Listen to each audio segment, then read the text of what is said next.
Hello everyone, how are you today? I hope you're well. Today this will be another slow English learning video helping you to pronounce each word and to hear British English in context. So let's discuss city life versus rural life. Well, living in a city, you have a lot of your mod cons. Mod cons, this is a phrase that means that you have a lot of convenient things close to you. So the mod cons can be things like appliances, could be a dishwasher, washing machine, a fridge. You can also have access to a laundrette. So if you don't have a washing machine, you can pop down to the laundrette and have your clothes washed. You can get your keys cut. So living in a city means that you have access to a lot of facilities. And it's very beneficial if things like convenience is very important to you. So you have a lot of things like entertainment. And let me know, what kind of things do you do in a city for entertainment? You have things like the theatre. There are many shows that you can watch in a big city, especially in a city like London. In particular, one of my favorites is The Lion King. If you get the chance to watch The Lion King, please do so. It's amazing. So you have the theatre. You can also go to small gigs. A gig is a small musical performance. You also have things like comedy shows. So you really are spoilt for choice when it comes to entertainment, both on a small scale but also on a big scale. You can have many music festivals, many art festivals, and different types of architecture. So in a city, they would like to promote things like the arts and culture by having unique buildings, unique architecture. And it is quite fascinating because if you like historic buildings, especially in a city like London, you can go and visit historical buildings. And it really adds to your sense of culture, sense of education. If we compare that to rural living or living in the countryside, it's a lot different, a lot quieter. You are in touch with nature a lot more. But however, you could say that in a city, you do have nature. You do have things like parks, zoos, but in a way it's a bit more artificial. When I say artificial, it's a bit more man-made. So yes, the trees are natural, but how it's constructed is not. So going into the countryside, you're exposed to more nature that hasn't been touched. It's more natural. So let me know, what do you prefer? And try to think of some reasons as to why. And once again, we can use our linking structure. On one hand, I prefer the city or countryside. But on the other hand, I prefer this. And try to go into reasons as to why. We can think about some interesting vocabulary words we can use. So for example, we can say picturesque. So if you go into the countryside or into nature and you see a beautiful waterfall or mountain, you can say it looks picturesque. If something looks picturesque, it just looks like beautiful. It looks like it's from a picture. You can try to describe the surroundings. So the surroundings can be serene, they can be calm, they can be tranquil. If we compare that to a city, things are a lot more chaotic, a lot more busy. And I think it's interesting to go into as much detail as you can when you are comparing both. So we spoke about convenience, living in a city, but you don't get that in the countryside. I think it has changed. I think convenience has improved in some areas, and this is because people like their creature comforts. When I say creature comforts, I'm alluding to things like having a bath, having a working shower, a working toilet. So on one hand, you want to be out in nature, but to truly be in nature means you have to give up some of your convenience. And I've experienced some of this when I've gone camping, for example. So there are different types of camping experiences you can have. You can go camping in a tent, or you can go camping and have some accommodation there, or you can go in a caravan. Each has its pros and cons. I think if you want the true experience, take a tent, and this means that you are sleeping outdoors overnight in nature, and I think it can be a good experience to try to fend for yourself. So when you fend for yourself, you have to try to think about, what am I going to eat? Where am I going to go to the toilet? How am I going to have a shower? So it forces you to be a bit more independent, and it's more like an adventure. Let me know, have you gone camping? Is it something that you enjoy? Personally, I love camping. I haven't been for some time. If you ever come to the UK, I suggest visiting Wales. They have some fantastic camping sites. And it really is a nice feeling to be out in nature, because it can put things into perspective. Another thing to consider is jobs. Many people move to the city because they have access to more jobs. If you're living in the countryside or in nature, you have to think about, what would you do for a living? I think some people live off grid. So when you live off the grid, this means that you are truly independent. So if we think about what we spend money on, it's things like your food, your rent, your utilities, your entertainment. If you live off the grid, you're not paying rent, you're not paying utilities because you're using maybe wood for fire, solar panels to collect electricity. So maybe you have a system to clean the water. So you don't need any money coming in because you're not spending money on anything. So this is something to think about. I have actually seen some videos about van life.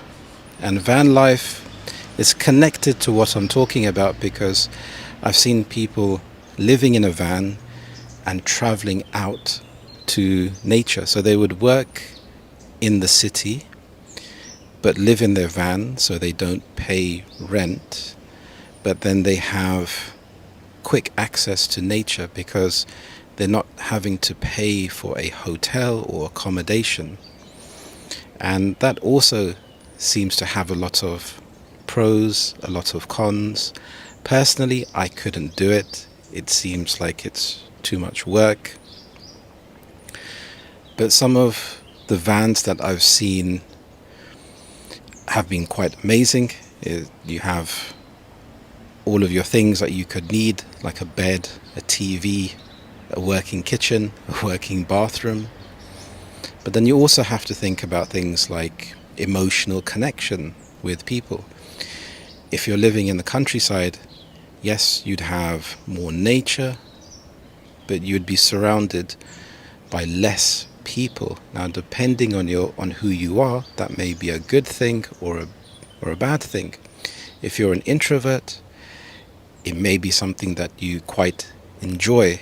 However, if you are an extrovert, you may crave more human interaction. So it's quite interesting to think about, because living in a city means that you are constantly surrounded by people. But this doesn't necessarily mean that you won't feel lonely. You can be surrounded by thousands of people, but then you're not having that interaction with another person. And personally, I think having that interaction with other people is important for good mental health. It depends on the type of interaction. Is it genuine or not? A lot of the times, if the emotional interaction is not genuine, then it can lead to more problems.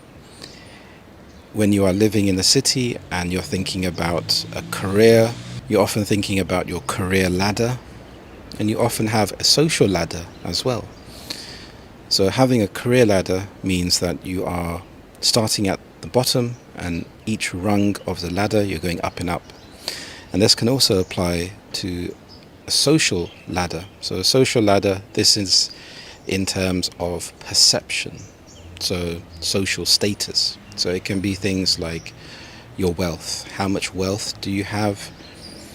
People often show this by physical possessions, things like a car, a house. So these things can, on the outside, show the social status, but you don't know the true reality. Someone living off the grid in the countryside could be a lot happier than a person that is trying to have a perception of success. So it is really interesting to think about comparing rural life and living in the countryside and in nature, and comparing that to city life. Both have their pros and their cons. Personally, for me, I love nature. I think there's something about being in nature which makes you feel calm, and it can lower your stress. But we live in a world where we need money in order to pay for our standard of living, even if it's things like healthcare. So if you're living in nature and you have a medical emergency, how will you get to a doctor? It's much more difficult. So those are things that you have to weigh up. So when you weigh something up, you are comparing the pros and the cons. And doing this is a really good exercise to come to a personal conclusion. So we can have the pros, we can have the cons, and then we can bring some of the ideas together. And along the way, we can start to discover which things are more important to us. So each person would give a different answer. A different topic or category resonates with them differently.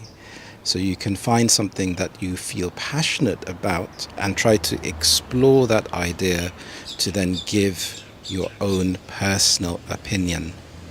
So I want you to let me know, what are some of the pros and the cons for each? Let me know what your experience has been. Do you have a certain preference, and why? For example, do you love the city for the museums and the architecture and the art? Do you love nature for how it makes you feel calm and peaceful? Also, do you have any favorite spots that you'd recommend? I'd love to hear from you. So remember to watch this video next to continue to improve your fluency and vocabulary. Thank you so much for watching, and I will see you in the next lesson. Thank you, and bye-bye. Hello everyone, how are you today? I hope you're well. My name is Harry, and welcome back to Learn English with British Harry. I was speaking to my student yesterday, and we were talking about the topic of AI. So AI is becoming more prevalent in our society. When something is more prevalent, you see it more and more. So it's becoming part of our daily lives. And personally, I think this is fascinating because I love technology. I love gadgets, I love technology, but it is interesting to think about how AI is infiltrating our lives and how it can be good, how it can be bad. One thing I've noticed is that, particularly on YouTube, I am seeing AI being used and it's popping up on channels. And for example, I can see lots of podcast channels, even English podcast channels, that seem like they are produced and made by AI. So you wouldn't see the real person, you would just see an image and the text on screen. And it made me wonder that, is it better to have AI or a real person? Because the AI voices are becoming very, very realistic, and it can be difficult to differentiate between a real voice and an AI voice. Does it make a difference? I think in some ways it does, because to actually make one of these podcasts, firstly, I think it takes more effort. You could argue that making something using AI takes effort because you are making something, you're investing your time into making something. But personally, for me, it doesn't feel as authentic. Now, if we think about AI, it can be very accurate. So on one hand, this can be brilliant because you want to learn things in a perfect way. You want the perfect grammar, the perfect vocabulary, the perfect phrase. But on the other hand, it can be too perfect in some ways, because as a native speaker, even in your own language, you will notice that sometimes you don't say things in the perfect way. And if someone is speaking and for some reason you may just feel something feels a bit off, so something feels a bit strange or robotic, part of being a native speaker and speaking with fluency means that it's not perfect all of the time. You may break the rules from time to time, and this depends on the context. It depends on the social or the cultural context that you're in. It may depend on who you're speaking to. It may be that you use a certain word, but you say it in a different tone of voice. You may emphasize a certain part of the word, or you may use the word in irony.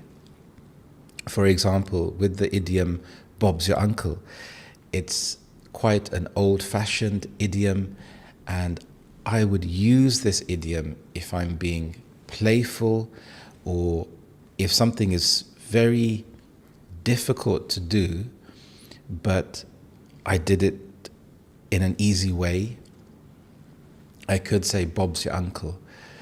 So if there's a very complex problem and I manage to solve it, at the end I would say, Bob's your uncle. But here I'm saying it in an ironic way because it wasn't easy to do. So I think you have to be a bit careful where you get your information from. And that is one of the reasons why I started this channel and this podcast. is for you to listen to authentic British English. And I think being immersed in English is one of the best ways to improve your English level, to improve your fluency. So you can listen to this podcast when you are out and about, when you are at home doing chores, relaxing, or at the gym. So the whole idea is to be surrounded by English, and it can really help you to improve. So going back to AI, I can envisage a world in the future where AI is just so common that we just take it for granted. If we want to find a solution to something, we could just use our voice. I remember watching Star Trek many years ago. It's one of the older Star Trek movies, and it's where the crew go back to Earth, and it's like they go back in time. And I can't remember the movie exactly, or the title, but it's to do with whales, and it's quite an old movie. And in one scene, I remember one of the characters trying to talk to the computer, and it wouldn't respond. And he's tapping on the computer, and he's talking to it, and it doesn't respond. And we've got to the point now in society where everything is tap. So we have responsive controls on our phone, laptops, tablets. So we're able to interact with our technology. And the next step is being able to talk to our technology. Yes, we have certain apps like Siri, but it hasn't got to the point where it's really part of our day-to-day lives. It's not the first thing that we do. So I think AI will help us to get to that point, and it will make our lives a lot more convenient. So everything in our life that we do is about convenience. So convenience is just making our lives easier. Online shopping, online learning, driving a car. So if we can integrate AI into our life, yes, it will make our lives easier, but at what cost? Because sometimes if life isn't convenient, it forces us to grow. If you don't have access to technology, it would force you to read. I remember when I was small and we couldn't watch TV in the evening, and I was forced to read. So I would go into my sister's room and I would read her books. So she is older than me and reading higher level books. So I was very small and very bored, so I'd go and take her books and read these thick books. And I didn't understand any of the words, but I would read anyway. And if there's a word that I didn't understand, I would take a dictionary, write that word, and it really developed the habit of building my vocabulary by investigating, finding this word, and finding other sentences where that word was used. So I would learn the word in context, not just in isolation. So if I had access to more technology or laptops and Netflix, I probably wouldn't have read as much unless it was forced upon me. So just by being bored, it forced me to find ways to entertain myself, and reading was one of the best things to do. So as we can see, there are lots of pros and cons for AI. I think in terms of technology, like I said, it is a little bit worrying, because on one hand, if you use AI to create, for example, English teaching videos, it's very easy to do so. You can mass produce these videos, but you don't have that connection with the person making the videos. So I think it will be even more important for content creators to have a connection, to have a community. So that's why on this channel, it's really nice when I see comments under the videos. It tells me that you're watching. It's also nice to hear from you about your day. How is your day going? Because I'm genuinely interested. Let me know where you're from. Because at the end of the day, it's about human interaction. Yes, it may be more convenient to use AI, but having that real connection and understanding that the English that you're learning, it's important to learn it in context, and also having some cultural input as well, I think is very important, because I try to talk about British culture. In particular, my personal experience from learning English growing up, and it being a native language meant that I didn't have to think about the language that I was learning. And because I am teaching English to my students, over the years, it's made me more cognizant, more aware of how I'm talking and how the different pieces of the puzzle fit together in terms of grammar and vocabulary. I think growing up in the UK, especially in the 90s, was a very interesting time. And I've created a video about 90s culture, so I highly recommend that you have a look at that video. In particular, at that time and decades before that, you had a lot of immigrants coming into the UK, and now we have such a diverse population. Because going into London is such an amazing experience, because you get to experience different cultures, different sounds, different accents, different food. So it's a real melting pot, and it's okay if you want to be isolated and only have a certain way of thinking, but I think understanding and having experience of different cultures and interacting with different people is so beneficial, because it broadens your horizons. You are not just an island separate from the rest of humanity.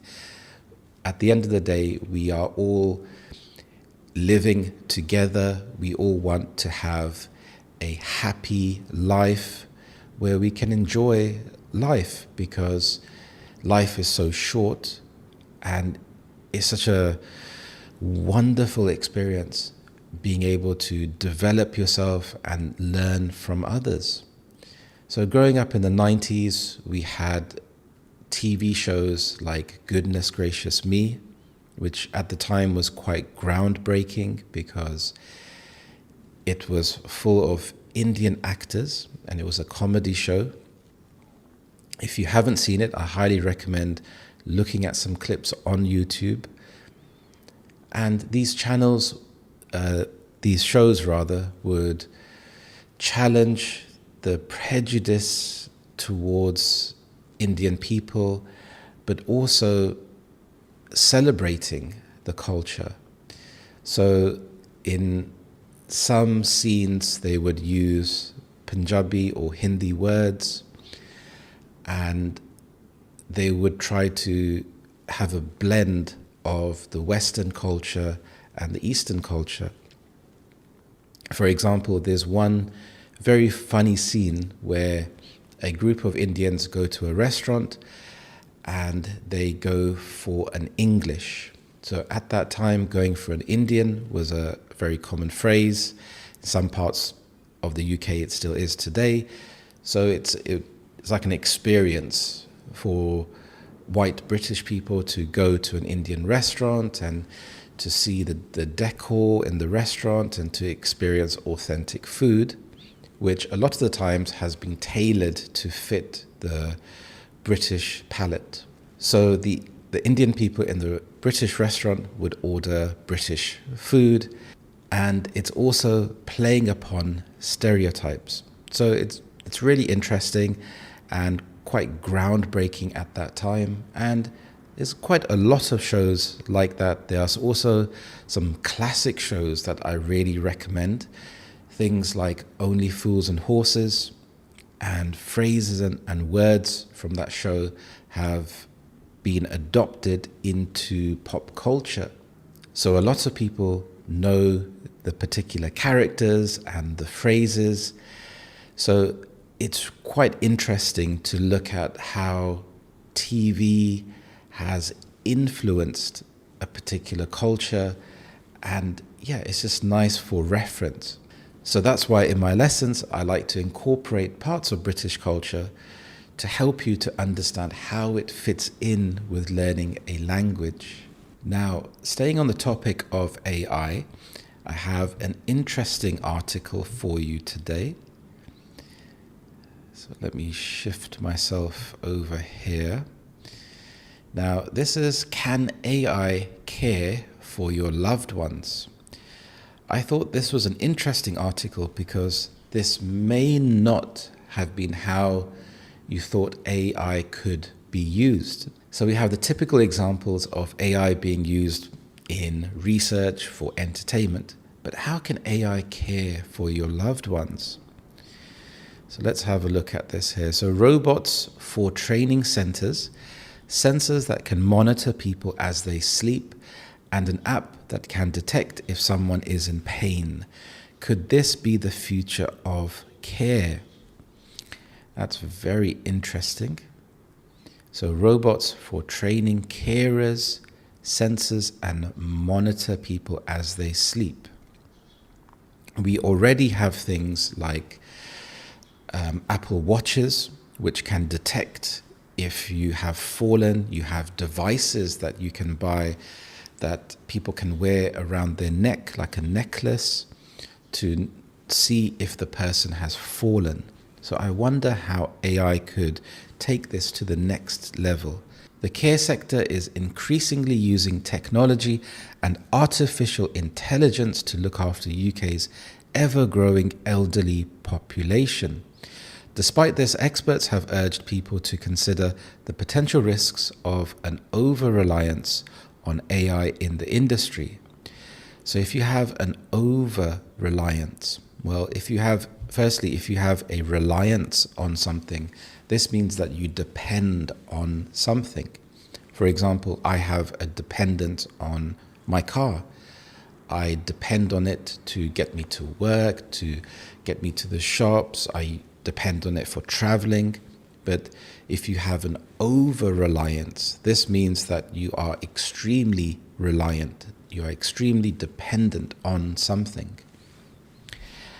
AI can only be part of the solution, but not the whole solution, says Dr. Caroline Green from the University of Oxford. So that's interesting. She's recognizing that AI can be part of the solution, and that's the case with many things in life. It's rare that you would find one thing that fits the bill for everything. So when I say fits the bill, this means that it's one thing that is the perfect thing, almost a panacea. So a panacea is when something is the perfect solution for something. But many things, they are just part of the piece. For example, when you are improving your English, I recommend that you watch a lot of my videos, watch different types of videos to improve your listening, your grammar, and your vocabulary. Okay, so Dr. Caroline Green wants to see investment in people as well as AI. Dr. Green, the Director of Research at the Institute for Ethics in AI, spoke at an AI in Social Care Summit at the university in March. She highlighted how AI systems could be susceptible to biases which amplify discrimination, prejudice, and stereotyping, and has also recognized the worries that people have around sharing their personal data with the technology. So, susceptible. This means that you are influenced by something.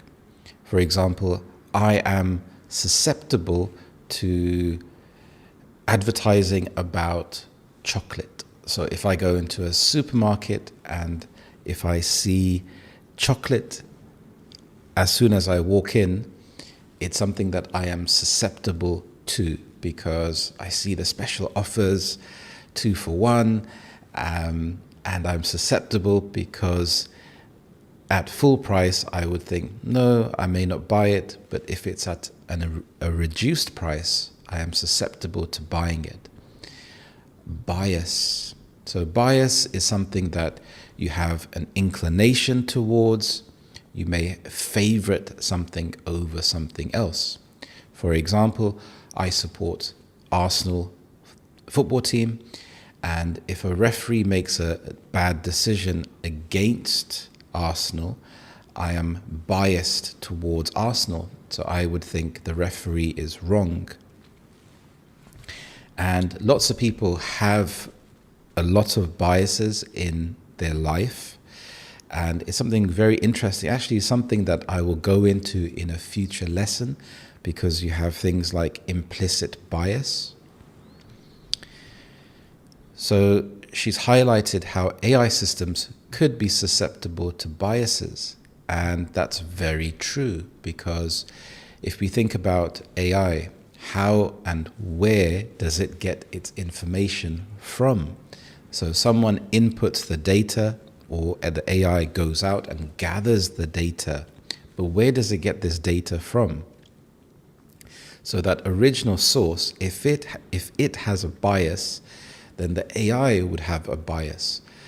So this is why it's really important to think about, where are you getting your information from? Where are you learning from? And you have to develop critical thinking. At the moment, there's no official government policy on guidance on the use of AI in social care, Dr. Green added. She said, whether it's going to be good for people who need support depends on how policy is going to shape up here. It depends on what choices people will continue to have in the future, or whether they can, for example, opt out of having AI in their care at all. So opt out. This is when you decide against something. So if you are opting out, you are deciding, okay, I don't want that.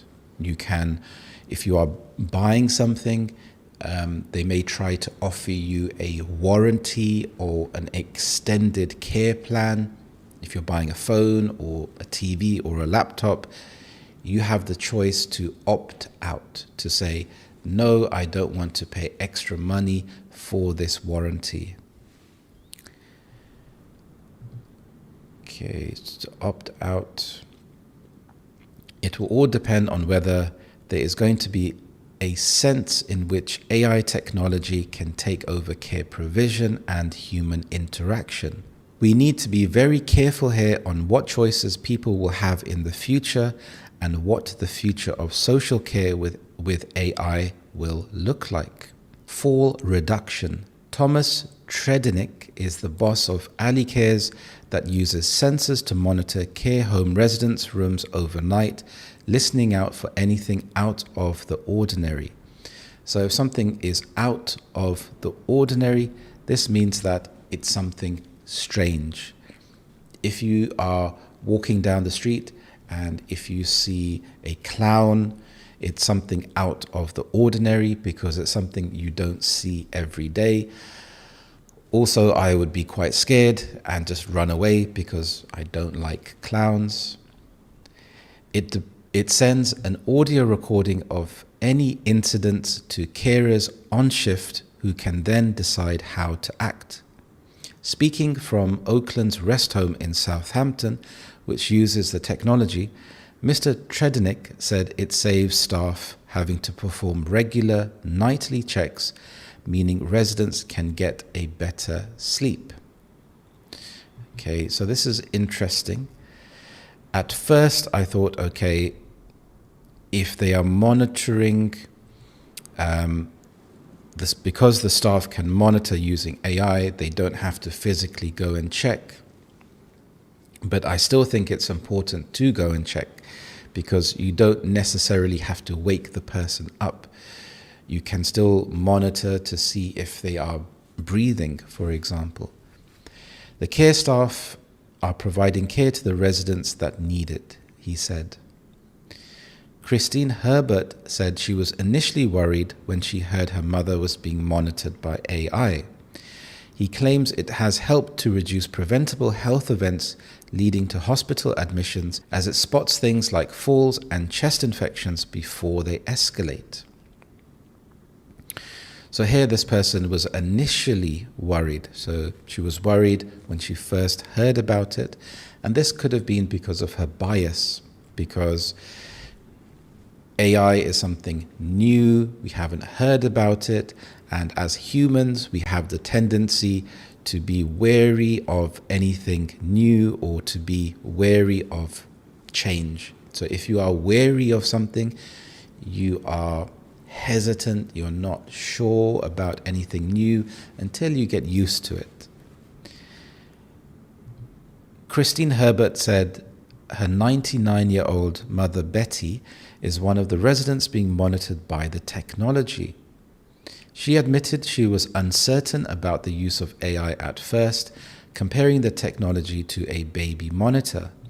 When Mum came here for the first few nights, I did ask for routine checks because I was concerned, she said. Mrs. Herbert said she came around to the technology after the home presented her with data which showed her how her mother was monitored and not disturbed during the night. So she came around to. This is a very nice phrase. So if you come around to something, you change your mind. So if at first you're not sure, for example, maybe it's an electric car. So at first I was apprehensive or not sure about driving an electric car, but then I came around to driving an electric car, or I came around to the idea of driving an electric car. So you changed your mind. App for pain. At Elmbrook Court Care Home in Wantage, Oxfordshire, they are using AI to find out if residents are in pain. Eileen Mully, a deputy manager at the home, said it can be quite difficult to identify pain in a resident that is non-verbal. So if someone is non-verbal, they are unable or find it very difficult to speak, to explain what is happening to them. So here I think using AI is such an amazing thing to actually help that person if they cannot communicate. Using a smartphone app called Pain Check, carers scan a resident's face for pain indicators, answer questions about the resident, and then receive an instant percentage score which indicates the level of pain that person is feeling. Miss Mully said it made a huge difference, and they have used the information in collaboration with local GPs to assess which pain medication a resident requires. She added it has also been used to reassure family members that a loved one receiving end-of-life care was not in pain. Miss Mully made clear the data gathered was password protected and only visible to staff at home. So this is very important to think about. So as technology and AI is being used more and more, it's important to think about security and how that information is being shared with other people. So making it clear that this is password protected and only visible to the appropriate people can help to alleviate any concerns. It can help to give you a greater sense of comfort. Robot training. At the University of Oxford's Robotics Institute, they are hoping AI could be used to train carers. Dr. Marco Pontin, a postdoctoral research assistant, is part of a team which created a robot which reacts to human touch.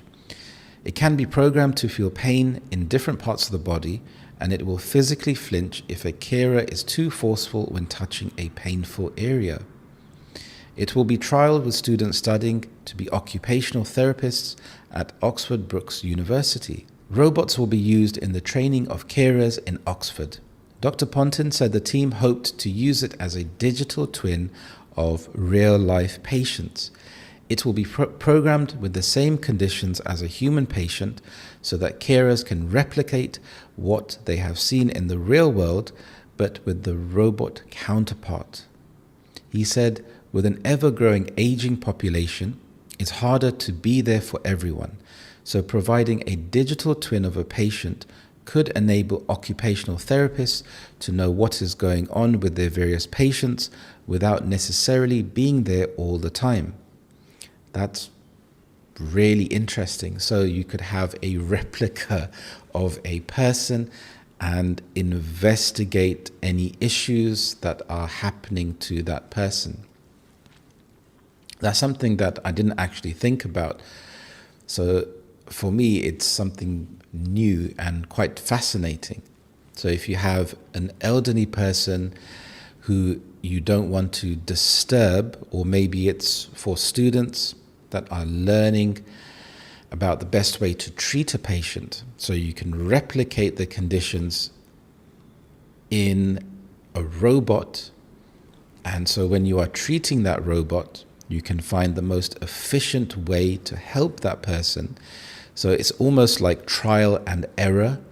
So you can make all the mistakes with the robot. Then when it comes to treating the real patient, you know, okay, I have some proof that what I have done before has worked, so it will work with a real person. Care challenges. People are living longer, and there are an estimated 12 million people in the UK aged 67 or over, with that figure projected to rise by 13.7 million by 2032.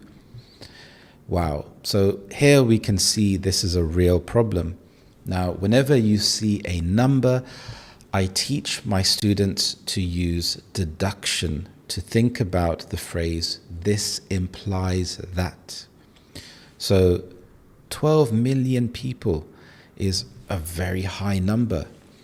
And the fact that there are so many people aging, this implies that they will need a lot of help.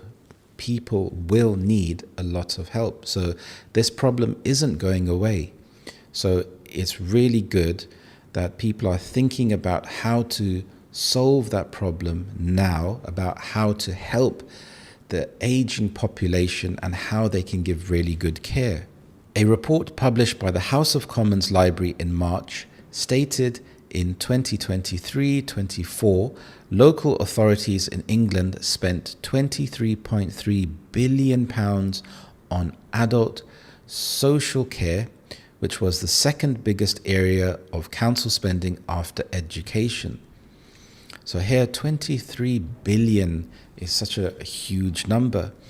So the councils will be thinking about ways to cut costs, to maybe use money in a more efficient way, especially as more and more people get older in the future. The sector's reliance on workers from overseas is another big issue. Home Office statistics showed 27,000 visas were issued to people coming to the UK to work in health and social care in the 12 months to December 2024. This was a fall of 81% compared with the previous 12 months. The number coming to work in the sector had increased significantly after temporary changes to the health and care visa rules. So here we can see 27,000 visas. So again, this is a big number, and this was issued because so much help is needed in this particular sector.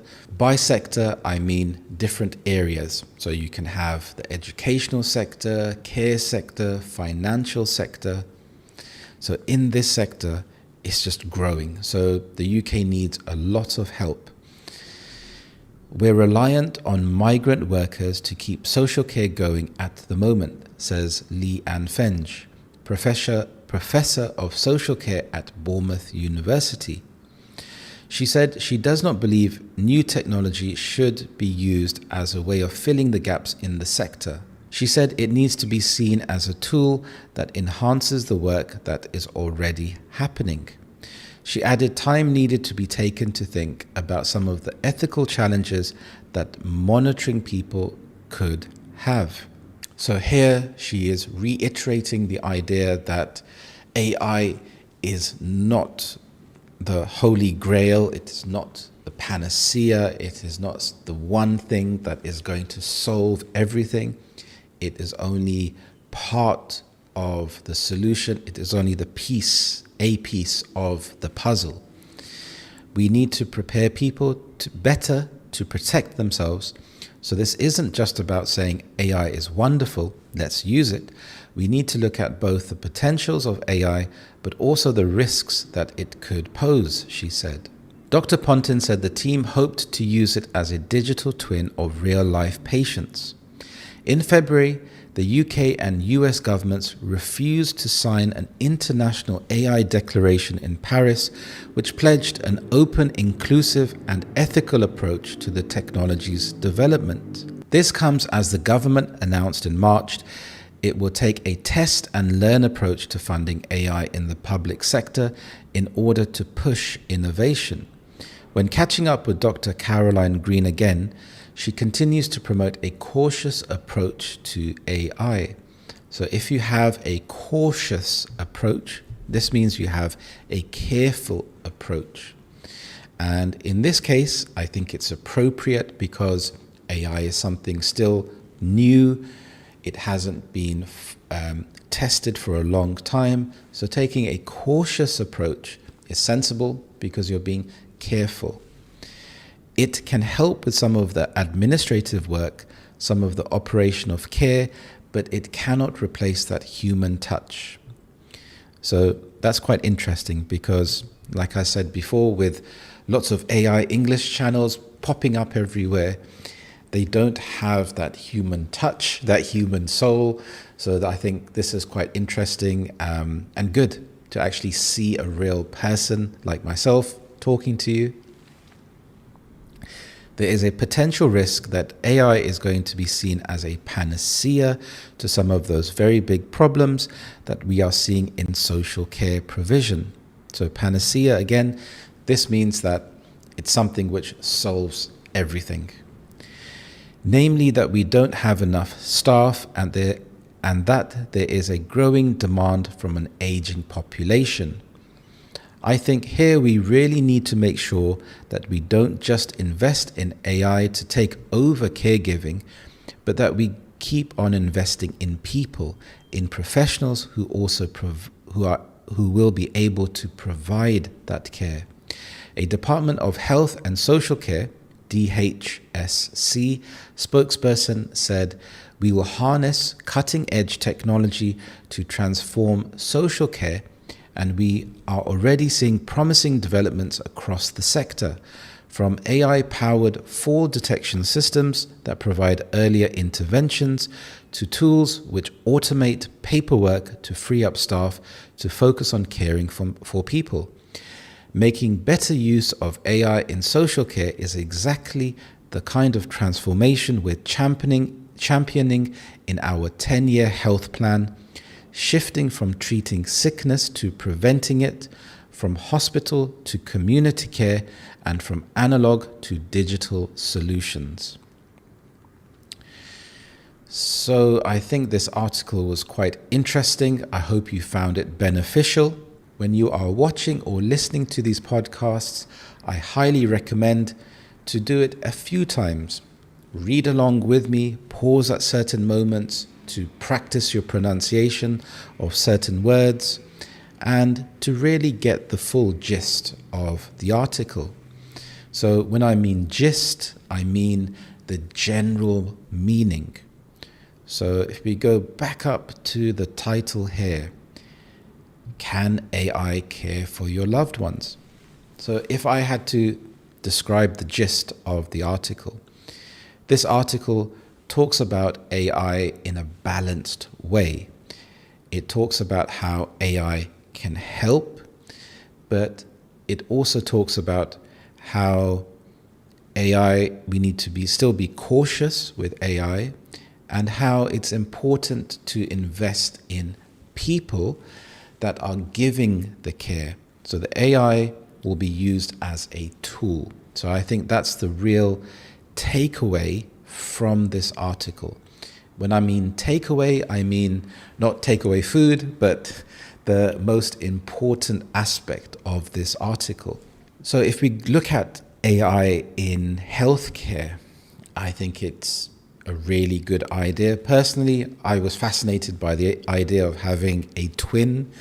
I wonder if this will become commonplace. So you living as a human, you can have a AI twin that's kept somewhere. So if you get sick, the doctors can experiment on this AI twin. They can give it different drugs, different medications, and if it works, then they can give it to you. So it's almost like a guinea pig they can use to help you to live a healthy life. But also thinking about elderly patients, the fact that around the world and in the UK, people are getting older, the number is increasing. So being able to provide that healthcare, I think, is really important, because the family dynamics are changing, and not everyone, when they get older, will have children or family to look after them. And it's a bit worrying to think about, because when you're old and you have these health problems, not just physically, but mentally, being able to have a good quality of life, I think, is really important, because you've lived this long, you've contributed to society, you've tried to live a good life, and now that you're at the end of your life, it's nice to have some dignity. Because when you are young, you have so many different stages of life. You go from a baby to a toddler, to a child, to a teenager, to an adult, to a young adult, to a mature adult. And then once you're an adult, that's pretty much it until you reach midlife or middle-aged. And then you have the end of life. So I think focusing on the end of life and making that part of your life comfortable, I think, is so important. So being able to use AI effectively, if that can help you with the money that you are spending to help elderly people live their life where they can still have a sense of community and friendships, and being able to live their life, like I said, with dignity, with compassion, and having energy, I think, is really important. So let me know in the comments what you thought about this podcast. It would be lovely to hear from you. Also, watch this podcast if you haven't. Thank you so much for watching. I hope you have a lovely day, and I will see you in the next lesson. Thank you, and bye-bye. Hello, students. How are you today? I hope you're well. Today, this lesson is going to be a bit more relaxed and aimed at the beginner to intermediate level. It's going to be about describing your day. So describing your day is a very, very important step to improve your English. It's very good practice to think in English, one thing you can do is to recap your day. When I say recap, this means to think about your day. So, before you go to sleep tonight, when you are lying down in your bed, I want you to recap your day. Ask yourself, what did I do today? When I am speaking slower, you can notice that I emphasized the T sound in what. When you are speaking faster, it's more natural to drop the T sound, and this becomes what. What did I do today? This is called a glottal stop. So it's nice to be aware of the different sounds that people make when they are speaking slower and when they are speaking faster. So, back to the exercise. When you are lying down in your bed, ask yourself, what did I do today? And I want you to practice this every day. So, for example, I woke up at 6 o'clock. Instead of saying, I wake up at 6 o'clock, we really want to concentrate on the past tense because this happened in the past. It's finished. Practicing like this can build muscle memory so that it becomes more natural and instinctive. When something is instinctive, this means it comes naturally. So, what did I do today? I woke up at 6 o'clock.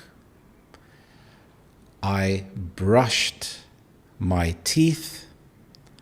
I took a shower. Then I ate breakfast. For breakfast, I ate some eggs and I drank some coffee. Notice the use of the past verbs, the past tense of these verbs. So, I woke, I took, I ate, I drank.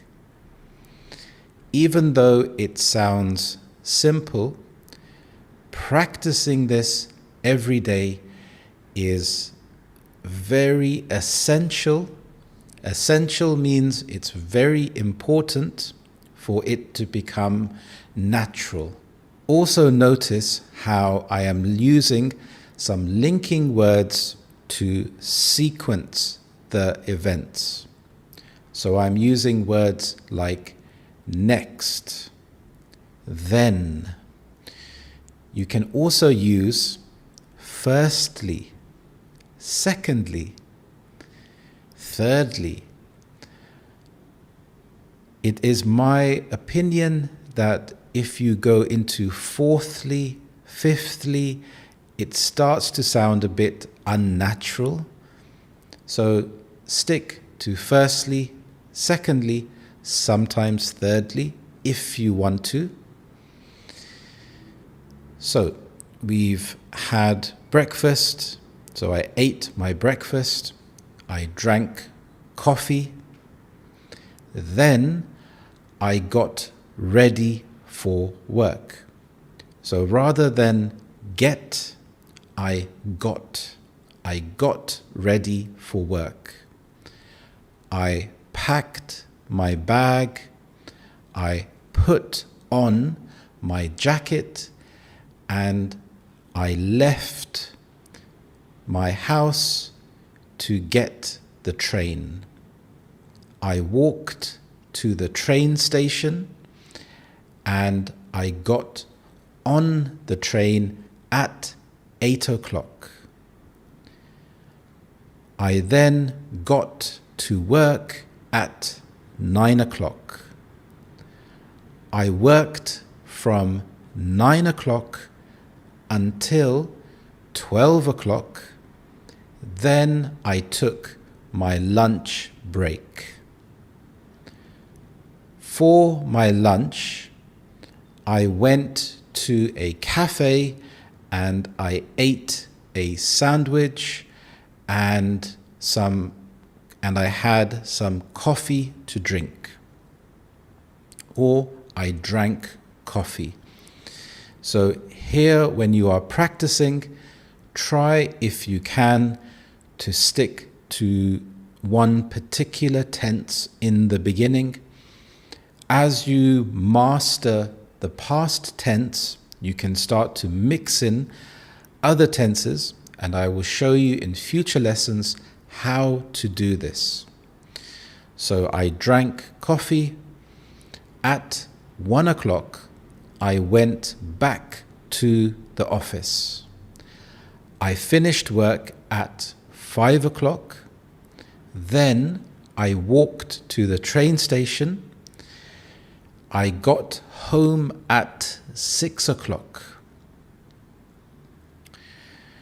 When I got home, I made some dinner. For dinner, I made some pasta and chicken. After dinner, I watched some TV and then went to the gym. I came home, I took a shower and relaxed. I went to sleep at 10 o'clock. So here you can see how you are adding as much detail as you can. The more that you practice this every day, the more detail you can add.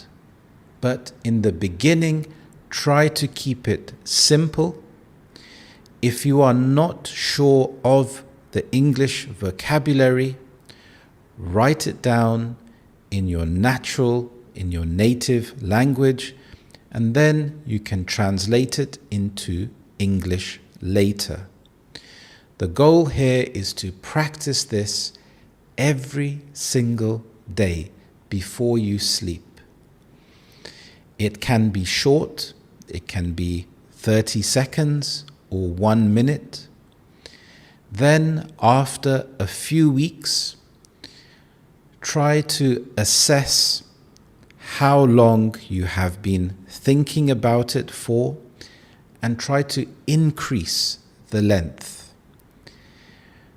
Over time, you will be able to extend this to more than 3 minutes. Then you can try to record yourself. Record yourself on your phone, on the voice app. You can ask yourself, what did I do today?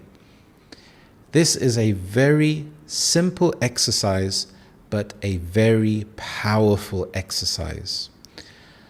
I have taught thousands of students from all around the world. I am not just a content creator, but I also teach students every day how to improve their English in English lessons that I teach. And I have seen my students progress and their English has improved drastically. Drastically means a big improvement. My students have gone on to get better jobs, to pass important exams, to move to different countries, and communicate with native speakers to start their own businesses.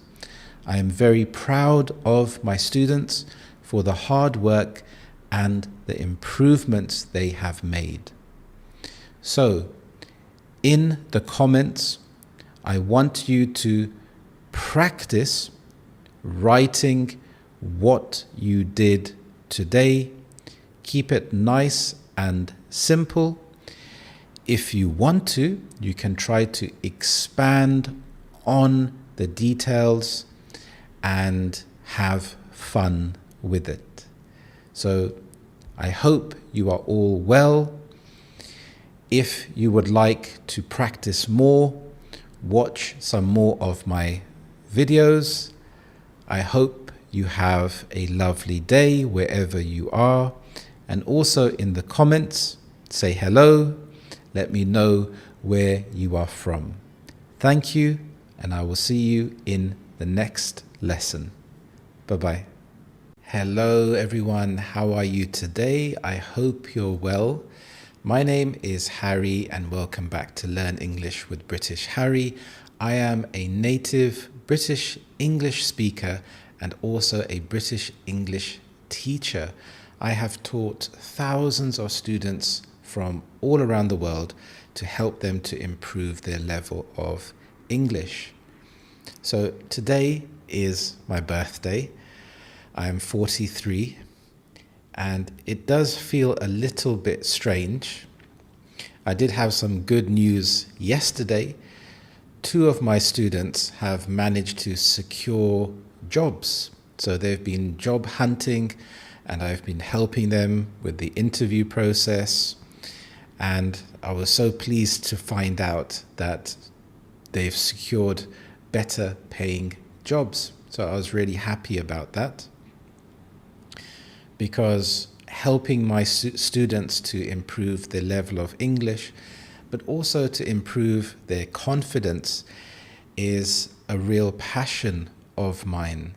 I really want to help people to have new opportunities in their lives. And by improving their English, it really helps them in their lives. It helps them to open doors. So when you open doors, it's when you have new opportunities.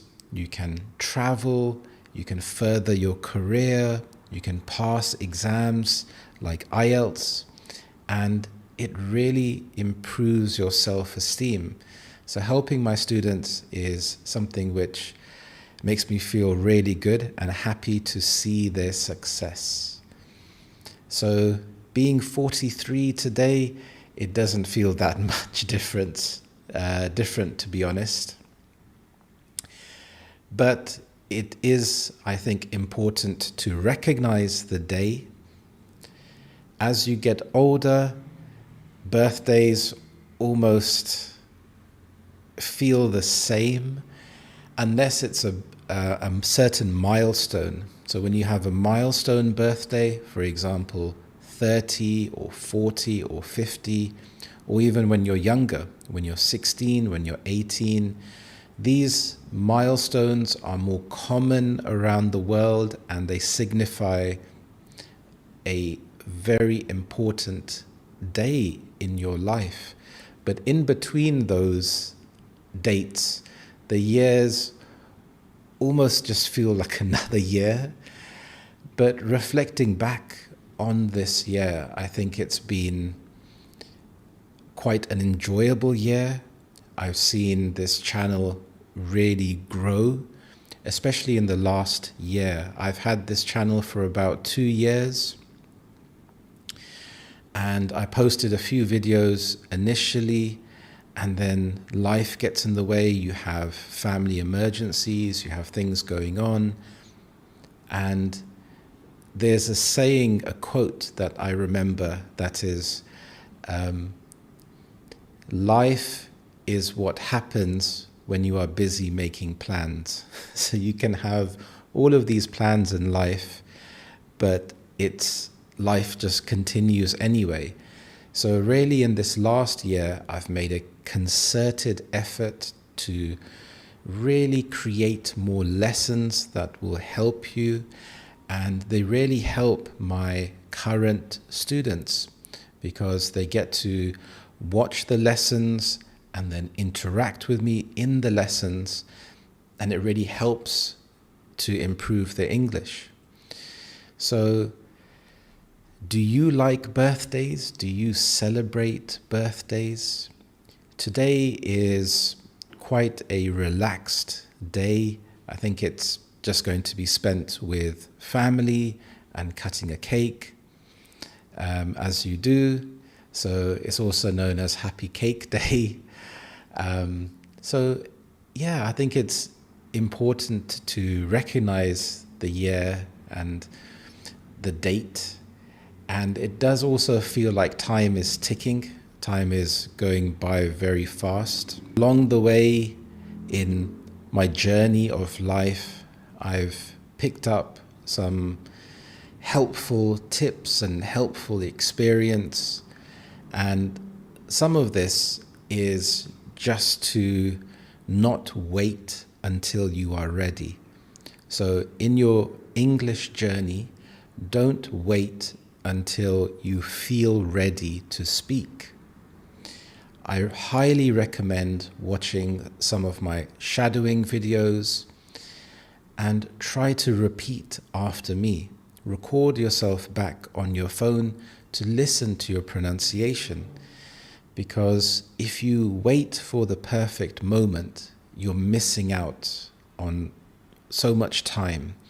The whole idea is to fail forward in life because it's inevitable. We are going to fail. In your life, there are going to be people that are ahead of you. There are going to be people that are behind you. But it's really about improving within yourself, because in life, sometimes it doesn't matter how hard you try, people will have certain biases, and it depends on the industry that you're in. People can be biased towards a certain skin color, a certain accent. In times like this, it's really important to believe in yourself and have a lot of confidence.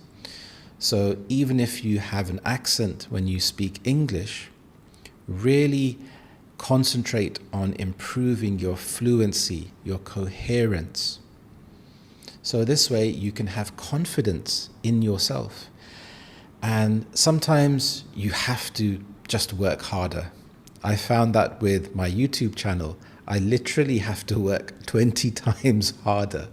If I look at how many views I have on my videos compared to someone else, I would literally have to work 20 times harder. So I have 20 more videos to have the same number of views. And I just think, okay, that's fine. I just have to work harder until it gets to a tipping point. And it's just about exposure, because through actually teaching students for many years and helping students, I know that the lessons can be very helpful. So I think over time, as the channel starts to gain more traction, so when you gain traction, it starts to gain momentum and it can start moving forward. Eventually, more people would start to be exposed to the channel and watching the videos. But until that happens, it's really important to not give up. Understand why you are doing something. So when it comes to English, why are you learning English? Is it to improve your career prospects, to pass an exam, to travel? Once you find your why and you make it part of your routine, you will get to your goal eventually. Now, there's quite a nice song that I remember, and I'm going to share that with you now. So this song here is one of my favorite songs, and it came out in the 1990s. And I was listening to it the other day, and I hadn't heard it for a long time. And it actually reminded me of when I was younger and thinking about what life would be like when I'm older. So I'm actually going to read the lyrics to you and describe what some of the words mean. So the title here is Everybody's Free to Wear Sunscreen. Now this title is a bit interesting. So yes, everybody's free to wear sunscreen, but why is this song talking about sunscreen? Because wearing sunscreen can help you from the harmful effects from the sun. So let's start here. So ladies and gentlemen of the class of 97, wear sunscreen. If I could offer you only one tip for the future, sunscreen would be it. The long-term benefits of sunscreen have been proved by scientists, whereas the rest of my advice has no basis more reliable than my own meandering experience. I will dispense this advice now. So meandering is something that takes a long time and it doesn't have a quick path. So for example, I could say I was meandering through the park. So I was walking around and I took the slow path. So I didn't walk fast. So I was meandering. Enjoy the power and beauty of your youth. But never mind, you will not understand the power and beauty of your youth until they've faded. But trust me, in 20 years, you will look back at photos of yourself and recall in a way you can't grasp now how much possibility lay before you and how fabulous you really looked. You are not as fat as you imagine. So this section here is quite interesting. Especially enjoy the power and beauty of your youth. I think that's such a powerful line because being young and being youthful is something that you can often take for granted, but you can take that for granted at any point in your life. If you were 50 compared to being 70, you would look back and think 50 was quite young. Don't worry about the future or worry knowing that worry is just as effective as trying to solve an algebra equation by chewing bubblegum. The real troubles in your life are apt to be things that never crossed your worried mind, the thing that blindsides you at 4 p.m. on some idle Tuesday. So if something blindsides you, it's something that you didn't see. When you are driving a car, you actually have something called a blind spot. So you can check your side mirror, your main mirror, but there's a spot that you can't see. This is why you have to look over your shoulder, especially when you are merging into a lane or changing lanes. So here the song is saying that you think the things that you think are stressful or important aren't really, and the important things will just creep up on you when you least expect it. Do one thing every day that scares you. I really agree with this. I think doing things that scare you, like speaking English when you're not feeling confident, trying a new vocabulary word or phrasal verb, when it's something that makes you feel scared, this is a sign that you should try it. Sing. Don't be reckless with other people's hearts. Don't put up with people who are reckless with yours. So reckless is when you don't care about something. So here, be careful how you treat someone. And also, if someone is not treating you with care, then don't put up with it. So this means don't entertain it, walk away, don't allow this situation to continue. floss. Yeah, floss is a good thing. It's really important to floss, to look after your teeth. Don't waste time. Don't waste your time on jealousy. Sometimes you're ahead, sometimes you're behind. The race is long, and in the end, it's only with yourself. So that echoes what I said before about sometimes being ahead, sometimes being behind. And it's really just about trying to make today better than yesterday in terms of your own personal life and your own personal progress. Remember the compliments you receive, forget the insults.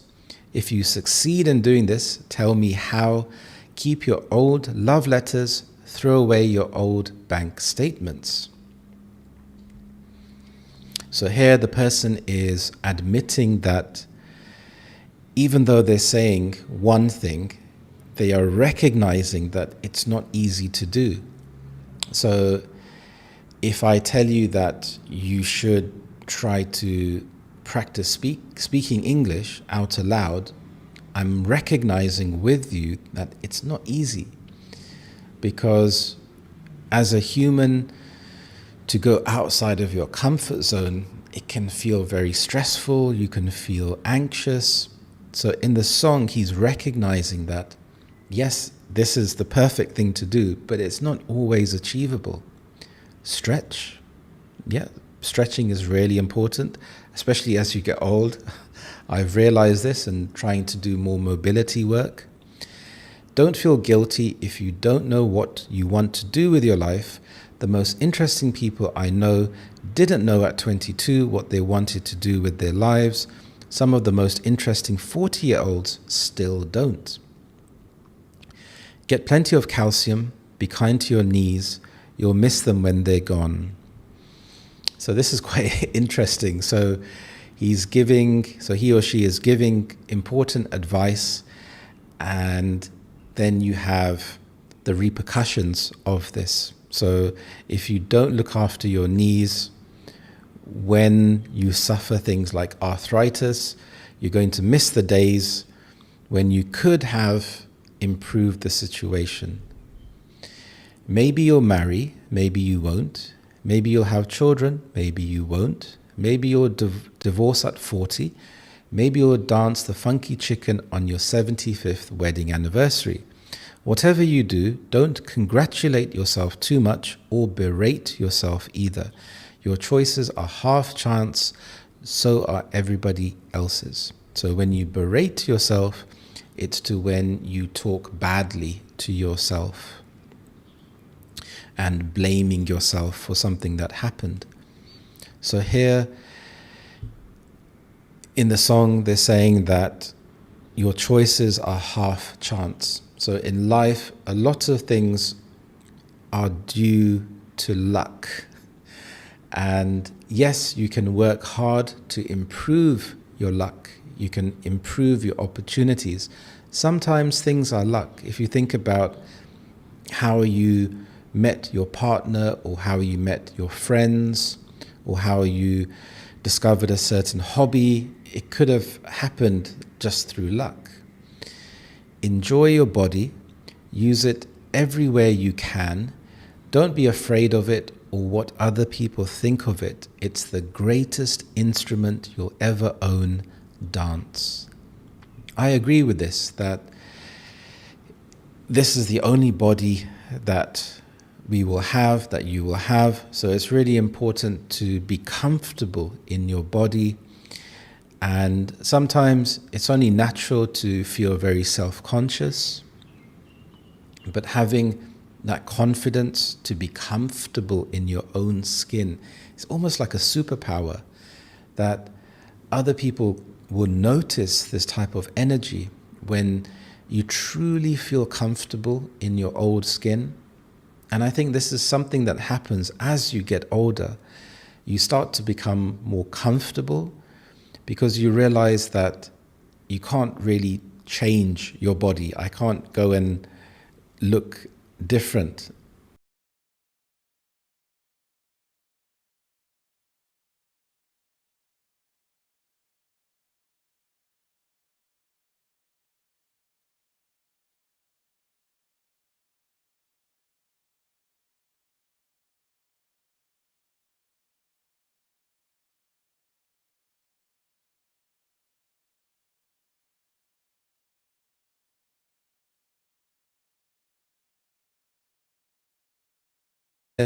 understanding what the rules of the game are, and not trying to take it too seriously. Even if you have nowhere to do it but your own living room, read the directions even if you don't follow them. Do not read beauty magazines, they will only make you feel ugly. Get to know your parents, you never know when they'll be gone for good. Be nice to your siblings, they are the best link to your past and the people most likely to stick with you in the future. Understand that friends come and go, but for the precious few, you should hold on. So the precious few, so as you go through your journey of life and you're at different stages of your life, you will have different friends and you will have connections with them because of a shared past history or where you are at in your life and where they are at. So you have things in common. But as things change, you may not have as much time for each other as you did before, but trying to maintain friendships, I think, is important. Regularly trying to reach out to your friends because life can get very busy and before you know it, you haven't spoken to this person in a long time. Work hard to bridge the gaps in geography and lifestyle. For the older you get, the more you need the people you knew when you were young. Live in New York City once, but leave before it makes you hard. Live in Northern California once, but leave before it makes you soft. So this is interesting. So leave before it makes you hard. Here it's implying that it will make you feel less friendly towards other people. Feeling soft, this implies that it will make you less disciplined or less hardworking, maybe because life is easier, you have things that you want, maybe the weather is good, and so you can feel relaxed. Travel, accept certain inalienable truths. Prices will rise, politicians will philander, you too will get old, and when you do, you'll fantasize that when you were young, prices were reasonable, politicians were noble, and children respected their elders. So to philander, this means to cheat and not be truthful. So it's quite natural, the older you get, to feel nostalgic about the past and think, oh, things were better back in the day. But sometimes that's not the case. I think it's just, as you get older, you have rose-tinted glasses. So when you have rose-tinted glasses, this means that you see things in a different color, like it's all rosy and all perfect. But the reality is much different. Respect your elders. Don't expect anyone else to support you. Maybe you have a trust fund, maybe you'll have a wealthy spouse, but you never know when either one might run out. So I think it's important to have independence. Don't mess too much with your hair, or by the time you're 40, it will look 85. Be careful whose advice you buy, but be patient with those who supply it. Advice is a form of nostalgia. Dispensing it is a way of wishing the past away from the disposal, wiping it off, painting over the ugly parts, and recycling it for more than it's worth. So this is really interesting because sometimes a lot of people give advice that they didn't follow. And sometimes just hearing the words, hearing themselves say this advice makes them feel better. So it's almost like an opinion.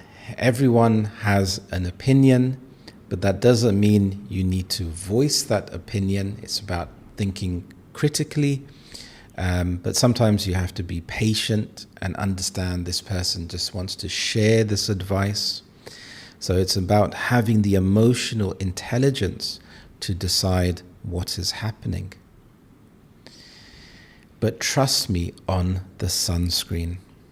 So Sunscreen, again, is something which is proven to help you to avoid the effects of the sun. And I think this is why the song was named Sunscreen, because again, this is a form of advice as well. But wearing sunscreen is something more concrete. So if you have a chance, listen to this. If you get the chance, listen to the song on YouTube. It's a really good song. It's very powerful. It's a different type of song, but I really enjoyed it. I am so excited to announce that on the channel, membership is now available. If you enjoy these lessons and want to support me in making more content, please consider becoming a member.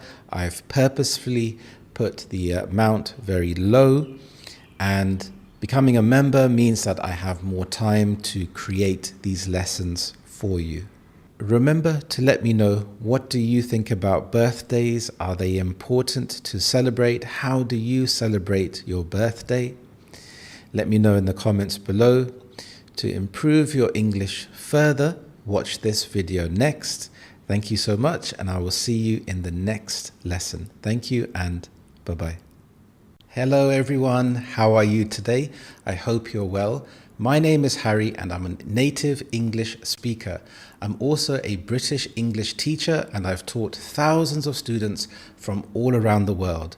My students have gone on to secure higher paying jobs, pass important exams, being able to communicate with native English speakers, and speak with confidence. So today I'm going to talk to you about a very common question. One of my subscribers recently asked a very important question, and it's a question my students have also asked. So what is the difference between should have, could have, and would have? Well, today you're going to find out. Could have, should have, would have. Now this can be a bit tricky to understand because they all have the basic structure, but the meaning behind each one is different. The basic structure is you have your modal verb plus have plus the past participle. Now there are many different types of modal verbs. You have could, should, would, might, must, may, can, shall, will. So you can see that there are so many here. Now, why do we use modal verbs? Well, we use them to express a possibility, so something that could happen. If we want to give some advice, if something is a necessity, so this means if something is very important, or if something is hypothetical. Hypothetical means something that is imaginary. So sometimes we can often combine these together, and I will show you how. It's very important to learn the past participle of the verb. The past participle is the third form of the verb. So for example, go, went, gone. We have some more examples. Do, did, done. See, saw, seen. Eat, ate, eaten. Take, took, taken. So with this structure, you always have the past participle after have.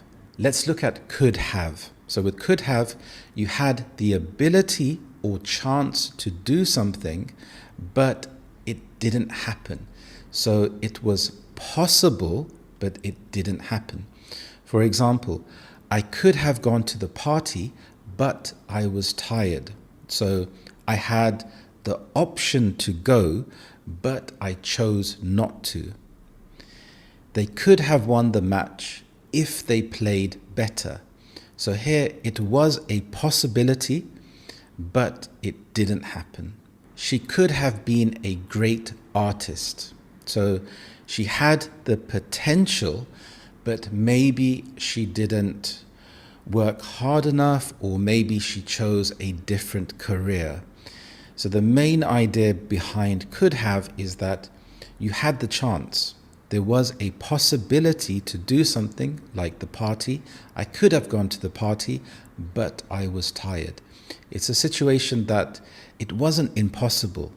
It was doable. You could have done the activity, so it was possible. A very important thing to consider is the pronunciation.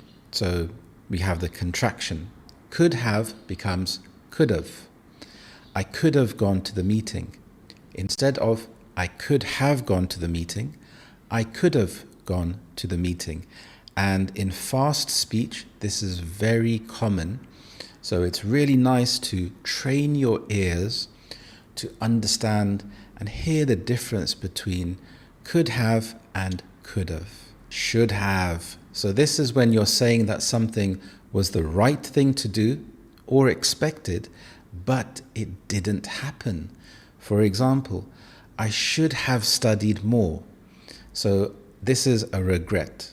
I know I should have studied more, but I didn't, so I regret it. When you regret something, it's when you feel sad, you had an opportunity to do something, but you didn't. You should have told me about the change. So here you're upset. Maybe you had a meeting and someone changed the time of the meeting. So you show up to the meeting and here you're very upset.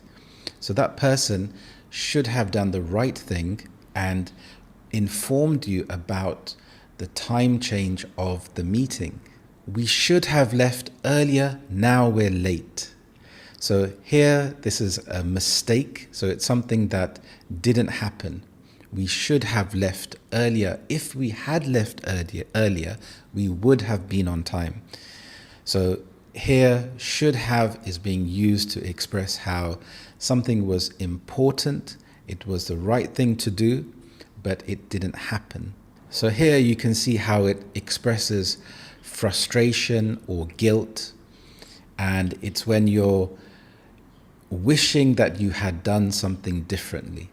And also notice, you can also contract this. I should have left earlier for work, but I didn't. So should have becomes should have in fast speech. Would have. So this is an interesting one. This is connected to a hypothetical situation, so an imaginary situation.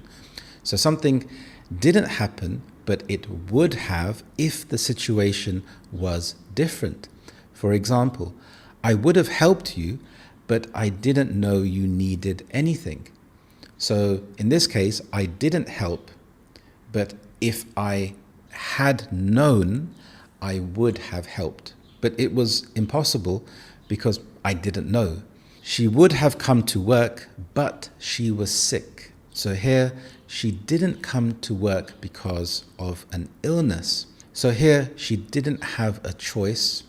She would come if there was a possibility, but she was too sick. So she didn't have that possibility. We would have won the match if we had more time. So here, the football match, the football team, they lost, but if they had more time, they could have won. And it's an imaginary situation because the time finished. It's impossible to give them more time. Also notice the contraction. So would have becomes would have. We would have won the match. I would have got an A in my exam. So here, again, you're expressing something which is hypothetical, imaginary, but it didn't happen. Now let's compare all three with an example. So you could say, I could have passed the exam, I should have passed the exam, I would have passed the exam. So what are the differences here? Well, I could have passed the exam. It was possible.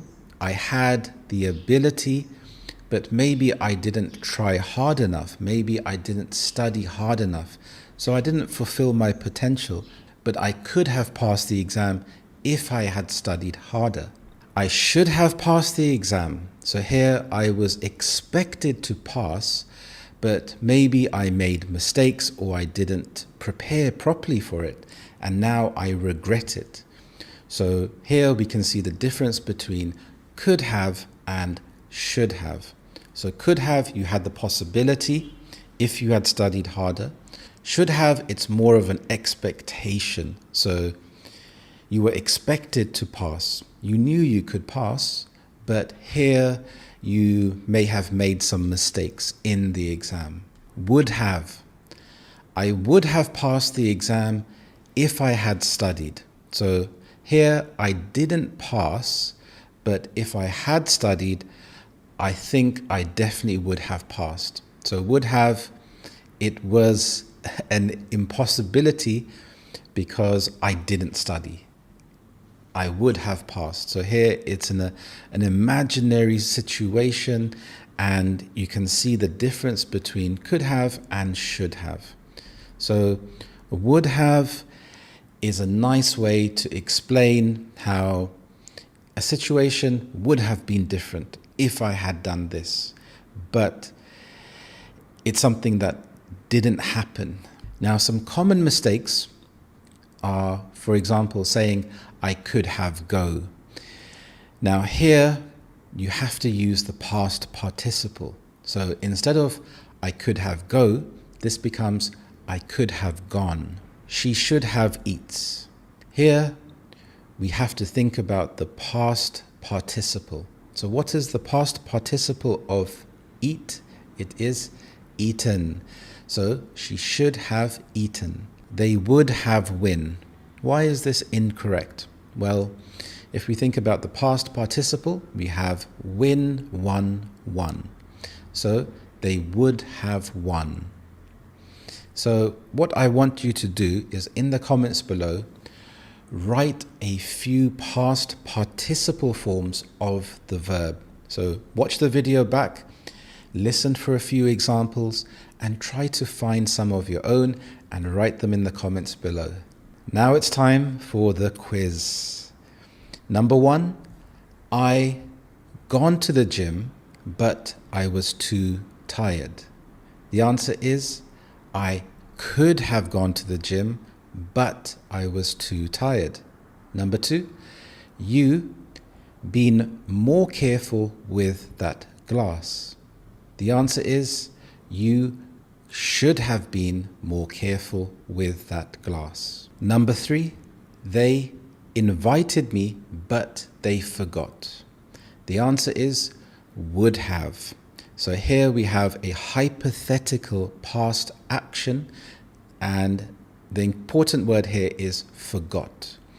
So they would have invited me, but they forgot. And it's depending on the context. And this is very important when you are using should have, could have, or would have, is to really think about the emotions and feelings behind what is being said. So it's really important to understand English in context. Number 4, she passed if she had revised.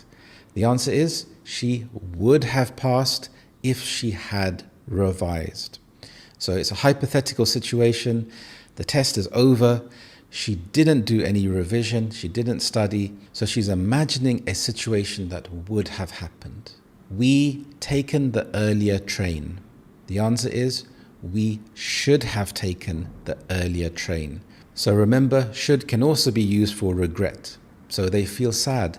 They should have taken the earlier train because now they're late. So when you're using should have, you're talking about regret. You're disappointed by something that happened.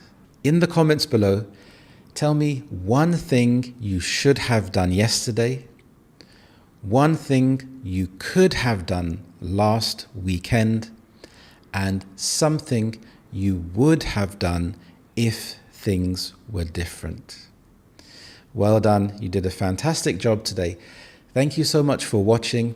And also remember, on this channel, memberships are now live. Please, if you want to support this channel, consider becoming a member. I really appreciate it. Also remember, I've created a brilliant free ebook for you. You will find the link to download it in my description below. To keep improving your English, watch this video next. Thank you so much, and I will see you in the next lesson. Have a lovely day, and bye-bye. Hello everyone, how are you today? I hope you're well. My name is Harry, and this is Learn English with British Harry. I am a native English speaker and a British English teacher. I have taught thousands of students from all around the world to help them to improve their English. Yesterday, I was teaching one of my students and he was talking about his car. And I thought it would be quite an interesting topic to have a look at some car maintenance, vocabulary, and some phrases. Because when it comes to maintaining a car, it's very important to know how to describe when things go wrong, how to describe when you are driving the car. So I thought it would be quite interesting to have a look at that today. So are you a car person? Personally, I'm not. I see cars as getting from A to B in the shortest time possible. So cars for me are really about convenience. Although I do appreciate nice cars, I think there's a lot of unique engineering that goes into making cars. I have a few dream cars, and one of them is an Aston Martin. And I think this comes from growing up watching James Bond. So James Bond is quintessentially British. It's one of those things that you grow up knowing about, and this is a very popular car that he drove in the films. And I quite like the car. I like the look of the car. It looks quite sexy. It has a nice shape to it. So I think one of these, and then you have the typical cars like a Porsche or a Ferrari. So let me know in the comments, do you like cars? Do you have a dream car? So when you have to take your car to be repaired or to be looked at, you would take it to a mechanic. So here he is looking under the hood, he's looking at the engine, so he looks quite professional. And it's always good to take your car to a good mechanic. Usually I like to look at reviews of the mechanic so that I don't get ripped off. This is an informal phrase that means they would charge you an excessive amount for any work that they do. Also through word of mouth. It's always good to hear about a good mechanic through friends or family. Now, you can take your car for a service. So a service is when you take your car into the garage and they would do some checks on the car to make sure that it is safe, that they can fix anything that they need to, and they do some maintenance work. I think about it like going to a doctor. You go to a doctor to get health checkups. So yes, you can go to the doctor when you are sick, but you can also go and you can get referrals for blood work or just to see how your body is functioning. So they look quite intense in this picture. They're checking quite a few things, and it gives me peace of mind when I'm looking at this picture, because I think that they are professionals, they know what they're doing, so that when I'm driving the car, it will give me peace of mind. When you have a service, there are basic checks that the mechanic will do. So it's really nice to be aware of these words. So they can check the engine oil, and this is checked and usually replaced. So dirty oil can really damage your engine. If you think about when you're driving your car every day, that oil over time starts to get dirty, and if it isn't replaced, it can start to damage your engine. And if you have to replace your engine, it will be very costly. So this is one of those things where prevention is the best thing that you can try to do. And by changing your oil, you can prolong the lifespan of your car. An oil filter. This is changed with the oil to keep the engine clean. Windscreen wipers, these are on the front of the car or on the back of the car. So these are checked for damage or wear, and they can be replaced if needed. Some cars don't have windscreen wipers at the back, because of the shape of the car. You also have windscreen washer fluid. Now this is topped up so that you can clean the screen while driving. So if you notice the windscreen washer fluid to be low, you can top it up yourself, or you can ask the mechanic to top up. So this is a nice phrase. We have tires. So tires, they're checked for pressure. So tire pressure is very important. Usually when you open your driver's side door, you'll see a little sticker, and that will show you the number for your tire pressure. So it may be 2 bars, 2.1, 2.2. It will also tell you if you have a heavy load, what the tire pressure should be. And this is very important because if you are transporting a lot of passengers, maybe friends or family, and you have lots of suitcases in your car, this can increase the weight of the car.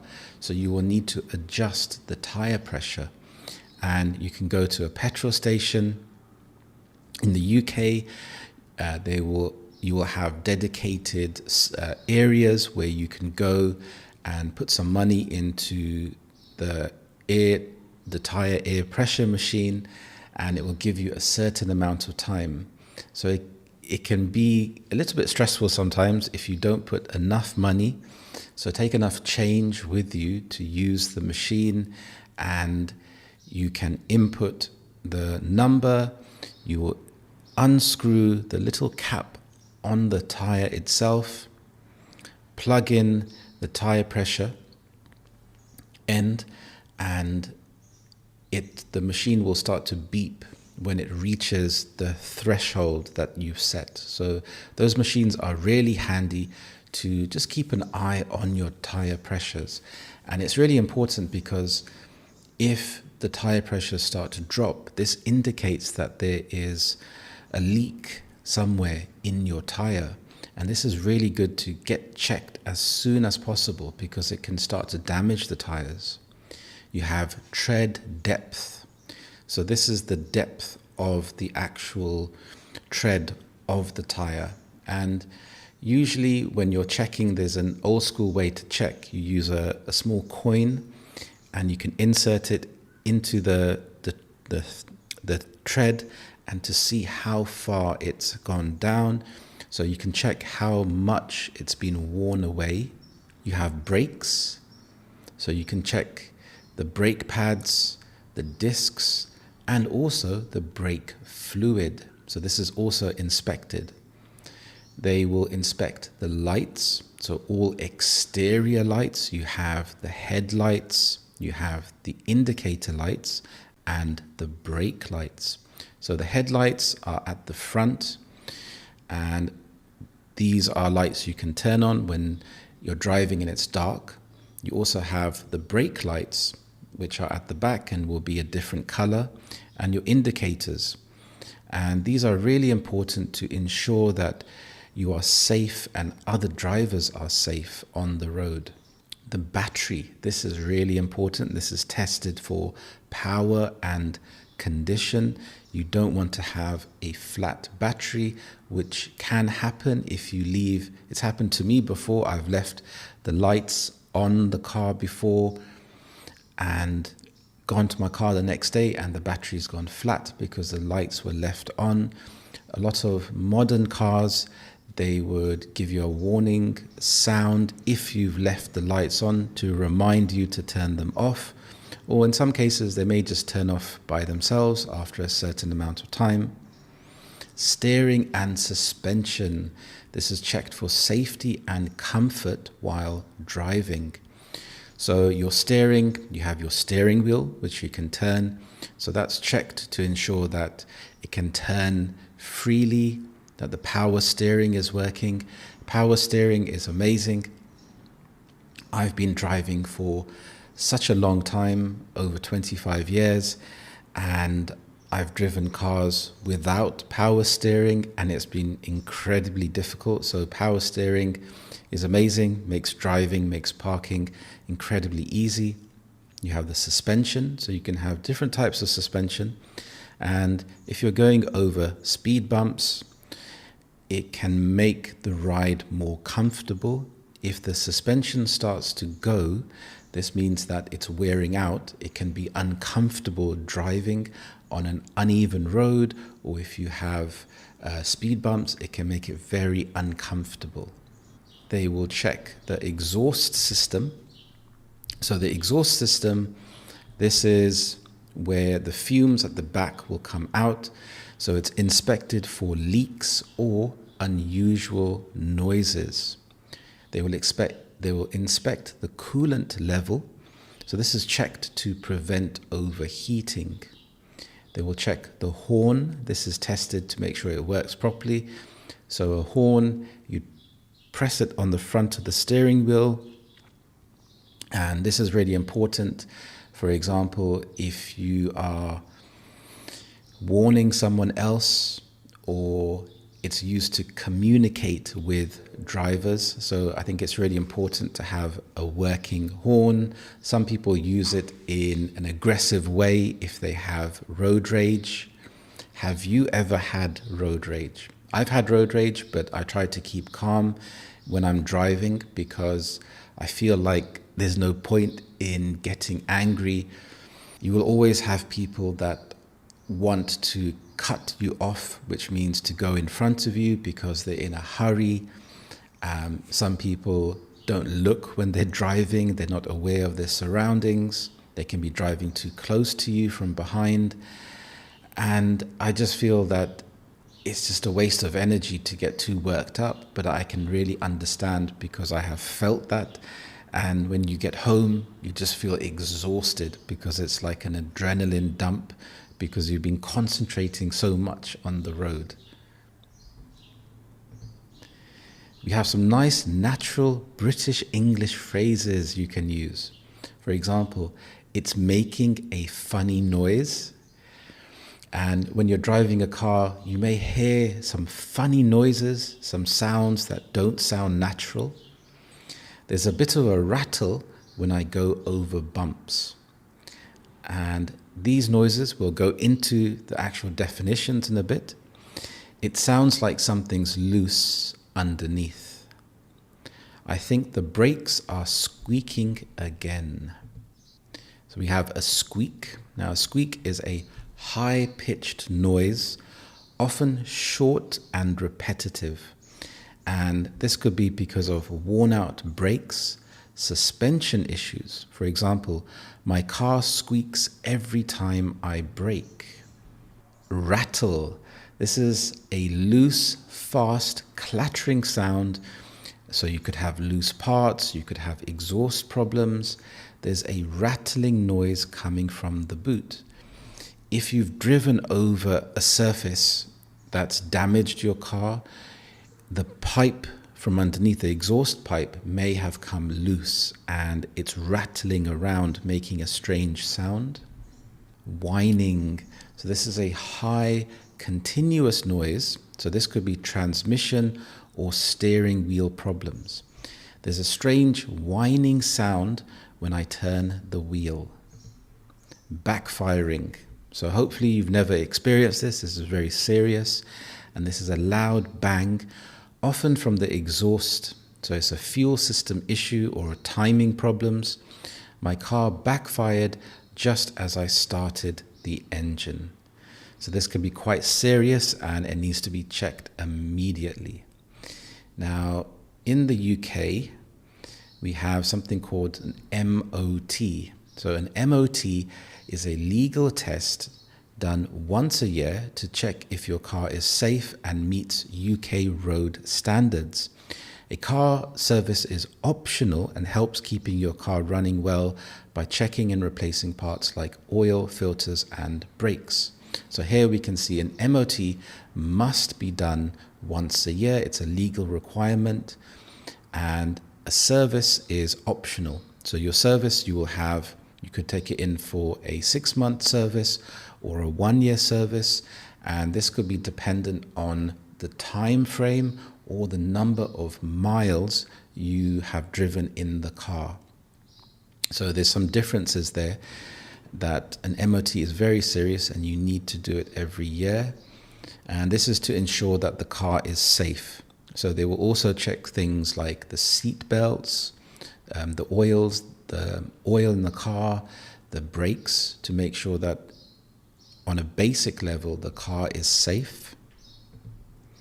Now, we have some useful vocabulary. So this is a bonnet.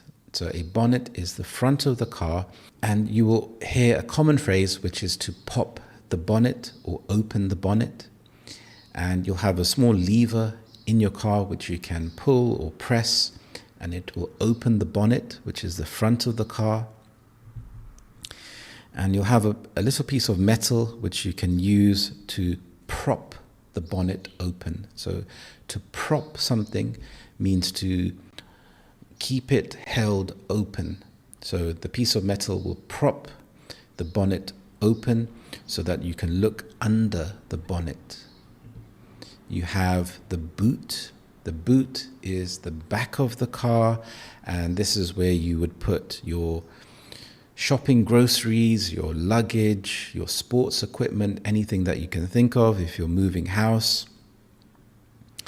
Some cars have bigger boots than others. It's quite nice to have a big boot because you can transport a lot of things, but it comes at a cost, because if you have a bigger boot, the car is longer and it's more difficult to park. If you have a smaller car, which is good for driving in the city, then usually the boot is smaller. And usually you can fold down the seats at the back. So you can fold them forward, and then you can put more things into your boot. And it comes in really handy. I've had to move things like cupboards before, and they would fit nicely into the boot when I folded the back seats down. So it can come in really handy to have foldable seats. In terms of foot pedals, so you have an accelerator, which makes the car go forward. You have a brake, which stops the car. And you have a clutch. So this is for a manual car. A manual car has a clutch. So you'd press the clutch and put the gear in to whichever gear you need. First gear to the fifth gear. Sometimes some cars have a sixth gear, or even into reverse. If you have an automatic car, then you would not have a clutch. I think driving an automatic car is a lot easier than driving a manual car, but sometimes driving a manual car can be quite fun. Let me know in the comments, what do you prefer? Which do you think is easier? I think driving a manual car can be interesting because you can get a feel for the car. One thing to really master is the biting point. The biting point is when you bring the clutch up and the accelerator down to have a balance.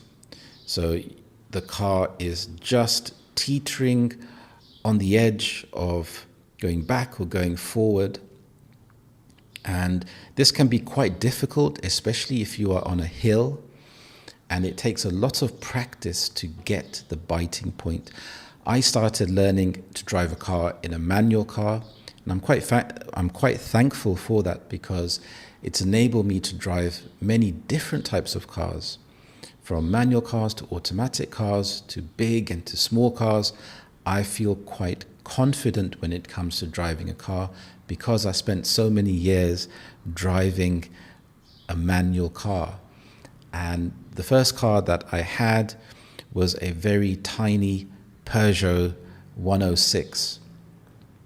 And it was like a tin can, but it was really fun to drive. It actually only had 4 gears, so going on the motorway was a struggle. It would start to whine and feel like it was going to break apart if you tried to go fast. But it was a good learning experience about maintaining a car, learning about the different controls, and also about road awareness, which I think is really important, because you have to be so aware and anticipate things. And I had a really good driving instructor, and he really taught me about anticipation, that even when you come to the end of the road, you expect there to be another car, rather than thinking that it would be clear. And this really helps to build your awareness.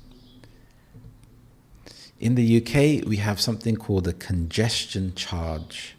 The congestion charge is a £15 daily charge if you drive within the congestion charge zone, so from 7 in the morning to 6 p.m. in the evening, Monday to Friday, and 12 noon to 6 p.m. Saturday to Sunday and bank holidays. So these times may change. So there's no charge between Christmas Day and New Year's Day bank holiday inclusive. So this is an extra charge that you will have to pay if you drive into the congestion charge, which is in central London, and it can add up to the cost of owning a car. Many people would just use public transport because it's a lot easier. But if you have a business, then you would have to pay this congestion charge if you really needed to drive your car into central London. There is also something called ULEZ. And ULEZ stands for Ultra Low Emission Zone. So this is an area in London where you must pay a charge if your vehicle doesn't meet low emission standards. It's designed to reduce air pollution by encouraging people to drive cleaner, less polluting vehicles. And on one hand, ULEZ is a good idea because it encourages people to drive cars that don't emit a lot of pollution. But on the other hand, it also increases the cost of owning a car. For some people, owning a car is a necessity, and life would be very difficult without a car. So it can be very difficult. Let me know, what do you think about ULEZ? What do you think about charging people extra money if they have a more polluting car? So we can think about the actual costs of running a car. It can be quite expensive. So you have fuel, so you have petrol or diesel. So this is the cost of filling up the tank. You have insurance. So this is a legal requirement to drive, and it's paid monthly or yearly. So you must have insurance, car insurance, to drive in the UK, and the cost can vary from person to person. They would look at things like the area that you live in, where the car is kept overnight and during the day, how old you are, how many years of driving experience you have, whether you've had an accident in the past. All of these things can add up. There are so many different variables that can add up to determine the cost of your car insurance. So it's really good to shop around. So to shop around means to inquire with different companies. You can get different quotes from different companies.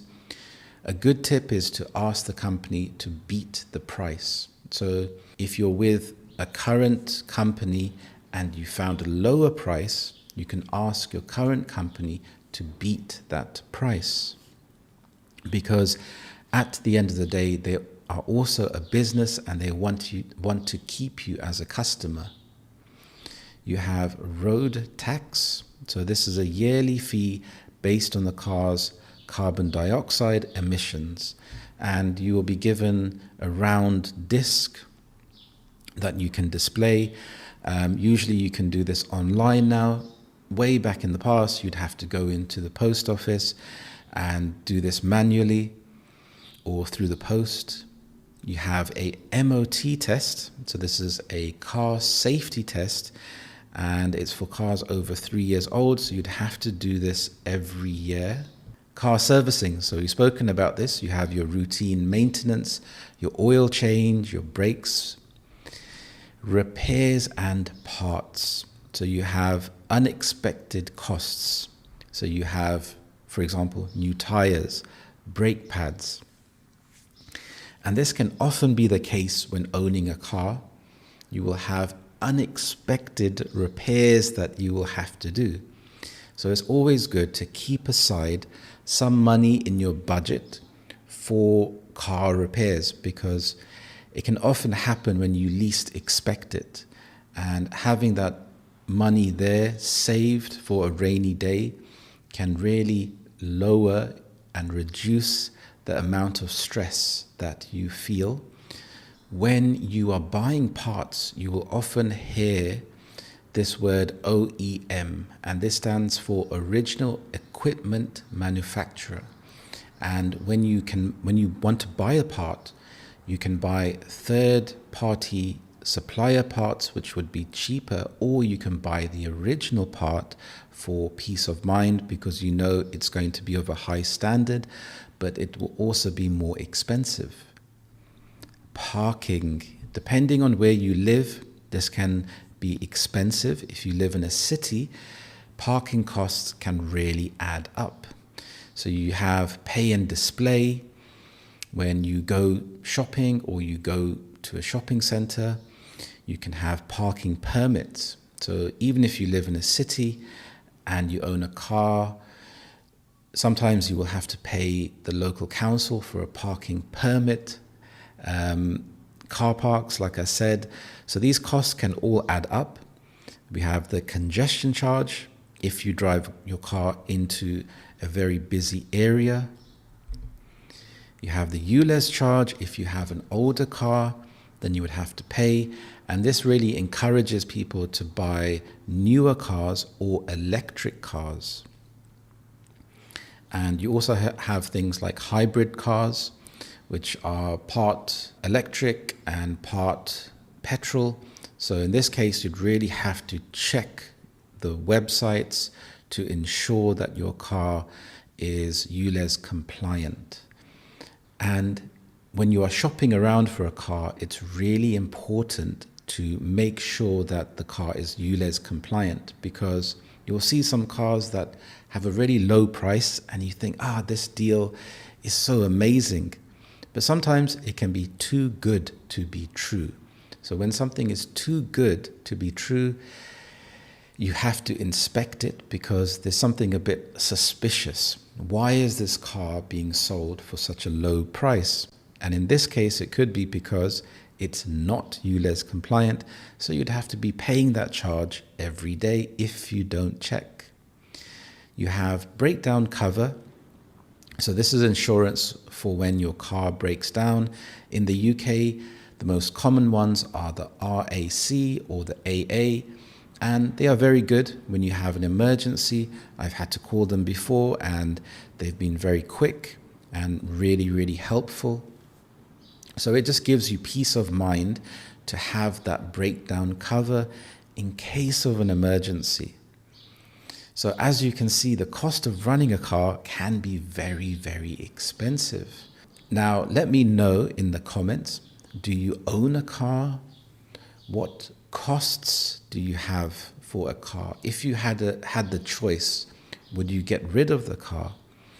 I think that it really, in terms of pollution, there are too many cars, often one person per car, and it's not really efficient. I think places that have good public transport are trying to make a better place, a more efficient place for the people that live there and also the environment. But there's also some joy you can have from driving a car. I mean, sometimes I like driving a car. It's very enjoyable when you have the music on and there's the weather is nice. It can feel quite good. But then you have the stress of having to look out for other drivers. So it can be quite stressful. So let me know in the comments below what you think about this topic. If you like this video, please click on the like button. If you are new here, click on the subscribe button. Share this video with anyone that you know. Thank you so much for watching. I really appreciate it. This lesson is part of a playlist called Everyday English, where I create videos to help you talk about topics in everyday life. If you would like me to make a particular video, please let me know in the comments below.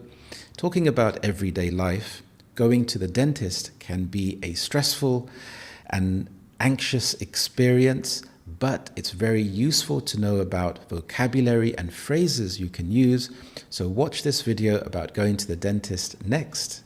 Thank you so much for watching this lesson and have a lovely day. I will see you in the next lesson. Bye-bye. Hello everyone, how are you today? I hope you're well. Welcome back to Learn English with British Harry, and today this is another slow English lesson, and this is designed to help you with your pronunciation, your listening skills. So I was thinking about, when it comes to learning English, it's nice to think about different topics. Now there are so many different topics to learn about, and today I wanted to talk about tennis, particularly because we have Wimbledon coming up very soon. And notice how I said particularly. This is one of my favorite words, and it's quite nice to say, so you can repeat after me, particularly. And Wimbledon is a special occasion in the UK because the weather starts to get a bit better. Everyone is out and about playing tennis. And do you play tennis? Let me know in the comments below. I do enjoy playing tennis, especially when the weather is better. When I was younger, I used to follow tennis a lot more than I do now. I think it's because I had more time. When you get older and you have more responsibilities and you have a family, it's very difficult to spend time on your hobbies. So I watch the big tournaments when they come around. When I was younger, I remember players like Andre Agassi, Pete Sampras, and I have fond memories and nostalgia when I think about these players. So nostalgia is when you think about things from your past, and sometimes you can have rose-tinted glasses. When you have rose-tinted glasses, this means that you look at things in the past and think they were better than now. But this isn't always the case. I think it's because you have a personal connection to the past. So you have those fond memories. I remember when I first saw Pete Sampras, he was an amazing tennis player and he dominated Wimbledon. It felt like he kept winning year after year after year. Now, you haven't really had any British champions. I remember a player called Tim Henman, and Wimbledon even named one of the hills, I think it was Henman Hill, and there was a big screen outside for people to watch the match that were unable to get a ticket to go inside. And he did pretty well, but he didn't get to the final, if I can remember correctly. So he put up a good challenge and he was seen as an underdog. So an underdog is someone or a person or a team that is not expected to win. So it's quite fun to root for the underdog. When you root for something, this is when you support them. And it's fun to support the underdog because it makes the match more exciting. If you know this person is going to win, sometimes it can feel a bit boring. And I think that's only human nature, because we want some kind of emotion. So we want some tension, like there's some unpredictability there, because we're thinking, will he win? Will he not win? And the longer the matches go on, the more the excitement builds. So you had Pete Sampras, Tim Henman. Then we had a new era, it felt. So when Pete Sampras retired, You had players like Federer, Nadal, and that battle was really interesting because Federer was very good in terms of technique, and I think this is because he used to play a lot of squash. So his technique was outstanding, and when something is outstanding, it's better than normal. So instead of saying very good, you can say outstanding. And Nadal, on the other hand, he was more of a physical player, so he had a lot of stamina as opposed to Federer, who had a lot of technique. So it was an interesting contrast between the two. And I really enjoyed watching the matches, even on the women's side as well, with the Williams sisters and seeing their progress. And I think it was really good for diversity as well, to see people of different color actually winning and gaining a lot of support. So I think it was like the golden age of tennis. Then you had players like Djokovic, who seemed quite robotic, if I'm being honest, but a very good player. It just seemed he was good at everything. One player that springs to mind is also Goran Ivanisevic. I'm not sure if you remember, but he had a monstrous serve.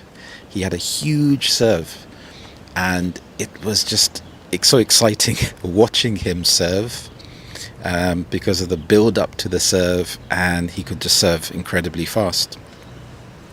So when we think about different strokes in tennis, so a stroke is a particular movement that you do in tennis. So you have the serve. The serve is something which I am terrible at, because you have the toss, so you have to throw the ball up. So in terms of the verb, so you have to toss the ball up, which you are throwing the ball up, and you have to throw it in such a way that it's not too far and it's not behind your head, and then you have to hit the ball. So that's the serve. You have the forehand, you have the backhand, and you have different variations of this. You can have topspin, and you can have backspin, you can have the slice. One of my favorite strokes is the backhand slice. I love this stroke because it confuses people, because when the ball bounces, it will spin in the different direction that they expect. So the other player is going to hit the ball, so they set themselves up to place their foot close to the ball so they can strike the ball, but the ball would bounce in a different direction. So here they have to readjust, and it puts their timing off. And so with tennis, a lot of it is due down to timing rather than brute force. If you can have good technique, which is good timing, then you can play a really good stroke. So you have other strokes like a volley. So a volley is when you go close to the net and you hit the ball before it bounces. You have the smash. Again, you smash the ball before it bounces. The only difference is that you are hitting the ball overhead. So there are quite a number of strokes when it comes to tennis, and I think that's what keeps it interesting. So you have to learn to master these different strokes, and it depends on the surface that you're playing on. Are you playing on grass, clay, concrete? A lot of tennis courts are concrete for a lot of people that play recreationally. So if they just play for fun, a lot of the courts will be concrete, so the ball bounces quite high. When it comes to watching a formal match, there are quite a number of people involved. So if you think about it, you have the two tennis players. If it's a singles match, if it's a doubles match, you will have four. You will have the referee. You will have the ball boys or the ball girls. And it's a bit strange why they are girls and boys and not women or men, because I think a lot of men or women would enjoy doing that job. So that's a bit strange, but I think that's due to tradition, and a lot of tennis revolves around tradition. Then you have I guess they are the lines people. So they would look at if the ball is over the line. So you have the baseline. The baseline is the line at the back of the court. And if the ball goes over the line, it's called out. When it comes to scoring in tennis, also that's a bit of a strange system. So you have 15, 30, 45, and then you win the point. So you have 4 points to win. If it is equal, so we have, if it's 15 each to either tennis player, we would say 15 all. And when it gets to 40 all, it's called deuce. And then when it's deuce, the next person that wins the point, it's advantage. And then after that, the person wins the game if he wins that particular point. If he doesn't, then it goes back to deuce. So it can be quite interesting, and it builds up tension if the player goes to advantage, back to deuce, back to advantage, back to deuce. So as a spectator is someone that is watching the match. As a spectator, it is really interesting, I think, to watch, because it's a form of entertainment, and it prolongs the entertainment, so it's not short. So you can actually get your money's worth, especially if you paid a lot of money to go and watch the match. Before I was talking about tradition, and with Wimbledon in particular, the players wear white, and it's a bit strange because why are they wearing white? So their t-shirt, their shorts will be in white. Yes, they may have some logos, but predominantly it's light. It's white. So when I say predominantly, I mean that more of it is more of something. So here it's predominantly a white color that they wear. And I was researching this a bit, and I found out that it's due to sweat stains. So the judges thought that it was improper to have sweat stains visible, and wearing white will hide these sweat stains. So I thought that was a bit funny that tennis, and 100 years ago, tennis was very prim and proper. When I say prim and proper, I think in terms of everything has to be neat and organized. It cannot be expressing your own style, for example. And I think that ties in with tradition, and it can be a selling point, and a selling point for tourists as well. If we think about why people travel to a certain place, it's because of that tradition. And especially in the UK, when you have a lot of old architecture, you have a lot of tradition, so many people like that aspect in terms of the royal family, for example.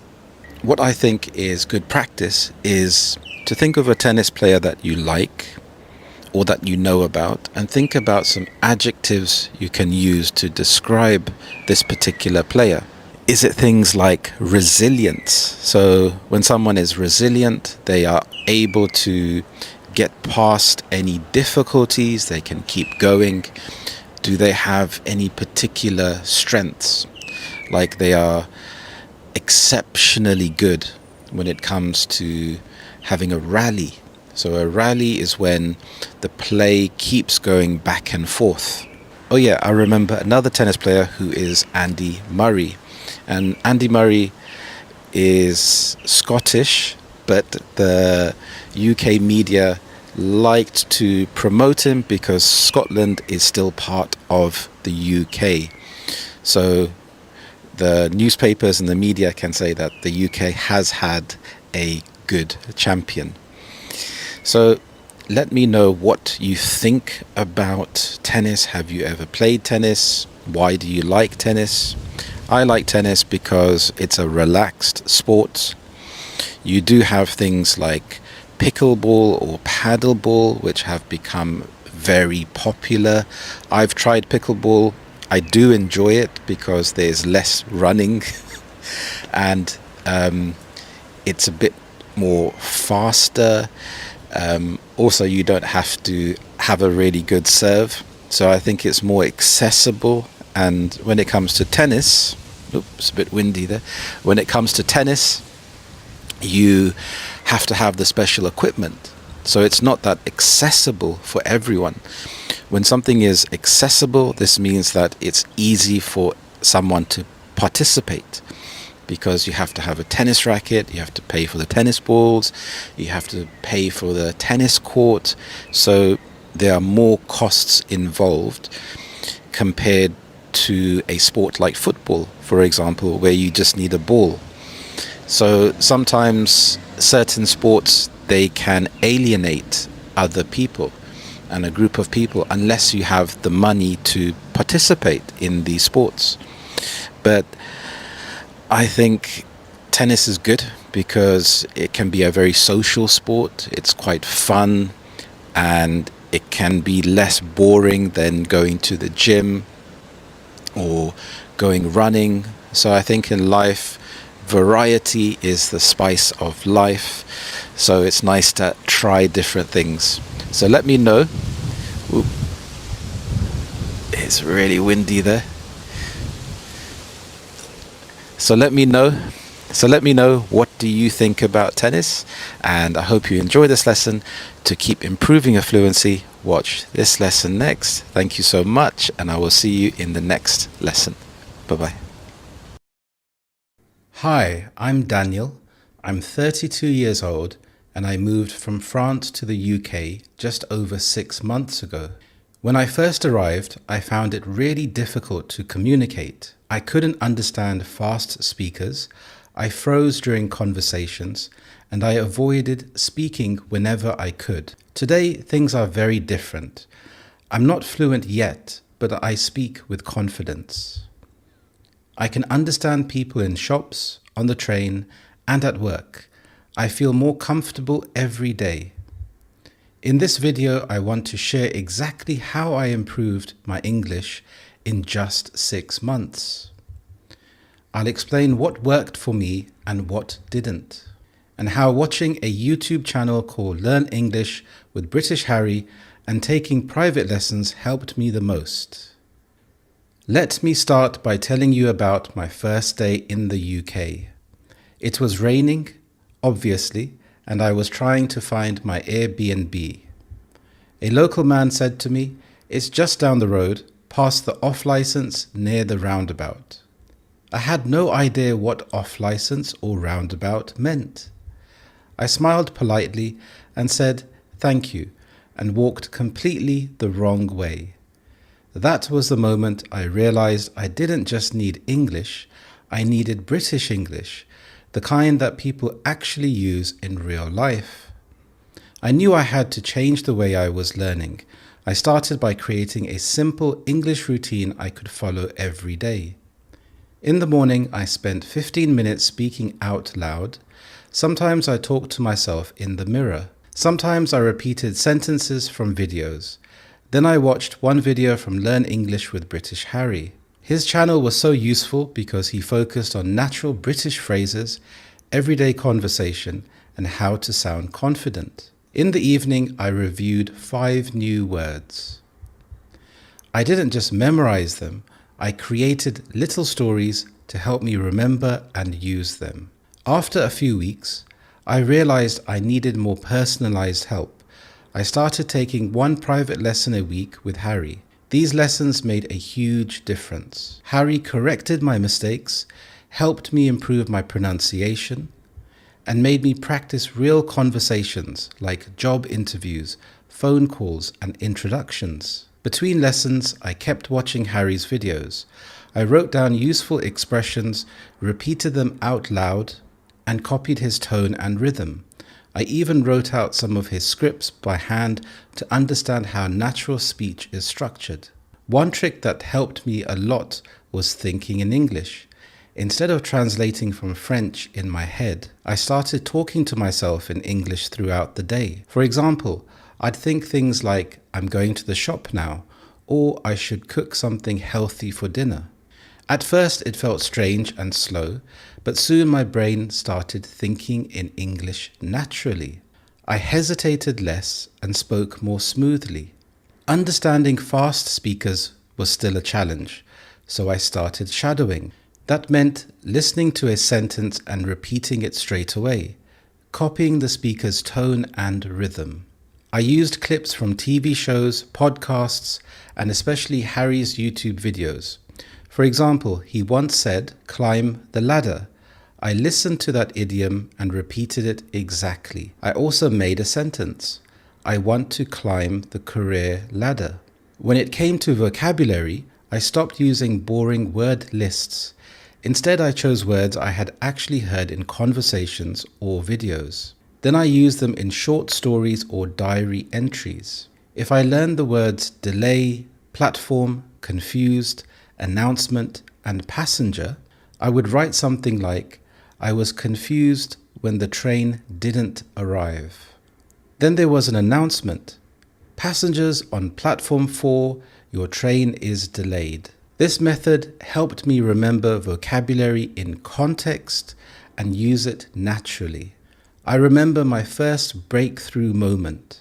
I was at a cafe and the barista asked me, "Do you want oat milk or regular?" I didn't panic. I just said, "Oat milk, please," trying to be healthy. We both laughed. That short exchange gave me so much confidence.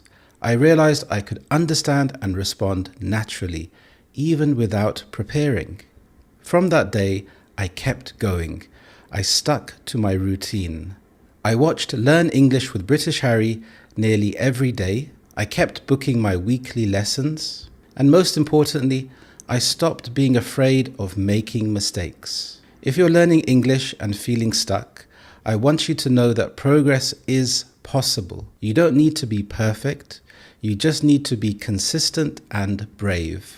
Speak every day, even if it's just to yourself. Listen to real British English, use natural expressions, and follow someone like British Harry, who explains things clearly and knows exactly what English learners struggle with. 6 months ago, I avoided speaking to anyone. Now I'm building friendships, applying for jobs, and living my life in English. If I can do it, you can too. Thank you for listening to my story, and thank you, Harry. Your videos made a huge difference in my journey. Hi, I'm Daniel. I'm 32 years old, and I moved from France to the UK just over 6 months ago.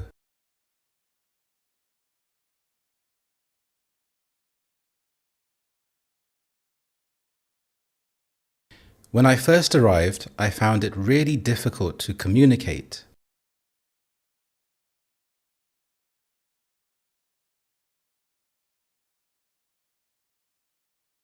I couldn't understand fast speakers, I froze during conversations, and I avoided speaking whenever I could.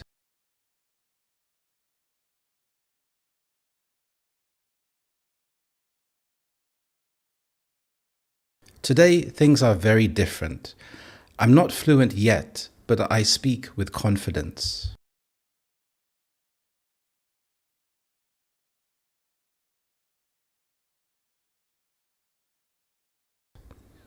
I can understand people in shops, on the train, and at work.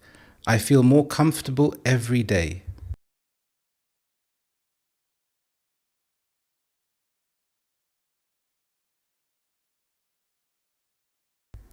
In this video, I want to share exactly how I improved my English in just 6 months.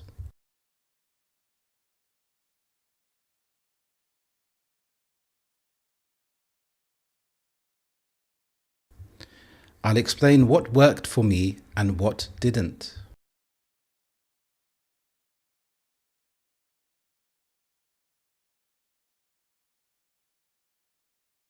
and how watching a YouTube channel called Learn English with British Harry and taking private lessons helped me the most.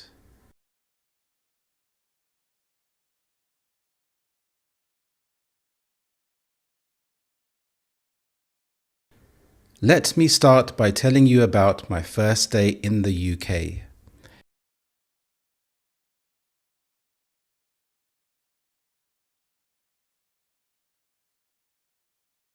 It was raining, obviously, and I was trying to find my Airbnb.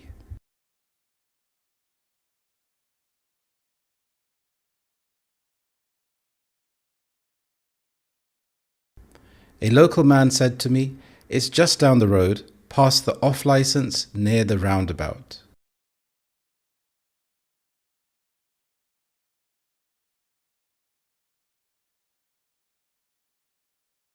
I had no idea what off license or roundabout meant.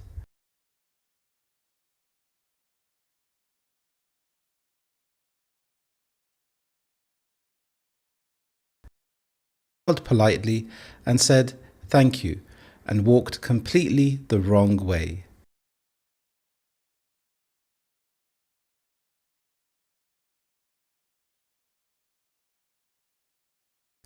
That was the moment I realized I didn't just need English, I needed British English, the kind that people actually use in real life.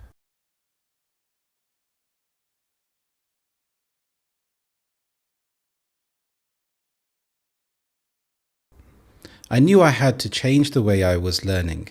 I started by creating a simple English routine I could follow every day.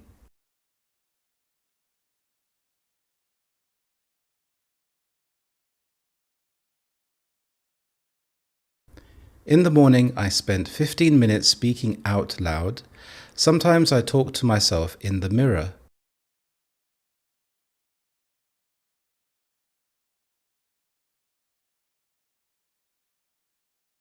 Sometimes I repeated sentences from videos. Then I watched one video from Learn English with British Harry.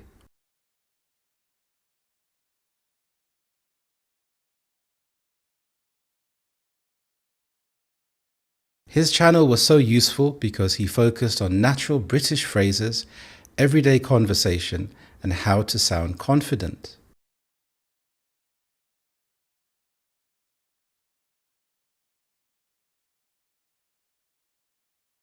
In the evening, I reviewed 5 new words.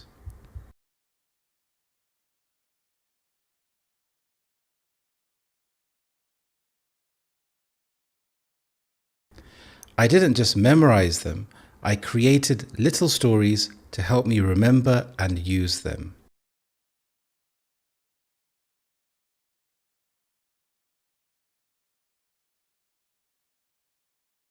After a few weeks, I realized I needed more personalized help. I started taking one private lesson a week with Harry.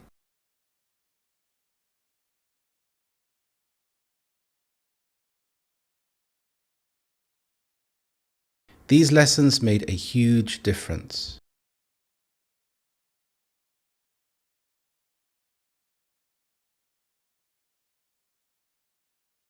Harry corrected my mistakes, helped me improve my pronunciation,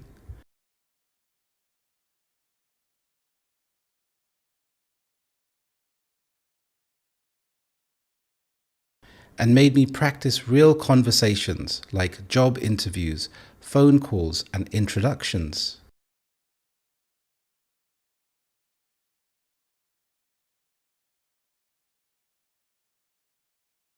Between lessons, I kept watching Harry's videos.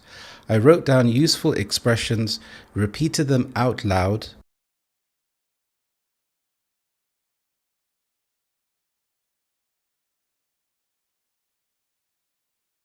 and copied his tone and rhythm. I even wrote out some of his scripts by hand to understand how natural speech is structured.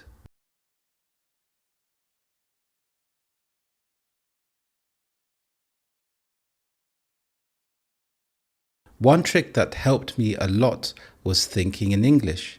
Instead of translating from French in my head,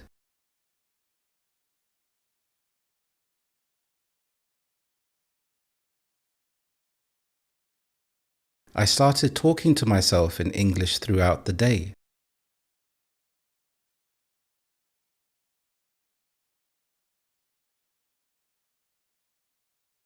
For example, I'd think things like, I'm going to the shop now, or I should cook something healthy for dinner.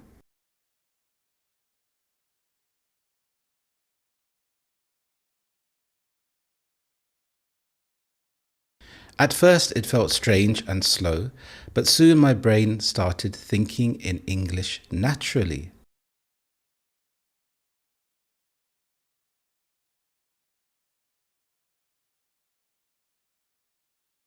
I hesitated less and spoke more smoothly.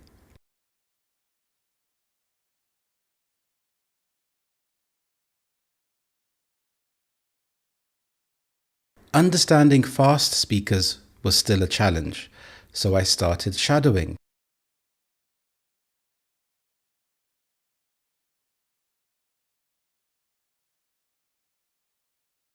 That meant listening to a sentence and repeating it straight away, copying the speaker's tone and rhythm.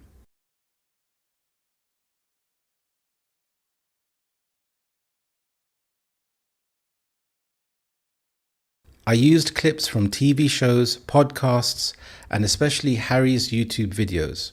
For example, he once said,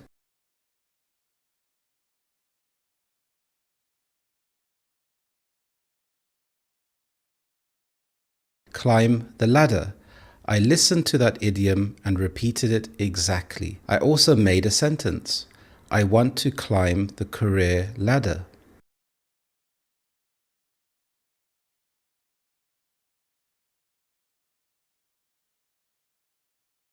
When it came to vocabulary, I stopped using boring word lists.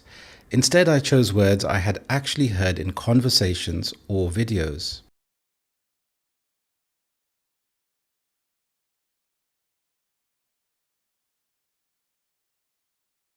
Then I used them in short stories or diary entries.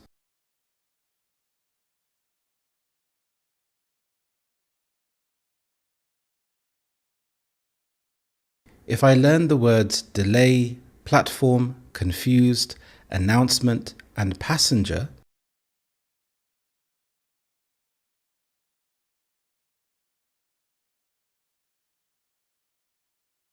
I would write something like, I was confused when the train didn't arrive.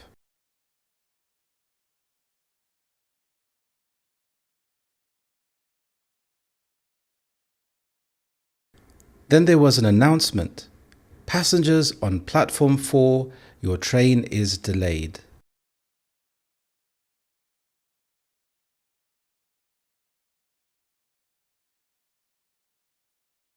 This method helped me remember vocabulary in context and use it naturally.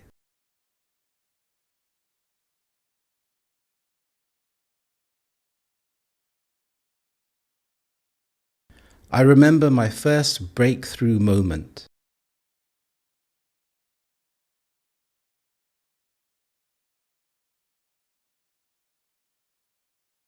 I was at a cafe and the barista asked me, do you want oat milk or regular?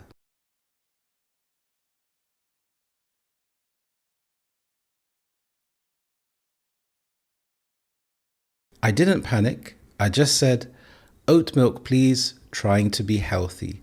We both laughed.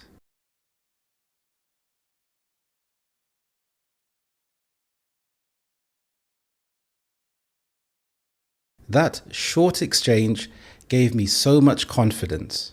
I realized I could understand and respond naturally, even without preparing.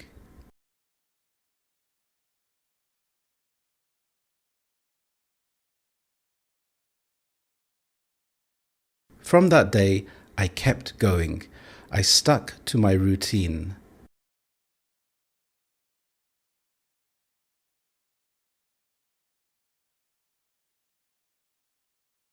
I watched Learn English with British Harry nearly every day.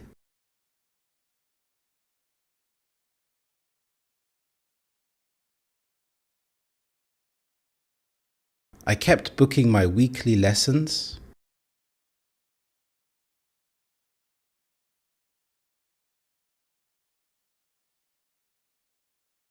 And most importantly, I stopped being afraid of making mistakes.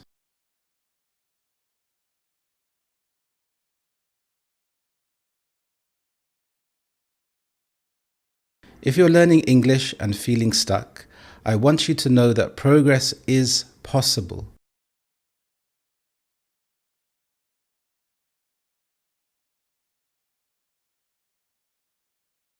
You don't need to be perfect, you just need to be consistent and brave.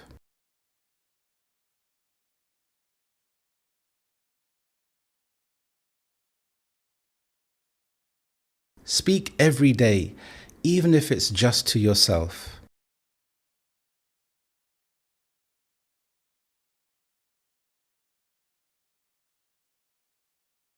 Listen to real British English, use natural expressions,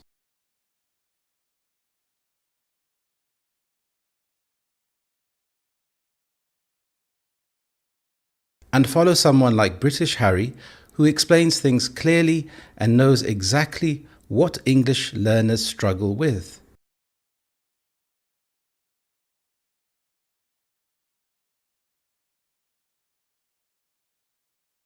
Six months ago, I avoided speaking to anyone.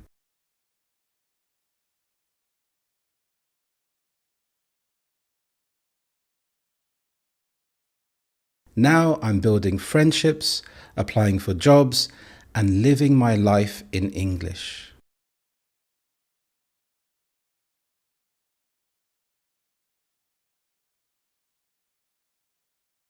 If I can do it, you can too.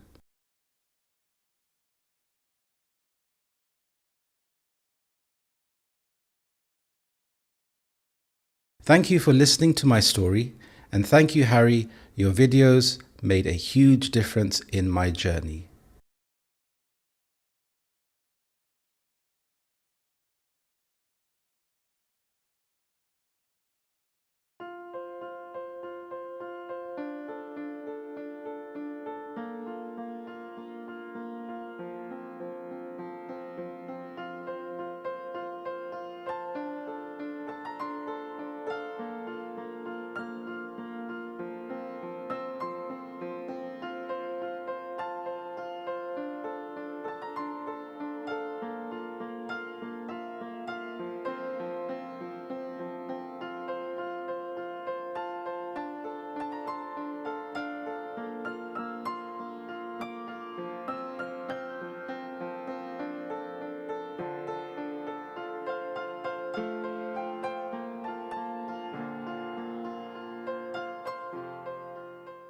Hello everyone, how are you today? I hope you're well. Today I have a very interesting lesson for you. We're going to use some critical thinking and look at Maslow's hierarchy of needs. So I have this drawing here. I'm a bit of an artist in my spare time. So I have a nice triangle here for you. So at the bottom, number one, we have physiological needs. Then we have safety needs. Thirdly, love and belonging. Fourthly, esteem. Fifthly, we have self-actualization with a nice smiley face here. So that person has made it to the top of the triangle. So today we're going to go into this into a lot of depth, and I'm going to discuss each stage, what it means. I'm going to use a lot of interesting vocabulary, and you're going to learn a lot in today's lesson. I think this is a really interesting exercise to use as part of critical thinking. When it comes to learning English, so yes, you learn your basic vocabulary, your grammar, Then we start to think about fluency. And fluency is being able to speak coherently, so being able to connect ideas together. Now, you may go off tangent. An informal word is to ramble. Rambling is fantastic. You want to practice rambling. You want to use the word because to try to extend your answers as much as possible. And see it like a game. See it like, how can I connect these words together? So talking about Maslow's hierarchy of needs is something that I use in my lessons personally to help my students. So I'm not just a content creator on YouTube. I do actually teach students. I've taught thousands of students from all around the world. I've helped them to gain better jobs, to pass important exams, to be able to travel, to start businesses, being able to speak to native speakers and understand native speakers. Because my aim is to make you feel powerful when it comes to learning English. I don't just want you to feel like I'm going to get by or scrape by. I want you to be able to use English to build your self-esteem. So I think English is fantastic. I think learning English is a brilliant thing to do. So I congratulate you for keeping up with English, and I hope my videos have really helped you. I've created a fantastic free ebook for you. You'll find a link to download it in my description below. And also think about becoming a member of this channel. It really means a lot to me, and I really appreciate it because it helps this channel to grow. We have Maslow's hierarchy of needs. This picture is a bit more pretty, a bit more colorful for you. So we're going to start from the physiological needs. Now, notice how I pronounce this word, physiological. And we can also think of our ordinal numbers. So we have firstly. So firstly, we have our physiological needs. But what does that mean? Well, we have air, water, food, shelter, sleep, clothing, and reproduction. So there are quite a few needs there. So firstly, what is the point of Maslow's hierarchy of needs? Well, it talks about how in humanity we have certain needs that need to be met in order for us to live a good life, in order for us to function. And as those needs are met, we move on to the next level of needs. Now, there is a theory within this that the needs can run concurrently, so they can run at the same time. So they can go from the bottom to the top and from the top to the bottom at the same time. But looking at this first, I think it's a really good way to improve your English and start to use some critical thinking. So if the first way to fulfill your needs is food. So as a human, we need to have food. But does it matter what type of food we have? I think so. I think it's really important. I think the quality of food that we are consuming is incredibly important, because you could give someone a lot of junk food, a lot of snacks, sugary foods, but then it can lead to health problems. It can lead to things like diabetes. So the quality of food is really important, not just having food. Then we need water. Similarly, we need to have healthy, clean water. So if you're supplying someone with water that's contaminated and dirty, that person will get sick. So it's in conjunction. So we need healthy food and we need clean water. Then shelter. So this can be subjective. So what does shelter mean to you? Is it just to have a roof over your head? Do you need to have other things within the shelter? So if you live in a house, if we think about the mod cons that people have, so, and then for some people, this can also be a necessity. So, for example, a bathroom. Or is it an accommodation where the bathroom is shared with other people? In this case, you have less privacy. So normally you'd have a bathroom, you'd have a kitchen. So with shelter, is it important to have a kitchen? On one hand, yes, it is, because you can have more autonomy, you can have more independence to cook healthy food for yourself. Whereas if you don't have access to a kitchen, it's a lot more difficult. I think you could have a shared kitchen with others, and this could also be good because you have to learn communication skills, you have to clean up after yourself. But on the other hand, it takes away from your freedom and feeling like this is your own place. So in the basic needs, it's just shelter, just to have somewhere to sleep that is warm. I think that's really important, because some accommodation is not really in a good shape. There may be mold, which is like damp spots, and this happens when there's very poor ventilation. So condensation will build up inside the room, and you'll see black spots on the wall, and breathing this in can be very harmful for your lungs. So it's important to think about the type of accommodation. Then we have sleep.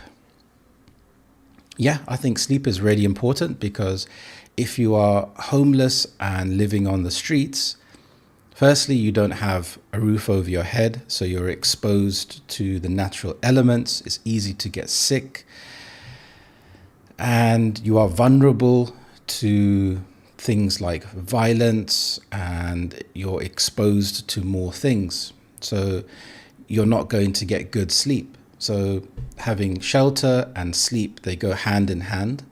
So having sleep, I think, is very important, the quality of sleep.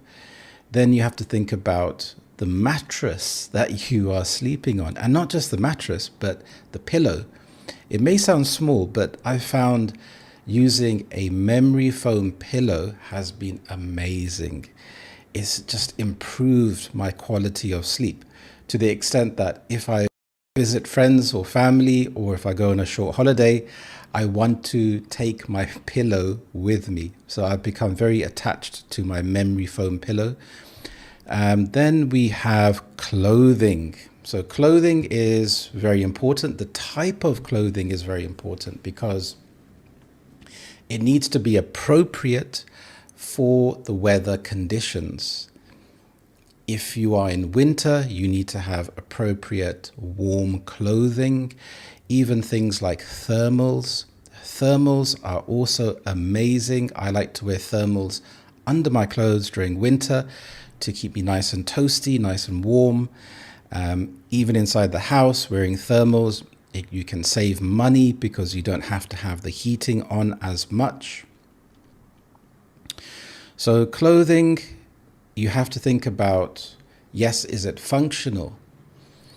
But as it stops becoming functional, you want to be able to express yourself with clothing. And this is why I think when you look at these levels, it's important to take them with a pinch of salt. So when you do something with a pinch of salt, you don't take it too seriously, because this need of clothing, I think if you are a creative person, you will look at clothes in a different way.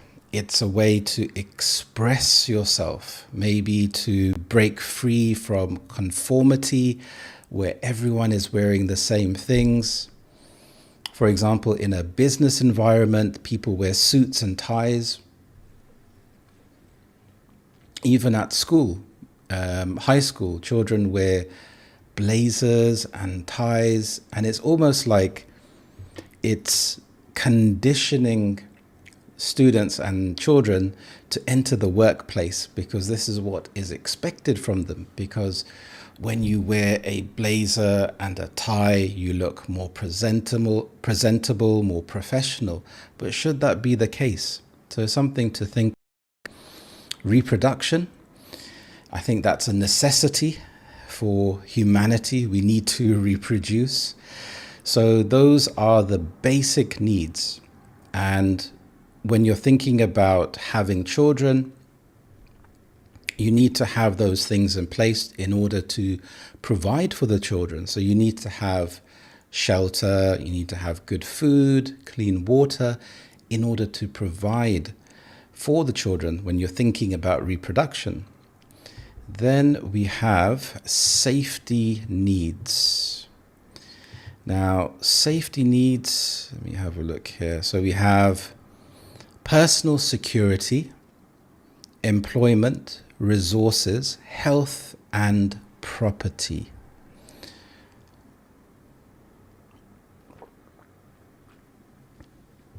So personal security is very important. You want that need to be met because once you have personal security, you can feel more relaxed and you can focus your energy on something else. If you live in an environment where you're constantly on the lookout for danger, if you're looking over your shoulder, the environment is very unpredictable, so you cannot focus on other things. Employment, so having a job. Now, why is having a job important? That's an interesting question. There are many factors. If you notice, that is an introduction which I teach my students, which has been very helpful for them. Using this introduction can save you time. It can buy you time. Now, you can't actually buy time. You can't go into a supermarket and say, I would like an extra 10 minutes, please. But saying this, that's an interesting question. There are many factors. It gives you more time to think about your answer. So if we go back to it, so employment, a job is good because it gives you independence. You can start to save money. You can buy better quality of food.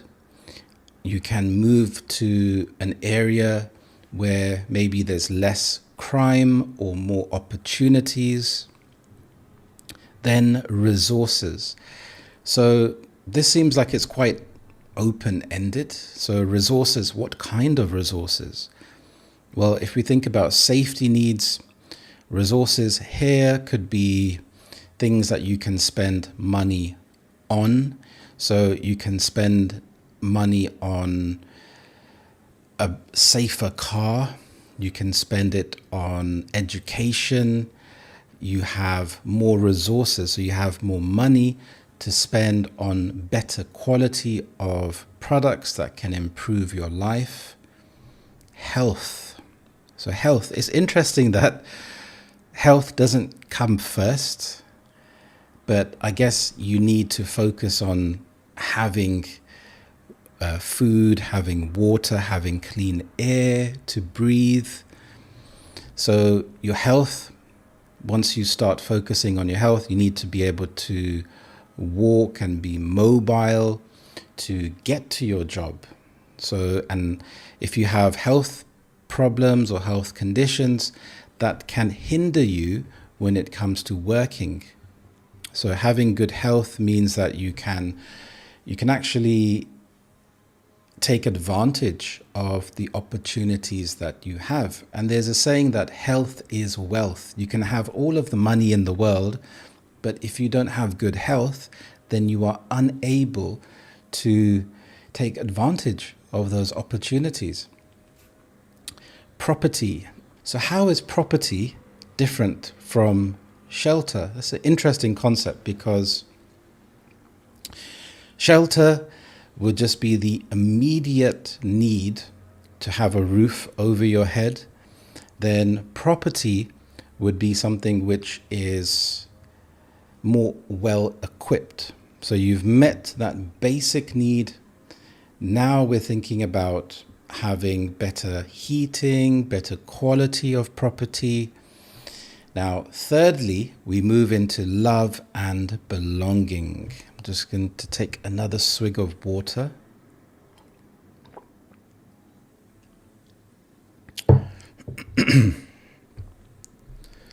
So we have friendship, intimacy, family, a sense of connection.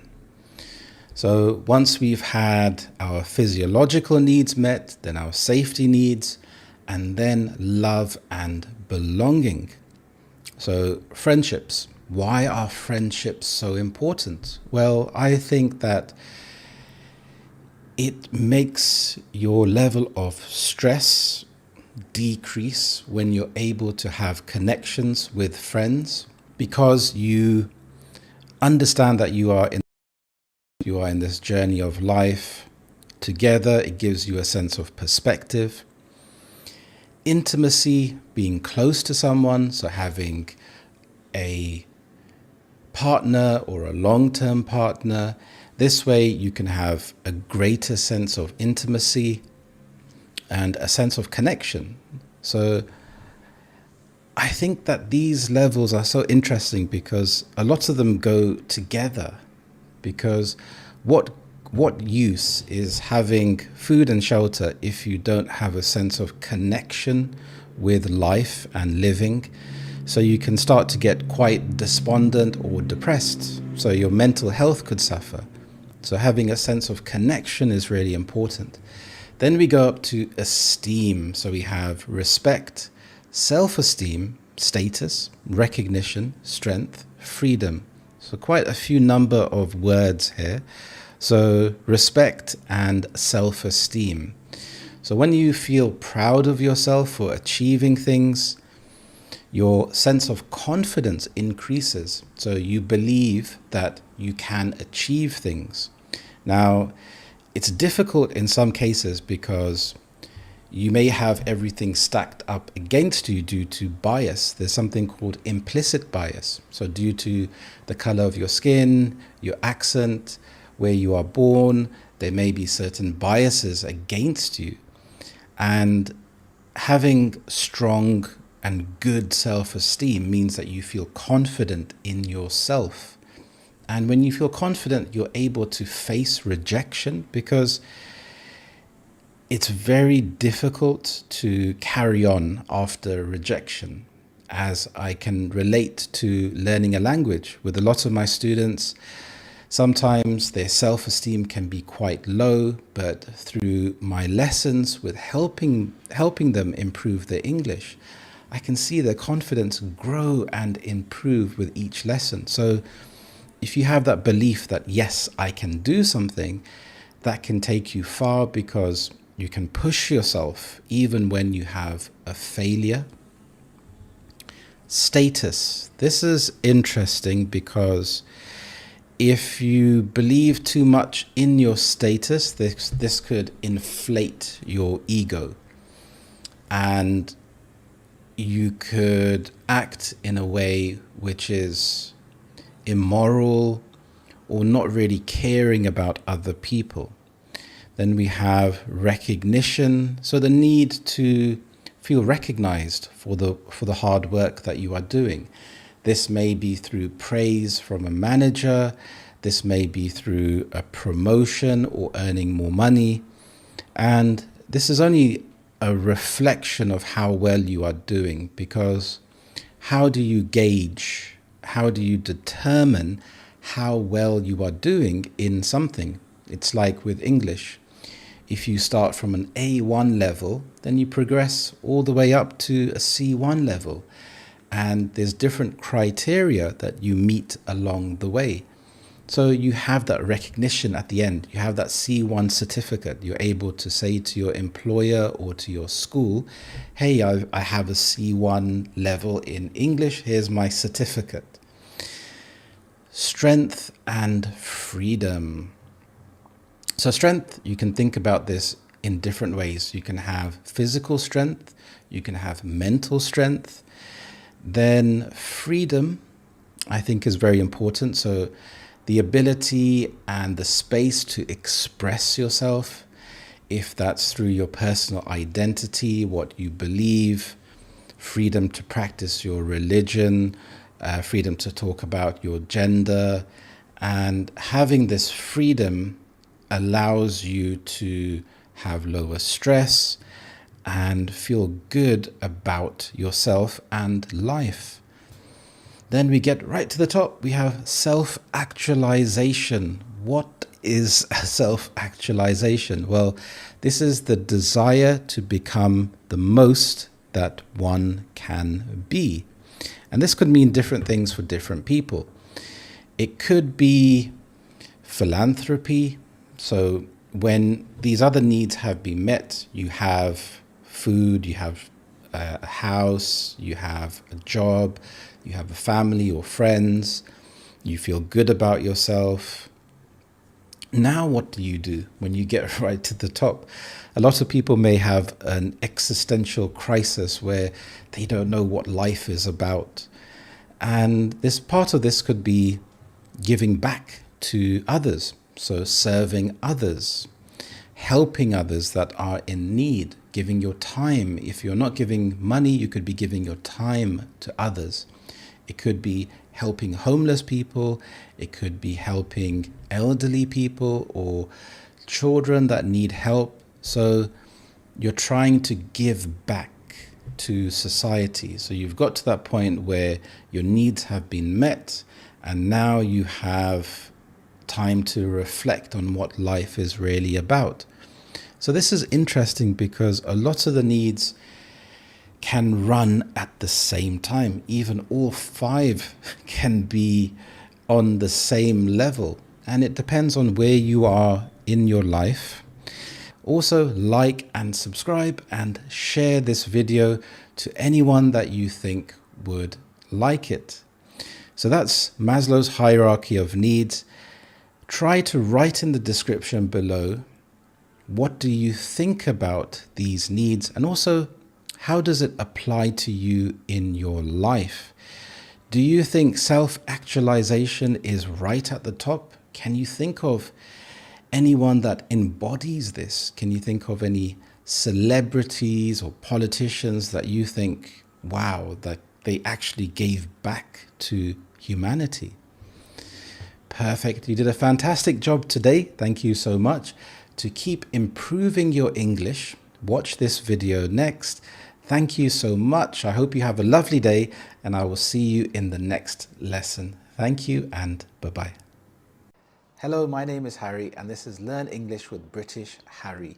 Today, you're going to improve your C2 level vocabulary. Let's learn some advanced C2 level irregular verbs. You're going to learn the vocabulary with pronunciation and lots of examples. We have the present, the past, and the past participle. Oversee, oversaw, overseen. Oversee means to watch over or to manage something carefully to make sure it's done correctly. The project has been overseen by experts. Forego, forewent, foregone. Forego means to give up or to do without something. They forego dessert to stay healthy. Shake, shook, shaken. To shake something means to move it quickly back and forth or up and down. He shook the box to see if anything was inside. Misgive, misgave, misgiven. Misgive means to feel uncertain or have doubts about something. His misgivings about the route made him feel hesitant about proceeding with the journey. Betake, betook, betaken. Betake means to go or move to a place, usually in a purposeful manner. He betook himself to the library to study for his exams.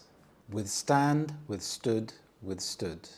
This means to endure something difficult or challenging. The bridge was designed to withstand severe weather conditions. Undertake, undertook, undertaken. Undertake means to start doing something usually difficult or important. Last summer, she undertook the task of renovating her house.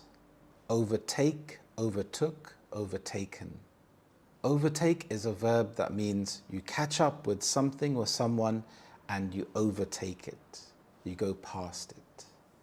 The faster car overtook the slower car on the motorway. Overhear, overheard, overheard.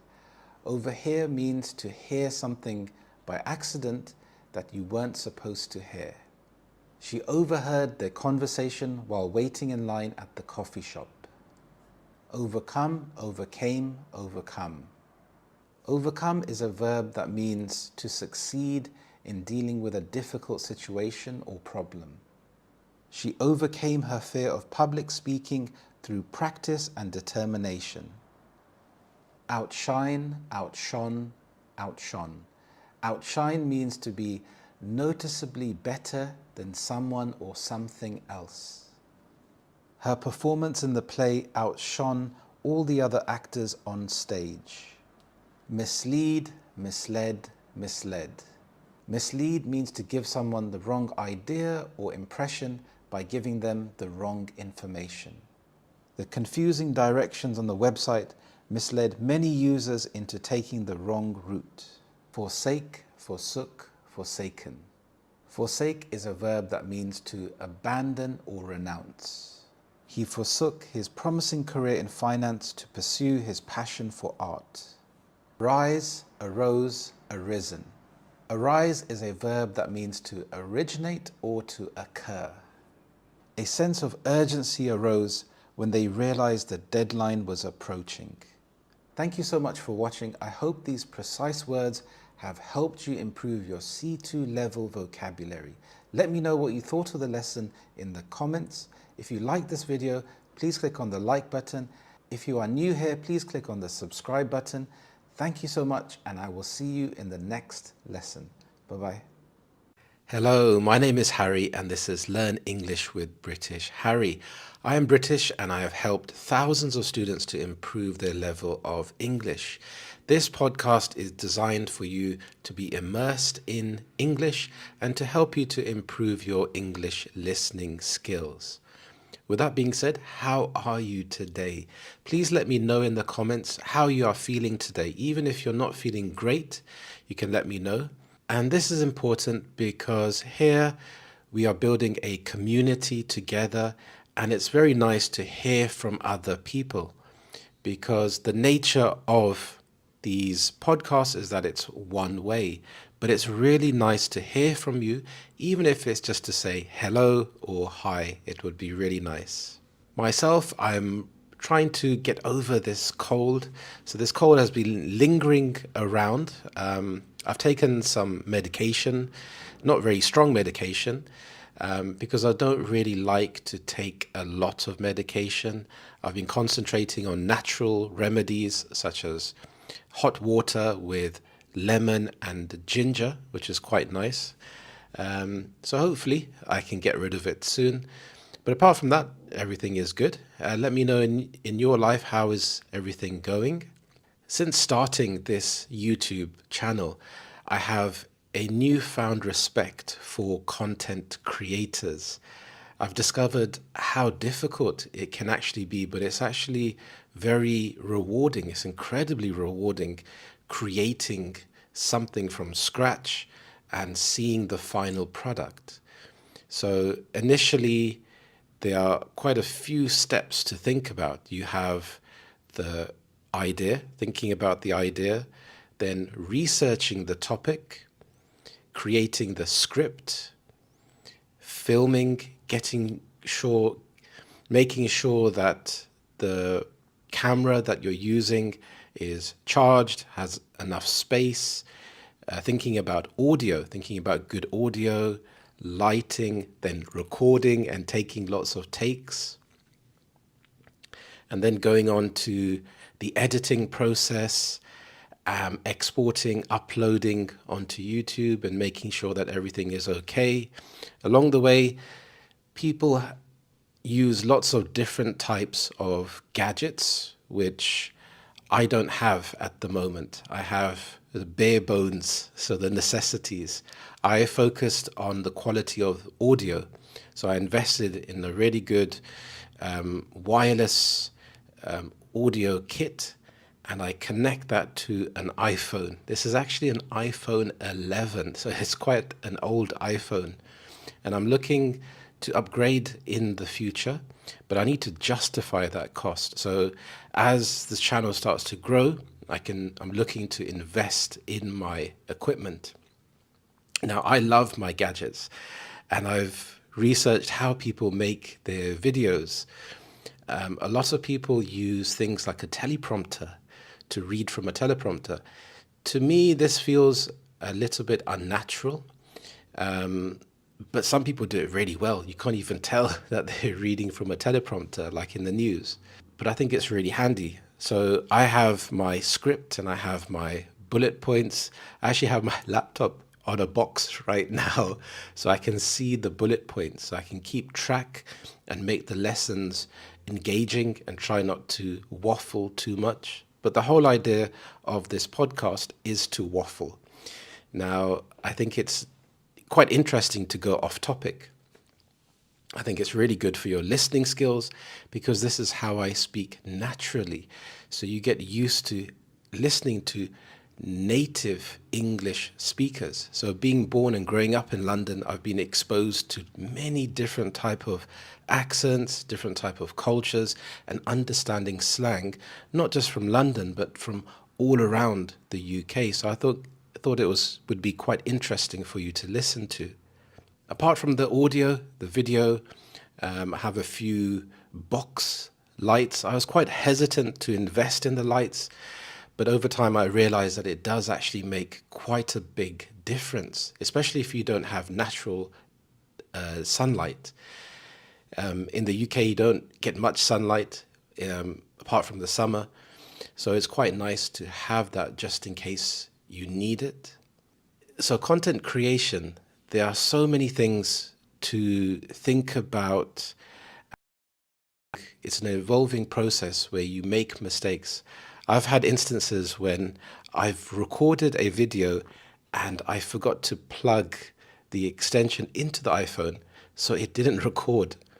There've been other times when I forgot to clean the camera lens, and when I watched the video back, it looked fine until I exported it to the laptop and the video was blurry.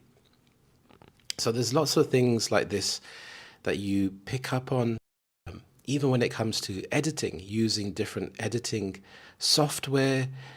Some other people that may be more fortunate may have teams or export this to other people to do.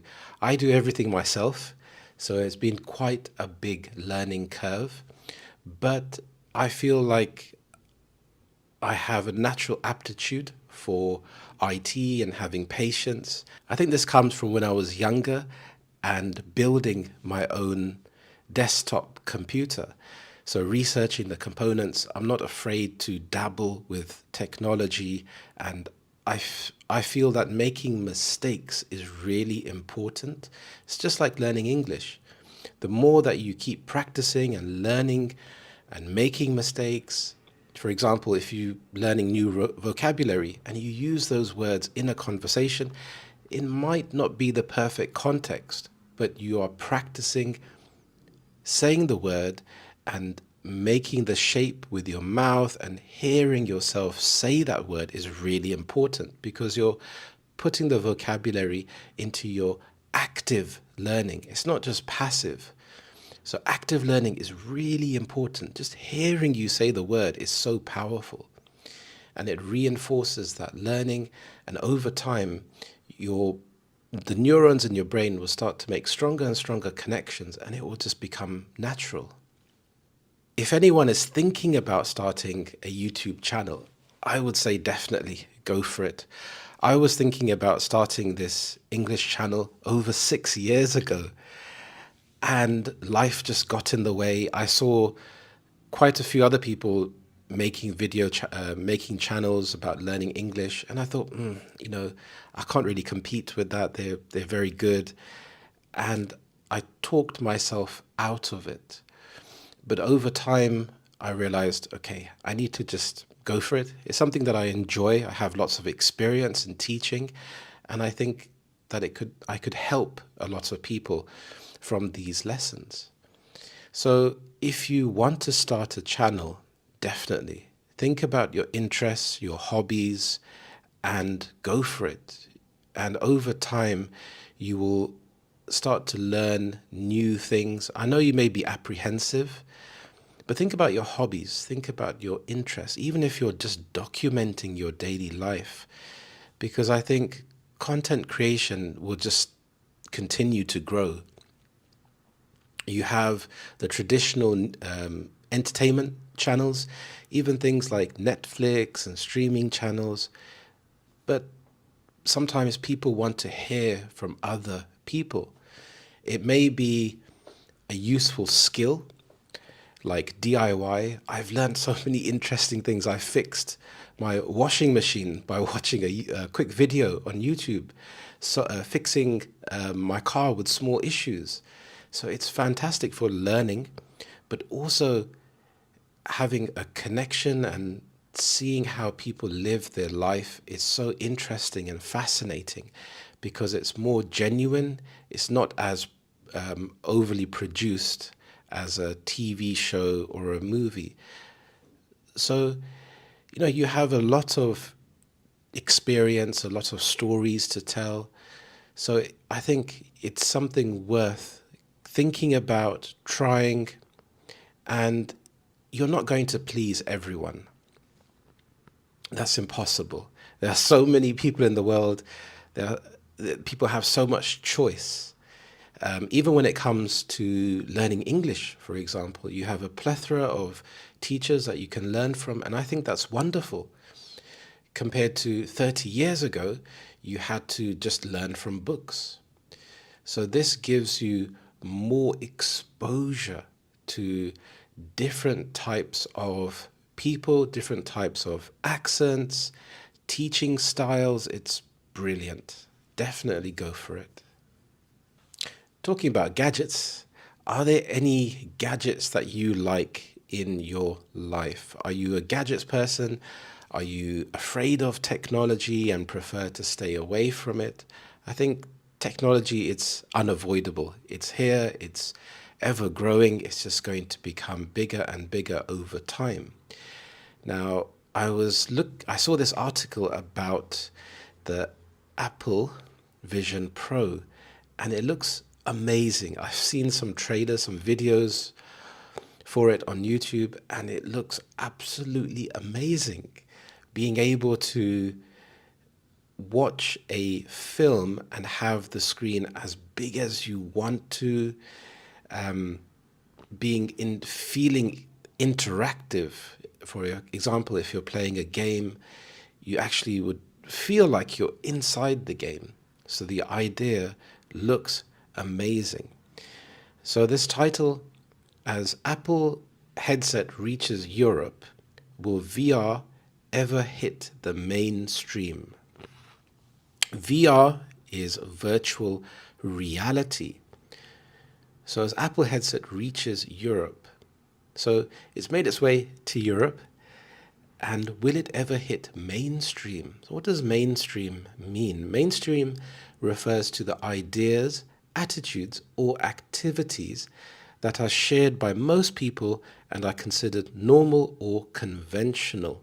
So it represents the common or popular way of thinking or doing things, or things that are widely accepted in society. For example, mainstream music is a kind of music that most people listen to and is played on popular radio stations. So mainstream. If we think about social media, in my personal experience, things like Facebook have become more mainstream. 20 years ago, it was more niche. Many people, especially older people, hadn't heard about Facebook, but now it's more mainstream communication apps like WhatsApp. Many people of the older generation know how to use WhatsApp and enjoy using it.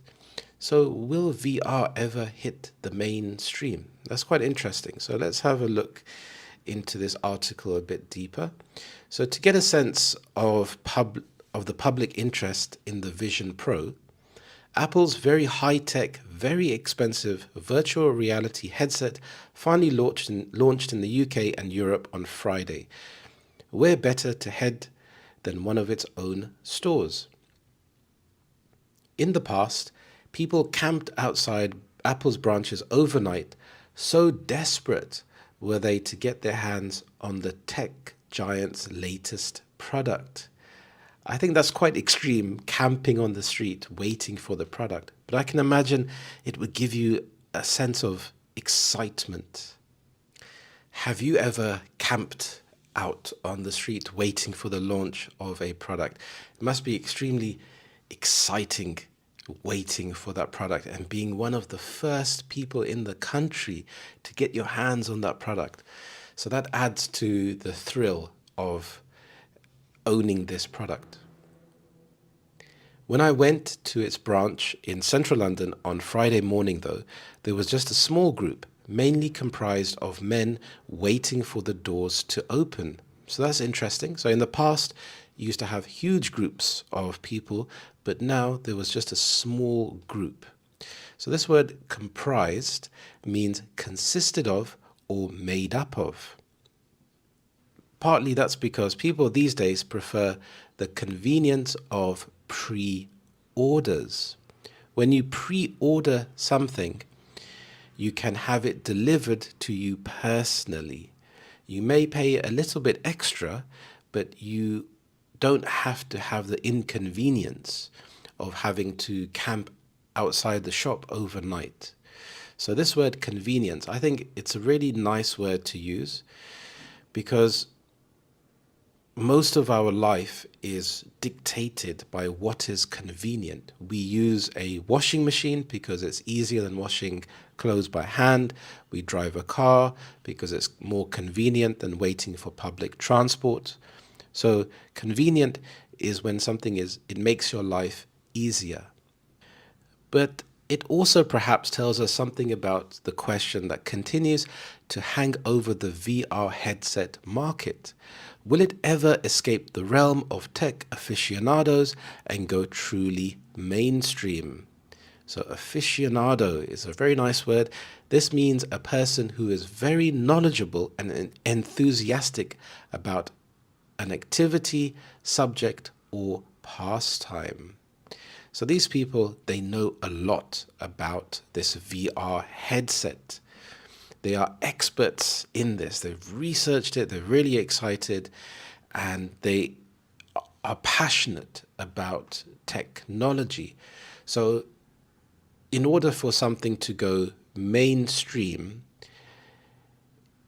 it's the opposite for it being niche. Niche is when it's fewer people are very interested in something.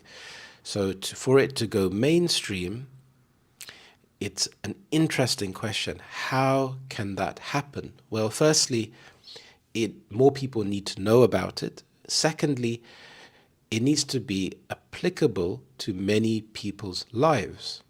Some people may not be interested in video games or movies. They may enjoy music or travel. So they need to be exposed to what a VR headset could do. Maybe it could make being immersed in music more enjoyable, or traveling to another country.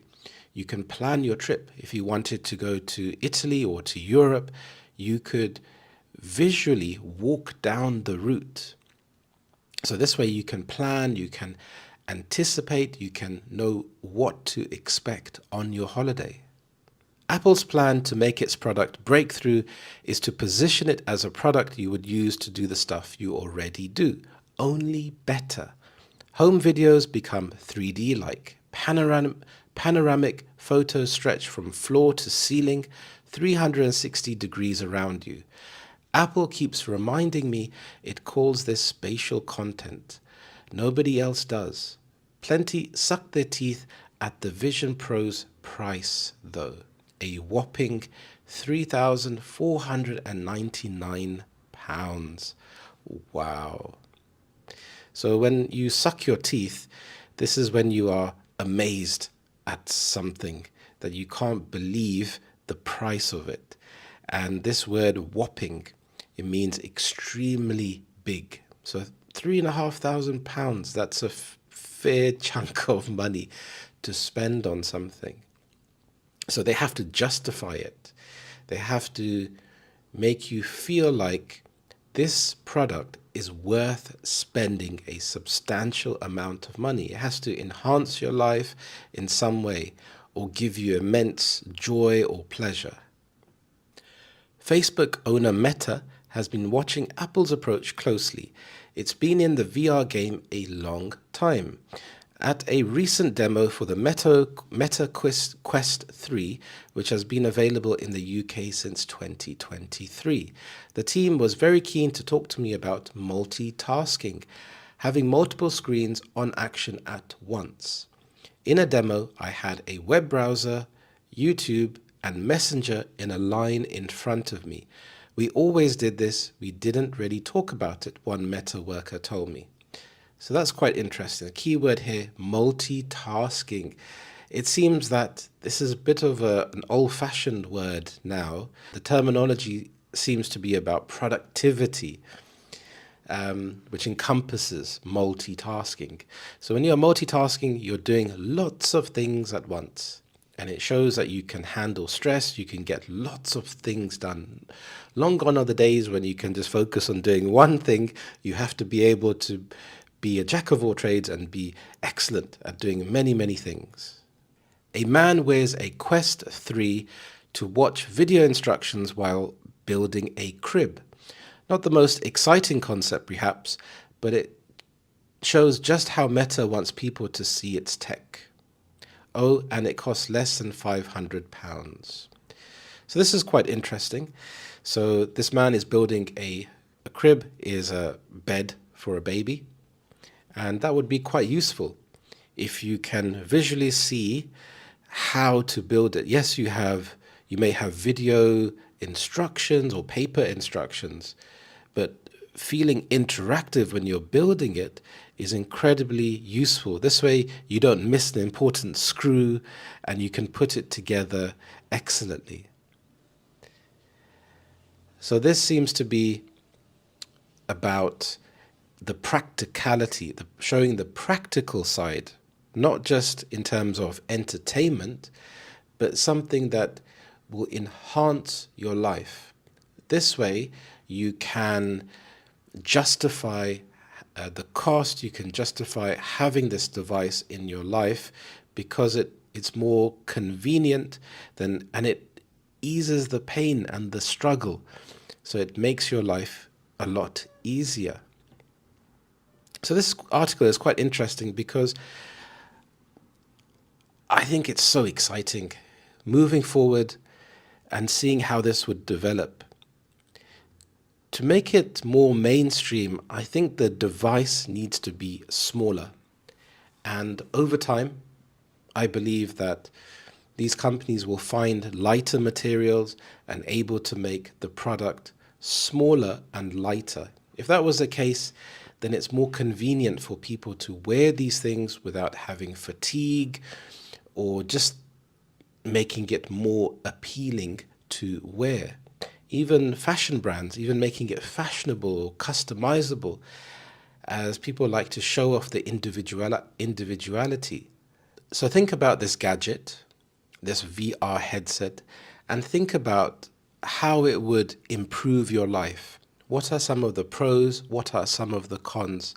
And if you'd like, you can put your answers in the description below. I'd love to hear from you. Also, if you haven't already, please have a look at my free ebook. It's absolutely free for you to download. I've created it for you to give you 5 amazing tips to help you to improve your level of English. And they are practical exercises you can try to start improving your English now. Thank you so much for listening and watching. I hope you have a wonderful day, and I will see you next time. Thank you very much, and bye bye. Hello, everyone. How are you today? I hope you're well. My name is Harry, and welcome back to Learn English with British Harry. I am a British English teacher, and I have taught thousands of students from all around the world. To hear from my students, visit my website, britishharry.com, to hear the positive feedback I have had from my students. I make content on YouTube, but I also teach students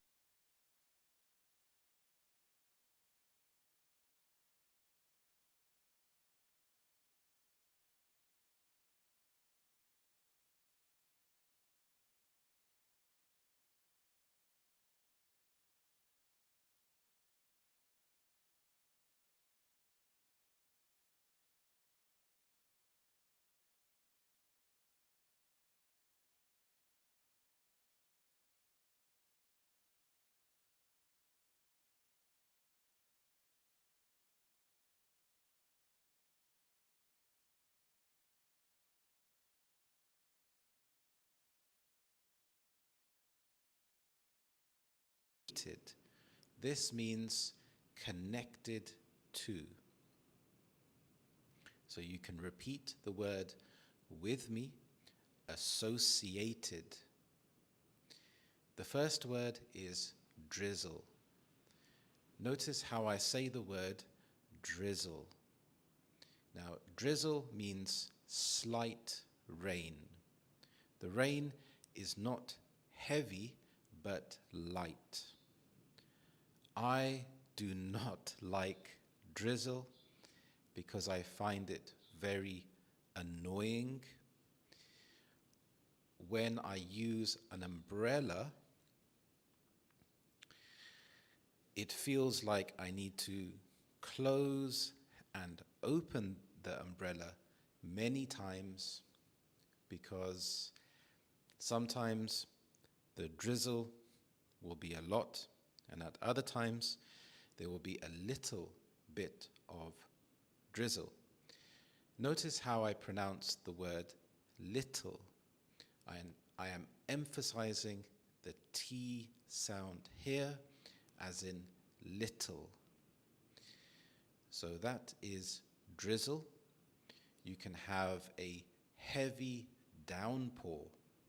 A heavy downpour is when there is a lot of rain all at once. And when there is a heavy downpour, you need to use an umbrella. You can have cloudy weather. When the weather is cloudy, it can be overcast. It can be gloomy. When I say the word gloomy, it is when the skies are grey and it doesn't make you feel great. But everyone is different. Everyone reacts to the weather in a different way. Do you like gloomy weather or do you like sunny weather? So we have sunny weather, we can have bright blue skies.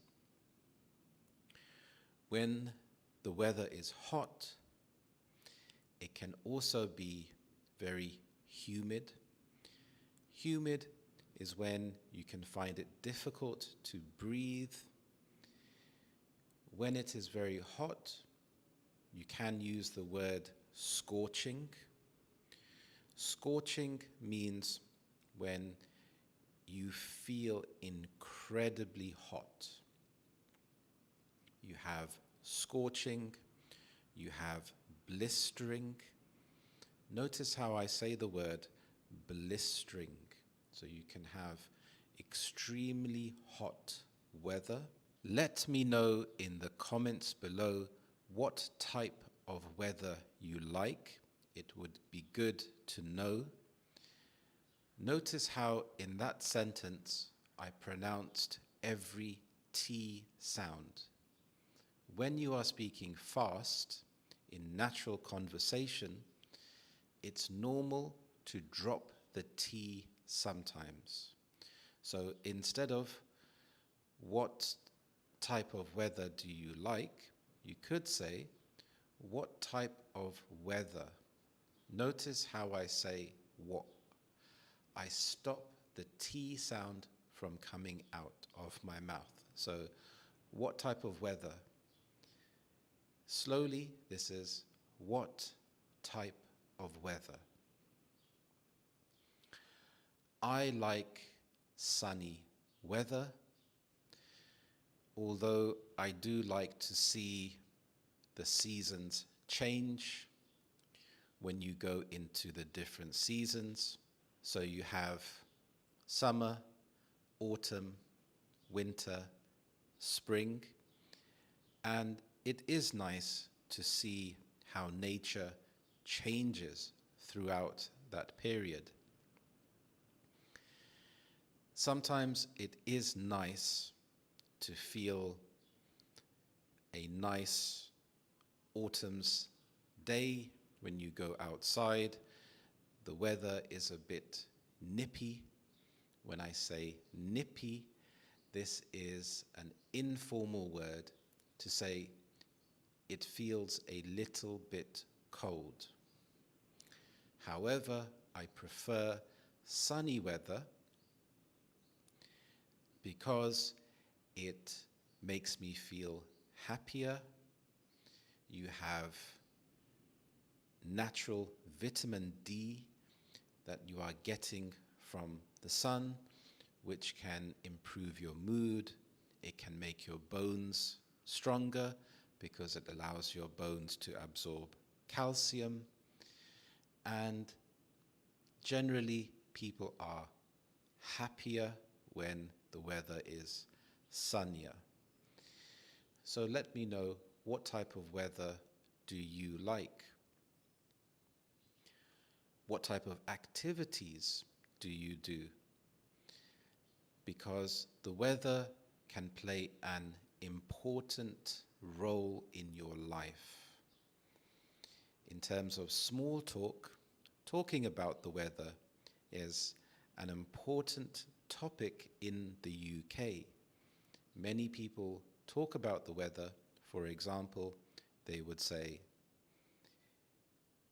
"The weather is terrible today, isn't it?" Or, it looks like a nice sunny day today. So making statements and asking questions like this is a nice way to talk to a stranger.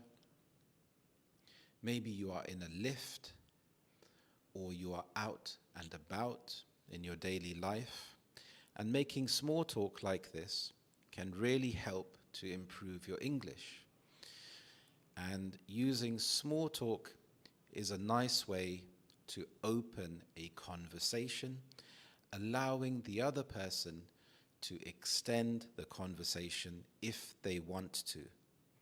So it's an excellent habit to develop. So when the weather is sunny and hot, many people flock to the beach. When I say flock, notice how I pronounce the F sound in flock. It's quite an extended sound. To flock means to go somewhere in large numbers. You can think about birds. When you see a lot of birds going from one place to another, they are flocking from one place. Maybe they are going to a different part of the country to find better weather or to find food. So as humans, we flock to the beach, and the beaches are big tourist areas during the summer period. People like to sunbathe and to relax on the beach. Maybe you want to go to a different country during the winter to get some sun. And if you are going just for the weather and only to go to the beach, you can call this a fly and flop holiday. Flop is an informal word that means to just fall over. So you can imagine someone going to the beach and just falling over on the sand and lying there absorbing the sun. People also play a lot more sports during the summer. Sports like football, tennis, running. And notice how I say the word football. Here the T is not emphasized, so not football, but football.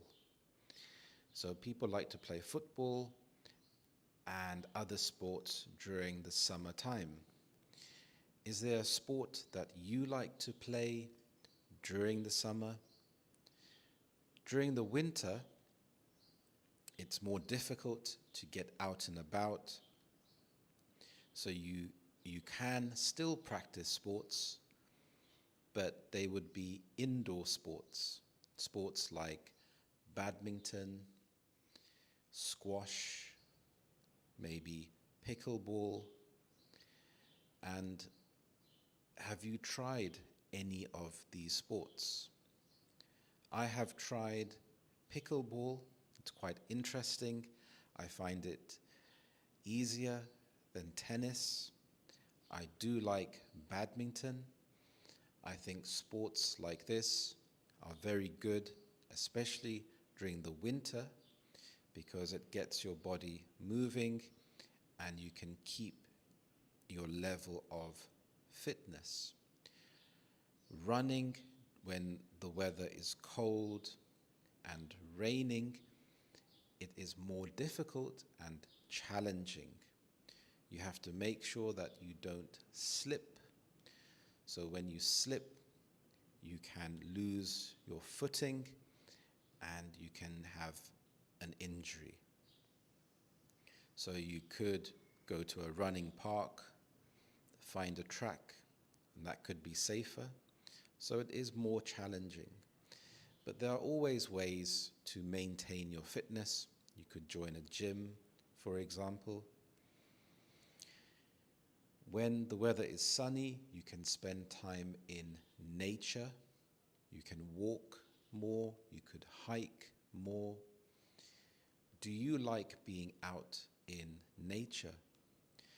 When you are learning English and learning a certain topic, a certain category, like the weather, it is good practice to constantly ask yourself questions. When you hear a vocabulary word like drizzle, ask yourself, firstly, what is drizzle? Okay, drizzle is light rain. Next, do I like drizzle? You could say yes, you could say no, you could be indifferent to drizzle. So indifferent is when it doesn't really bother you. So you don't like it, nor do you dislike it.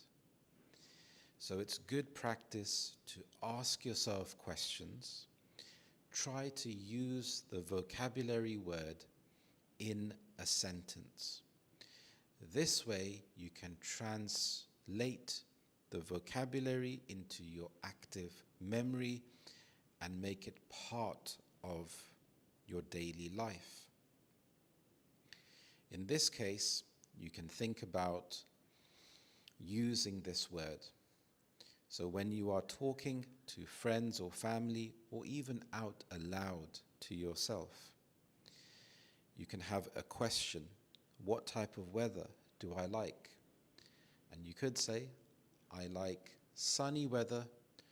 Conversely, I don't like drizzle. Using this word conversely is a very nice word to talk about the opposite of something. It is a very useful and advanced linking word. Another phrase you could use is on one hand, but on the other hand. On one hand, I like sunny weather, but on the other hand, I don't like cloudy weather. Now from here, you can add listing.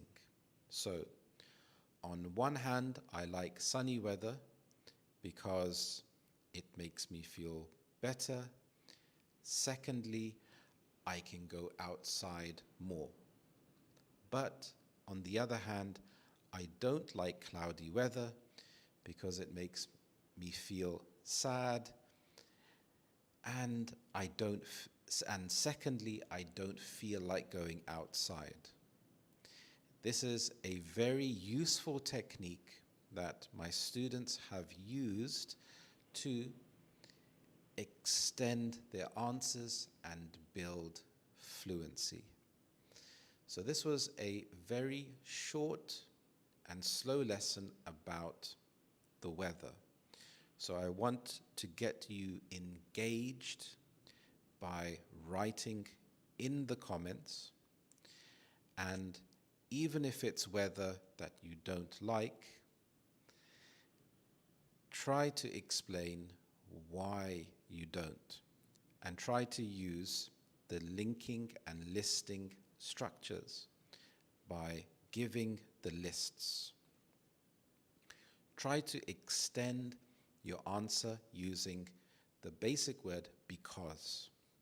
This is a very fun game you can play with yourself. So, I like sunny weather because I can go outside and it makes me feel good because I can feel the sun, and I feel like running because I can be in nature. So you're trying to see how many times you can use the word because. So we have spoken about rain, cloudy weather, sunny weather.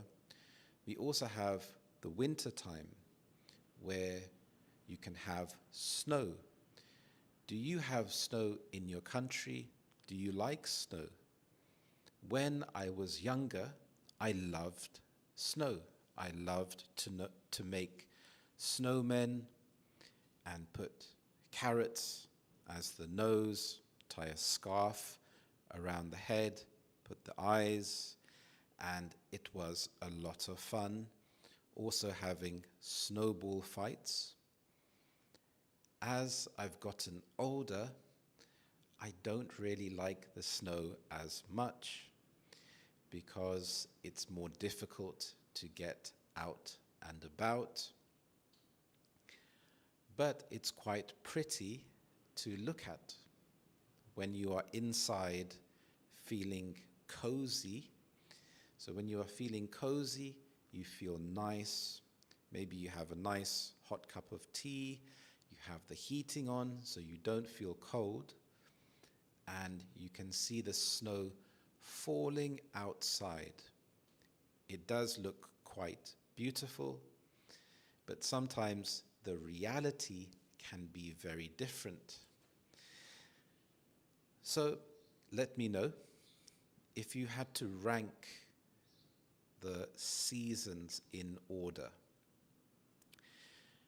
How would you rank them? And here, think about your ordinal number, your ordinal numbers. So firstly, it would be summer. Secondly, it would be winter. Thirdly, it would be spring. Fourthly, it would be autumn. And each season, it is nice to think about what happens during the season. For example, during autumn, it is quite nice to see the leaves changing color. the leaves change color from green to brown, and during winter, there are no leaves on the trees, and it can feel and seem quite sad seeing trees with no leaves. But then during spring, it is nice to see the leaves start to grow. So it is quite nice feeling part and being in nature. Another nice thing to consider is the type of clothing that you wear. So during summer, you would wear different clothes as opposed to winter. And during winter, it's nice to have a warm coat, scarf, and gloves. And during summer, it's nice to wear shorts and t-shirts. So let me know in the comments below what weather you like, and try to go into as much detail as you can. Why do you like this type of weather? Firstly, what type of activities can you do? Secondly, what type of clothing do you wear? So this helps to extend your answers a bit more. Thank you for watching. Watch this video next to improve your vocabulary and your fluency. Thank you so much, and I will see you in the next lesson. Bye-bye. Hello everyone, how are you today? I hope you're well. So today is a bit of an informal chat. There's nothing planned, there's nothing on the agenda. Just want to find out how you are today and what you did today. A very common question to initiate a conversation is to simply ask, how's it going? This is very informal. So if someone says to you, how's it going? They want to know how you are.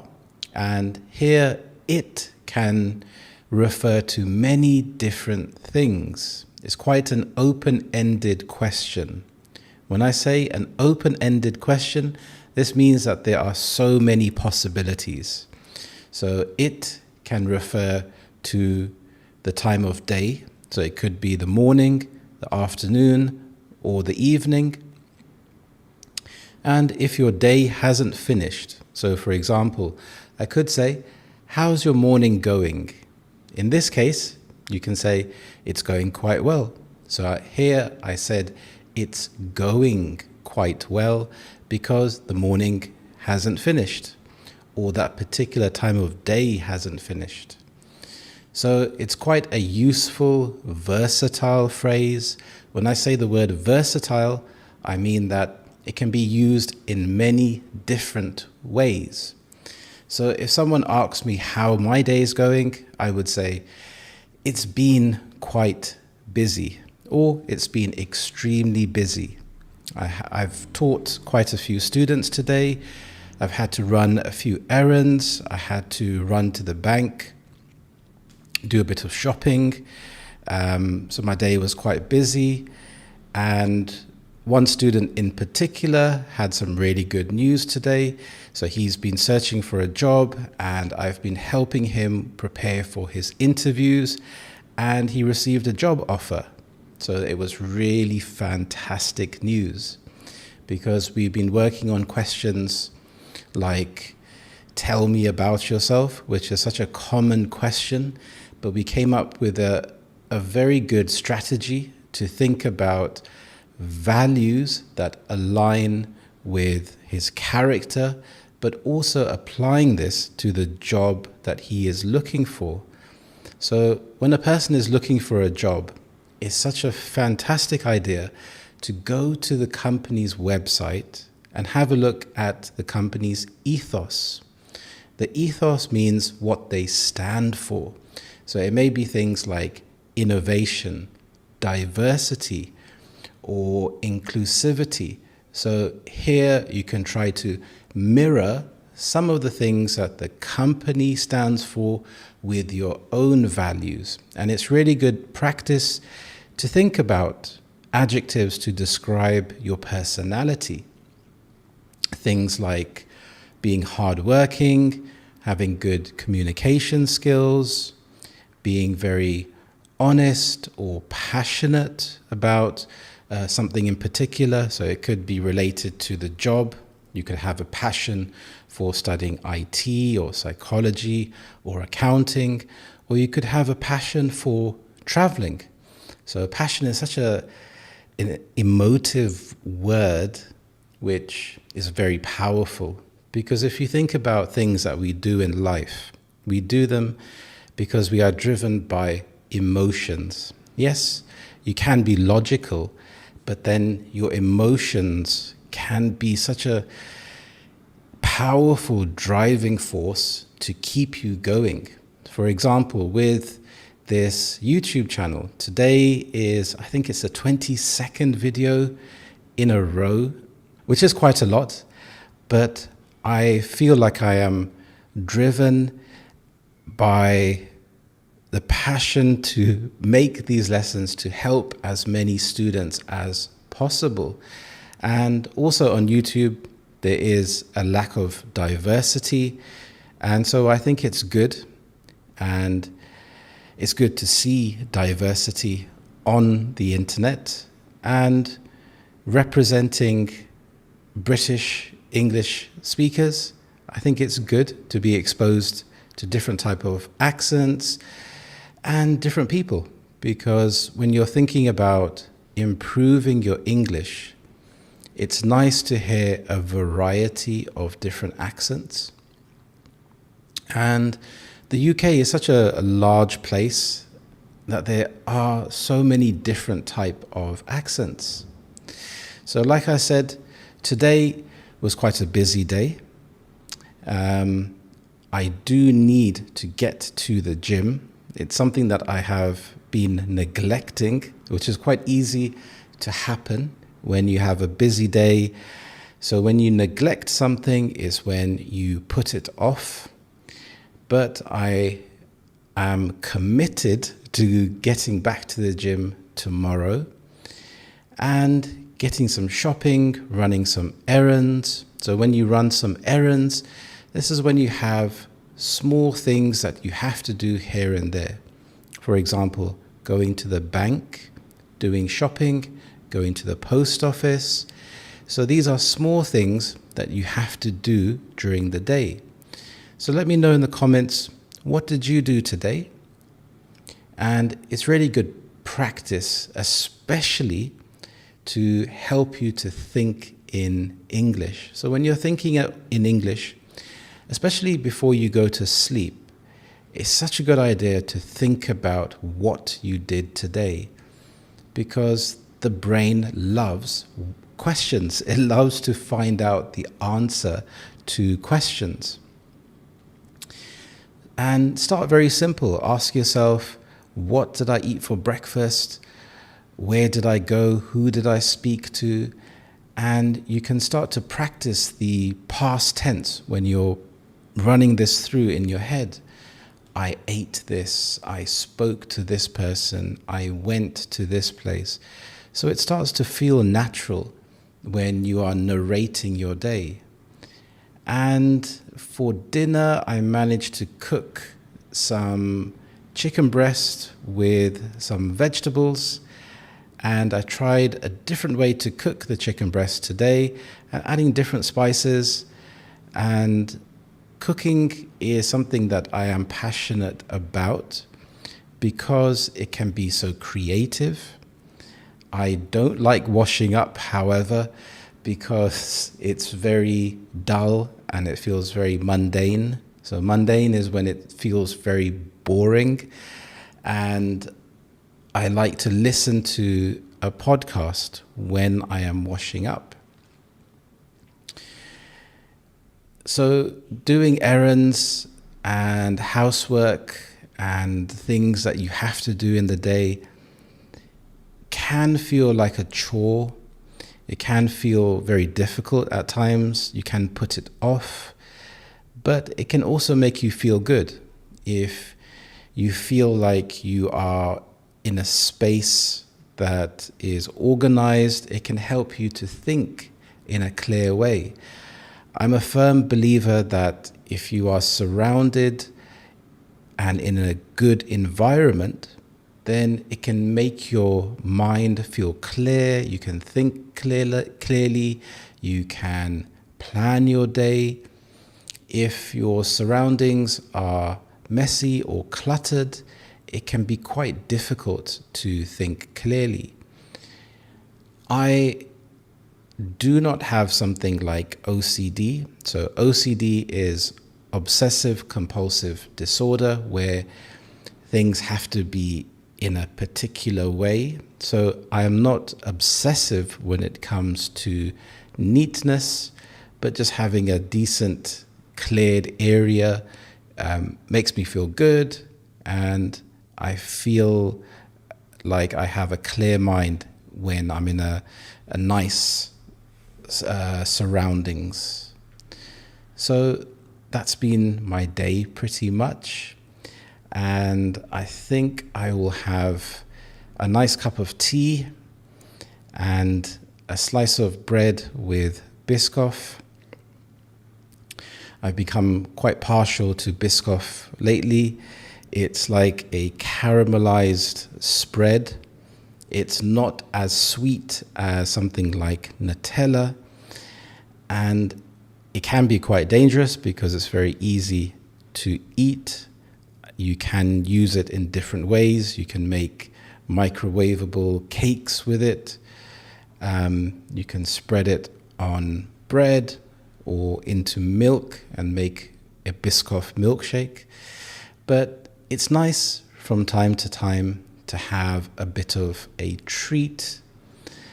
And yeah, otherwise life can feel a little bit mundane, can feel a little bit like Groundhog Day, where every day feels the same.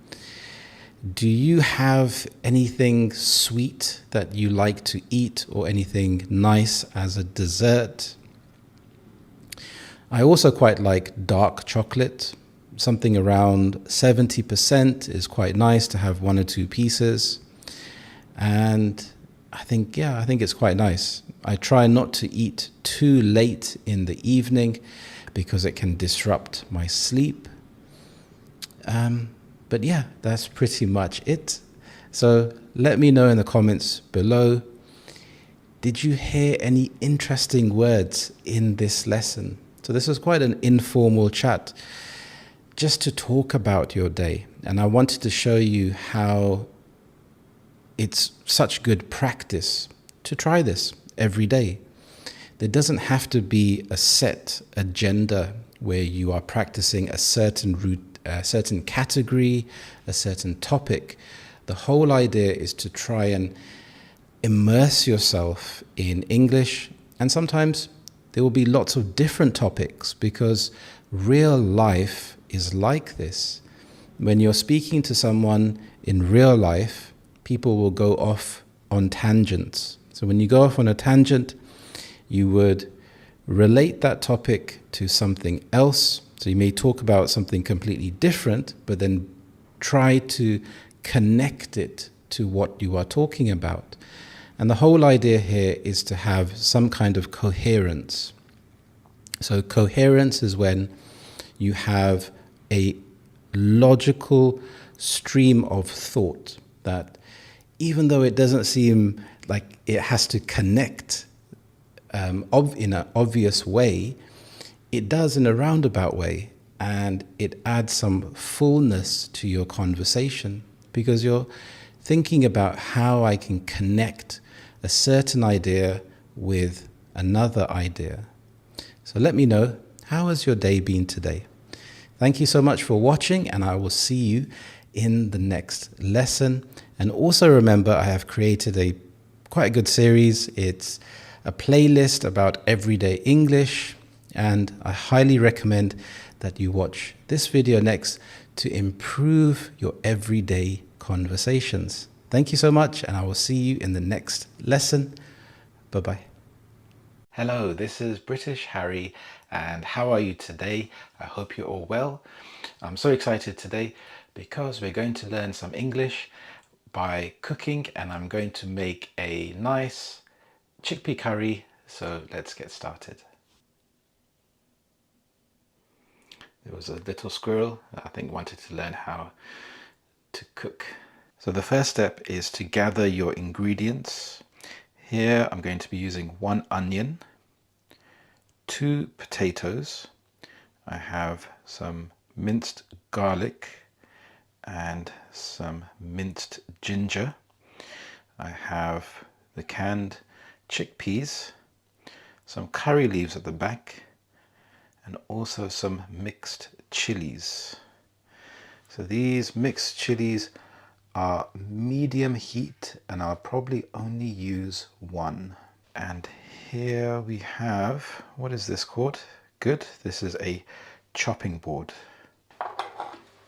The first step would be to peel the onion.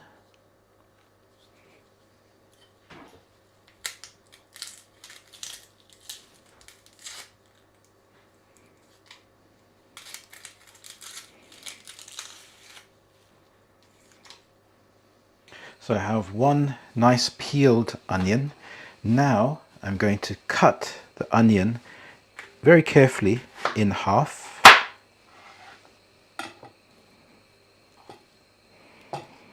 Then I'm going to slice the onion.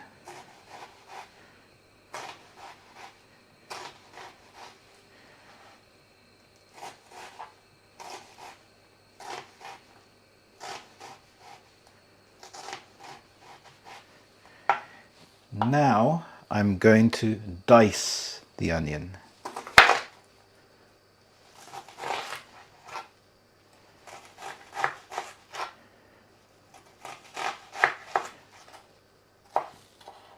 Next comes the tomato. So I've washed the tomato thoroughly. Now I'm going to cut off the top part. And the same thing as the onion, I'm going to cut the tomato in half.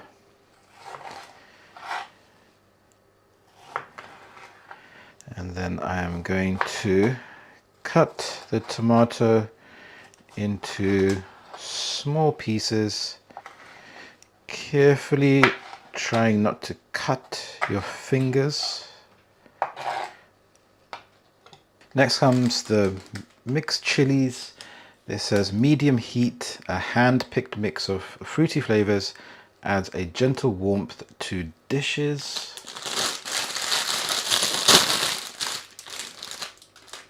I'm going to take 1, I'm going to wash it. Then I'm going to cut the top off and I'm going to slice this long ways. And I think that will be fine. So I've cut the main ingredients. We have the diced or chopped onions and the chopped tomatoes. So I'm going to turn on the stove.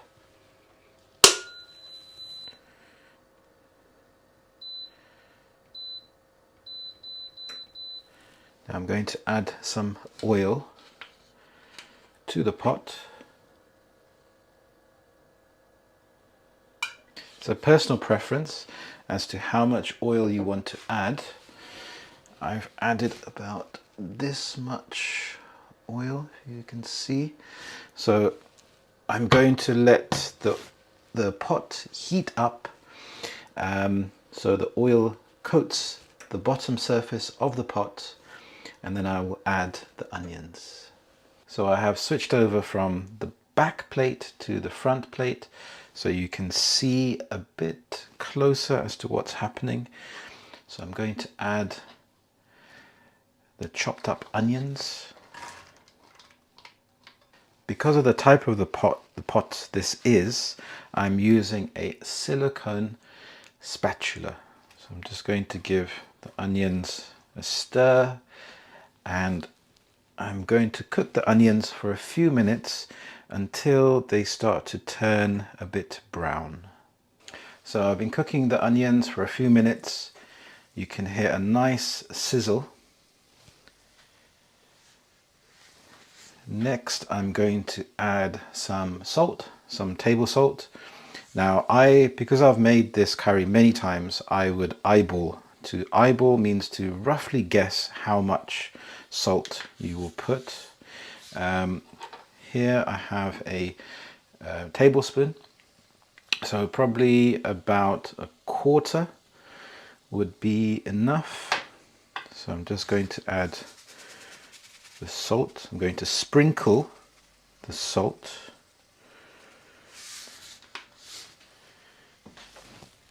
And then I'm going to give it a nice stir.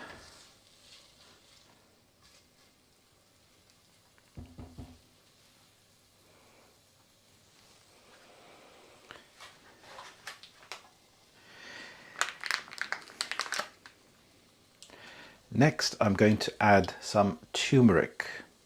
Again, with the turmeric, I will add a rough amount, probably about half a teaspoon, which is a smaller spoon.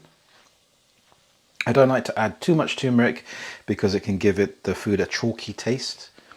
Now with turmeric, it's nice to add some black pepper. So I'm going to grind and twist this pepper. Give it a shake at the end.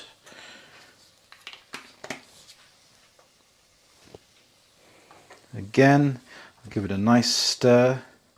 So I'm coating the onions with the turmeric, the salt, and the black pepper. Next, I'm going to add some Kashmiri chili powder. So I will add the same amount as the turmeric.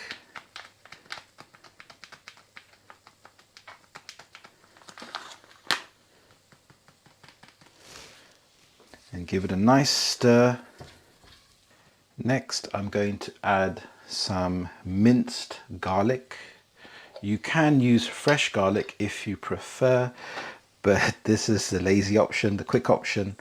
So I like to add a nice spoonful of minced garlic. I'll add another half a tablespoon there.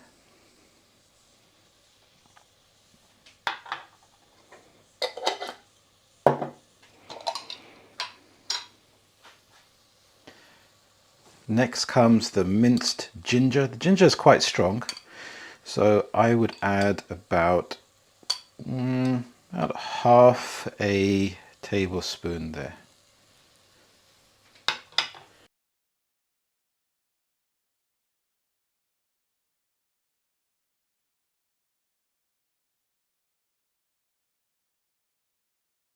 Ginger to get rid of the ginger smell especially. So I'll leave that to cook for another few minutes. Next up, I'm going to add the chili.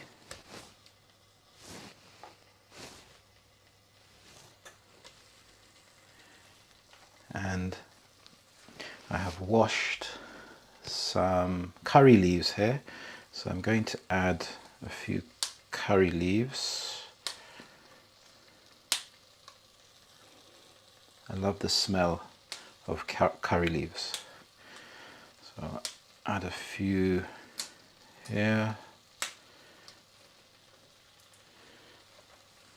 And then give this a nice stir.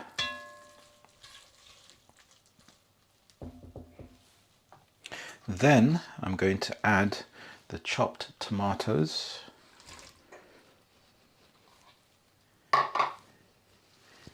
Give this a nice stir. I'm going to cook the tomatoes down and wait until the tomatoes have become soft, so that will take a few minutes.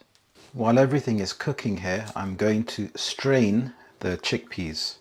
So it's These chickpeas are quite convenient because the can has a little thing here to pull, so you don't actually have to use a tin opener. So I'm going to open this, and then I'm going to use a strainer here.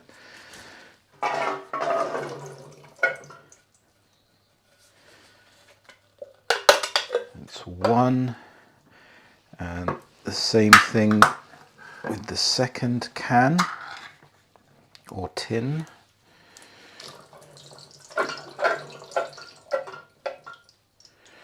Make sure I've got everything there. Good. Then, so these are the strained chickpeas. Then I'm going to rinse the chickpeas.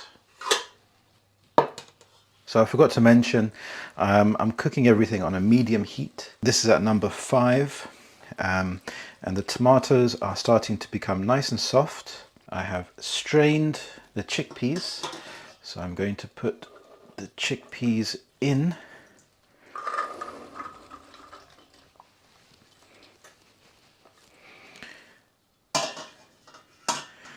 And then coat the chickpeas. So I'll give the chickpeas a nice stir, and I'm coating the chickpeas with all the nice spices and the onions, and it smells delicious.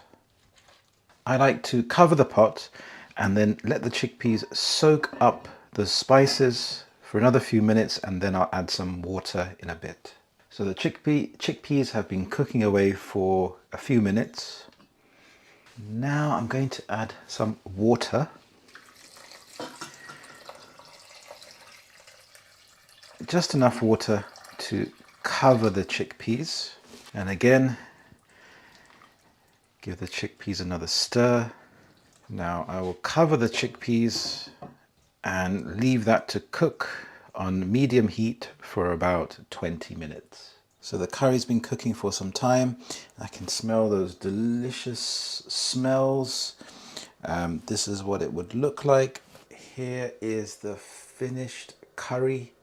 It smells delicious and it tastes amazing. I love cooking this curry because firstly, it's delicious.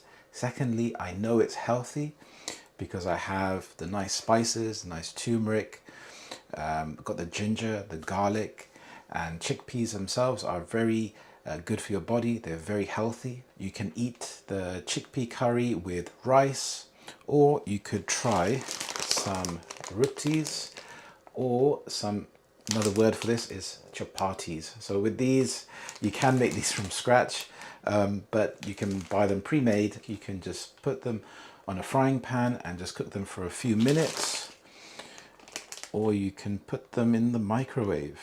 I prefer to put them onto a frying pan and then cook them for a few minutes on each side. So I hope you enjoyed cooking with me today. I really enjoyed it. Let me know if you have made this curry before. There are a few different variations. You can add coriander, for example. You could add some cumin. You could add some coconut milk if you wanted to make the texture a bit more creamy. I prefer to have it with tomatoes. Let me know in the comments below, what dishes do you like to make? What do you like to cook for dinner, for example? Thank you so much for watching. I really appreciate it. Please subscribe, like, and I will see you in the next lesson. Thank you and bye-bye. I'm just playing some video games. Stop faffing around and do some work. So faff means to waste time. Maybe there's someone that is doing something unproductive, maybe playing video games when they should be working. So you could say, stop faffing around. So faff means to waste time on something that is unproductive. Hello, this is British Harry, and thank you so much for joining me today. I'm going to talk about some very common British sayings in today's lesson.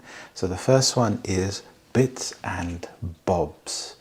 So this expression is to talk about random little items or small tasks or chores.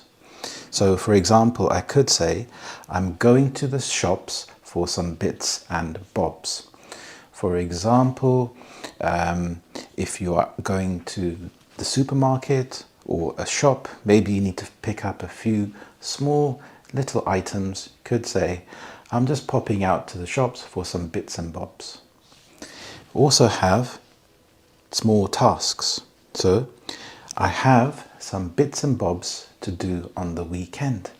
So someone could ask you, Harry, what are you doing on the weekend? You could say, not much really, I just have some bits and bobs to do. So here is a general expression to talk about the small tasks or chores that you have to do. I've just won £1 million. Blimey, I can't believe it. So blimey here is used to express surprise or shock. Blimey. Throw a spanner in the works. A spanner is a tool that you can use to open screws. In America, they may call it a wrench. So to throw a spanner in the works, this means to make something to not go to plan. So you have some plans set up and some expectations, but something unexpected happens and things don't go to plan. So for example, the tour guide got sick and this really threw a spanner in the works. You may have had plans set up to go on a holiday and meet the tour guide, but he was sick and this threw a spanner in the works because now you would have to make other plans. Bob's your uncle. This means there you go, or it's done. This expression is widely used in the UK and you can use it in a sentence. For example, press the subscribe button and Bob's your uncle. You will see more free lessons like these. And on that note, please like, share and subscribe this video. I really appreciate it. It's free to subscribe and it means that this video will get shown to more people and it motivates me more to make lessons like this. And there you go. That's Bob's your uncle. Gutted means to be extremely disappointed. This informal word is used a lot in the UK. You could say, I'm gutted that I didn't get the job. So here you're expressing your extreme sadness or disappointment that you missed out on something. It could be something else, like if your favorite football team lost the match, you could say, I'm gutted that we lost. Whew, I'm absolutely knackered.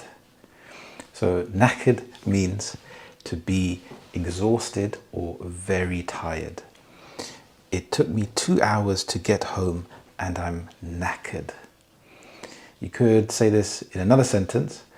I've been running for 3 miles and I'm knackered. I can't run anymore. So knackered means to be extremely tired or exhausted. These are some cream crackers.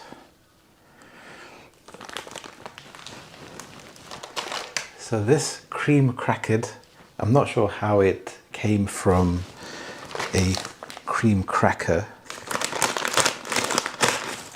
There we go. These are delicious with some cheese on top. So cream crackered means extremely tired or exhausted. You could say, after sprinting for the bus, I was cream crackered. I was completely exhausted. Next up, we have to take a gander. So this means to look at something briefly. Can you look at my new car? Sure, I can pop over to take a gander later. So here, gander, maybe you're running short of time and you're maybe on your way to somewhere else and you can pop over to take a gander. The driver lost the plot and cut in front of me. Here, lost the plot means if someone is not behaving rationally. So when you are behaving rationally, you are thinking clearly, you're able to make good judgments, good decisions. When you're not behaving rationally, this is when you behave erratically and quite strange. So here the driver lost the plot. So maybe if you are driving and another car is swerving on the road, you're not sure what he is doing, he's not keeping in the lane, and suddenly he cuts in front of you. So the driver lost the plot.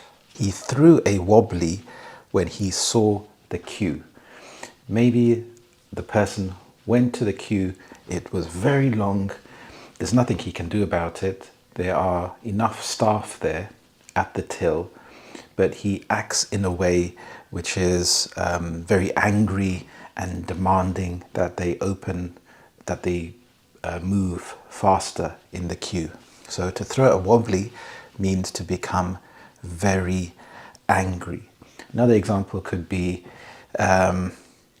if you tell a child or a teenager you have to stop playing on the PlayStation or the computer games, or you take away the iPad and they throw a wobbly. So here this is to become very angry, could be seen to be throwing a tantrum. A toddler would throw a tantrum if they don't get their way. They lie on the floor and start screaming and shouting and waving their arms. So that is to throw a wobbly. There is a curtain twitcher next door. So a curtain twitcher is a nosy neighbor. There could be an instance when maybe you're having a party in the garden and you see the curtains twitch. So in the UK, it's very common for people to have curtains. You have an inner lining net curtain that has a pattern, and then you have the thicker curtains on the inside as well. So when you see the curtain twitch, the twitch is to move slightly, then you can notice someone is peeking through and being nosy. I have had my coffee and I am full of beans. So here, full of beans means to be full of energy.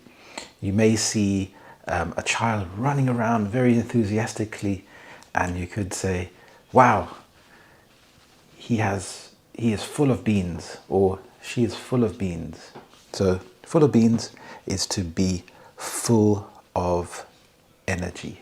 If you say something is not my cup of tea, then you're saying that that thing is not your favorite. So for example, you could say heavy rock music is not really my cup of tea. So here, not my cup of tea, you can use this with a lot of different things. You could say a specific activity, music, food is not really my cup of tea. So it's something which is not my absolute favorite thing. To increase the rent by £500 takes the biscuit. So to take the biscuit means when something is particularly bad or annoying.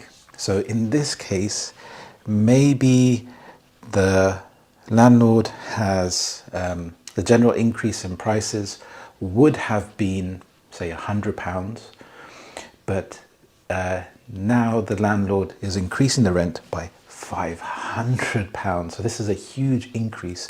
So this particular instance is bad or annoying, so it really takes the biscuit. I've had enough. Put a sock in it. So put a sock in it is quite a rude phrase, actually, but you may hear it in movies or TV shows, so it's nice to know what it means. So it means to be quiet, but it's quite offensive and it's quite a rude thing to say. On your bike, I don't want to buy anything. So here, on your bike, is another rude expression that I personally wouldn't use, but you would hear people saying this, and this means to go away. So on your bike, if you think about a bicycle, You're telling that person to get on their bike and go away because you don't want to hear anything or you don't want to interact with that person. So, on your bike. The traffic was making me go balmy. So, balmy here means crazy. You also have the balmy army. So, in cricket, you have some supporters who go crazy. They're very enthusiastic. The traffic was making me go balmy. So balmy here means crazy. It was making you feel as if you were losing your mind. You cannot cope with the amount of traffic. So you also have, in cricket, you have the Barmy Army, who are a group of English supporters that are enthusiastic. So when England win or they're cheering on the England cricket team, they're waving flags, making noise, so they're very enthusiastic. He became gobby when security asked him to leave.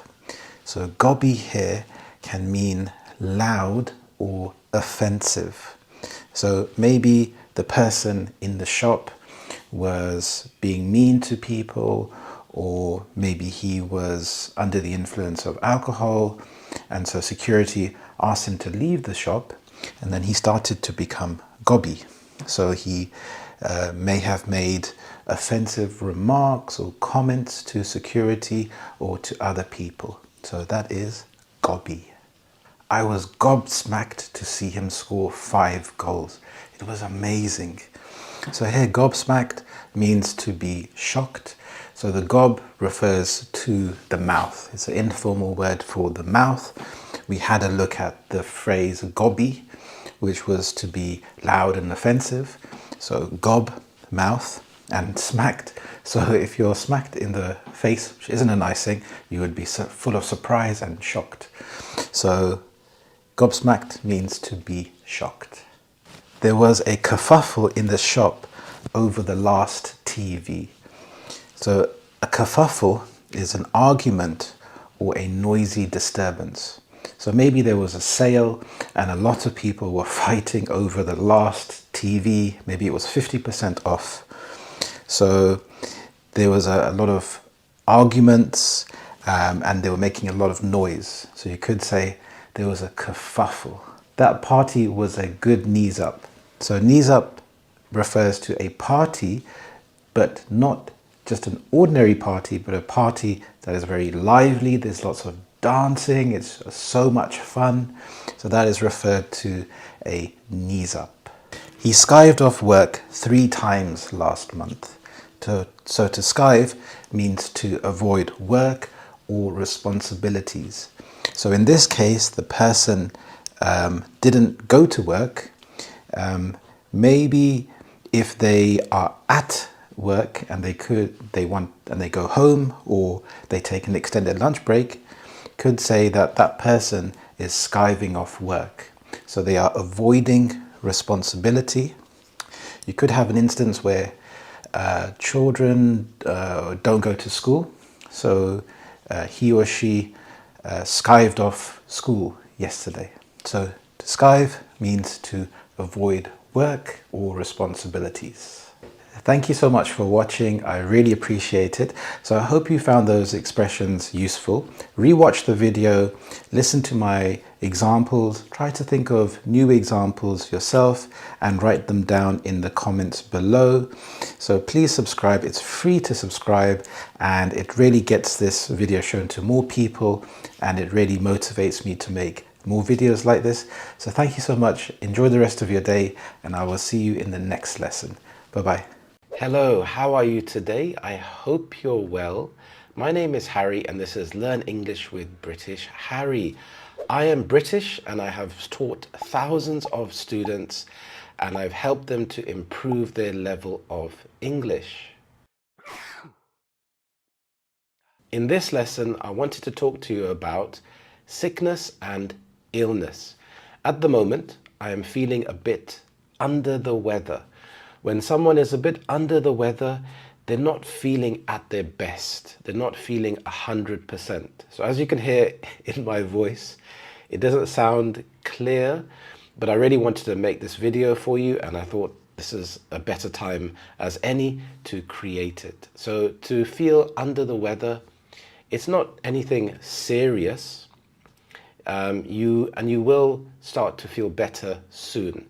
So I would describe it as a mild illness, something like a cold or a headache or a fever, but you will recover soon. I'm feeling a bit under the weather today, so I might skip the meeting. So he's not feeling at his best, so he's going to skip the meeting. So he's going to miss the meeting, let everyone know, hey, I'm not feeling well, can we rearrange to another time? She was feeling under the weather yesterday, but she's feeling much better now.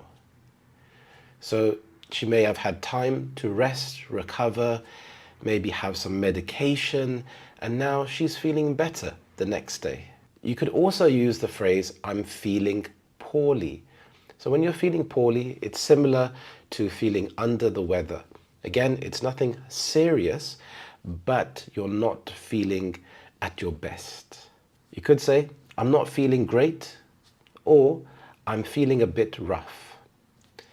Rough is, if you think about something which is rough, it's the opposite to smooth. If it's smooth, for example, if the road is smooth, it's easy to drive on. But if the road has holes in the road or rocks, it's very difficult to drive, and it makes it difficult. If you are feeling rough, you are feeling under the weather, and you're not feeling at your best again. You could also say, I'm a bit off color.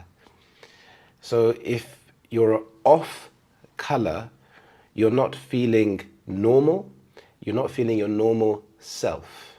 So maybe when a person is feeling sick, they may look a bit paler than usual. This is because their immune system is working in overdrive. So your immune system is what keeps you healthy. Having things like vitamin C, lots of fruit and vegetables can keep your immune system working very well. So it can fight off the bacteria and get you feeling better quickly. Or a very informal slang phrase is, I'm feeling a bit rubbish today. So rubbish in the UK is trash in America. So rubbish is something that you throw away. So when you're feeling a bit rubbish, you're not feeling at your best. I'm not feeling up to par. This is a golf terminology. I don't really play golf, but in golf we use the word par. So when you're not feeling up to par, you're not feeling good. You're not feeling like you are able to perform well.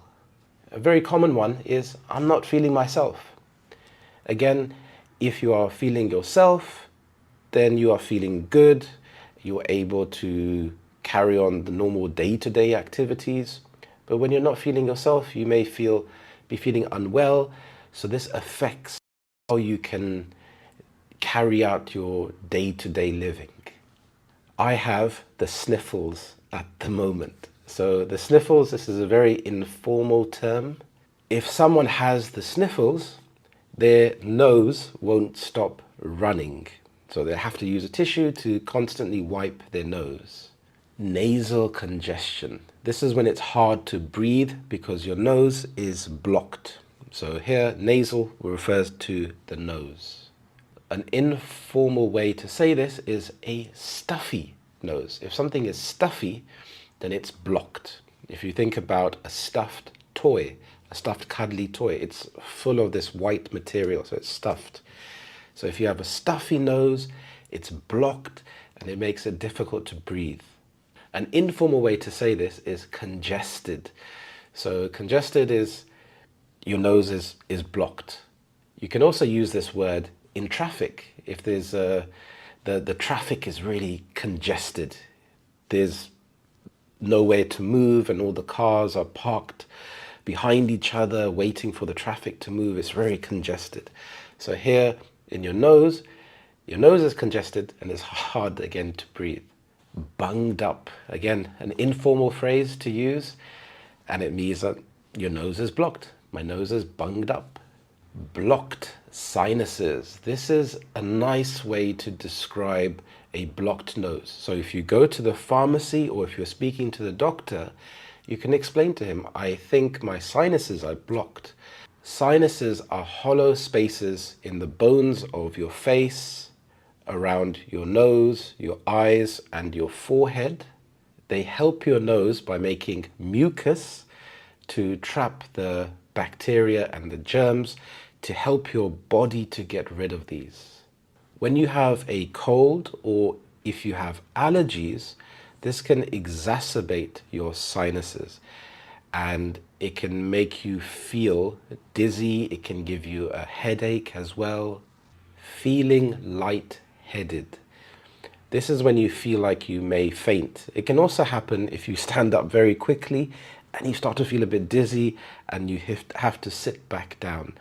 So it's something to really pay attention to and to make sure that you're not feeling lightheaded or feeling dizzy, especially when it comes to driving, for example.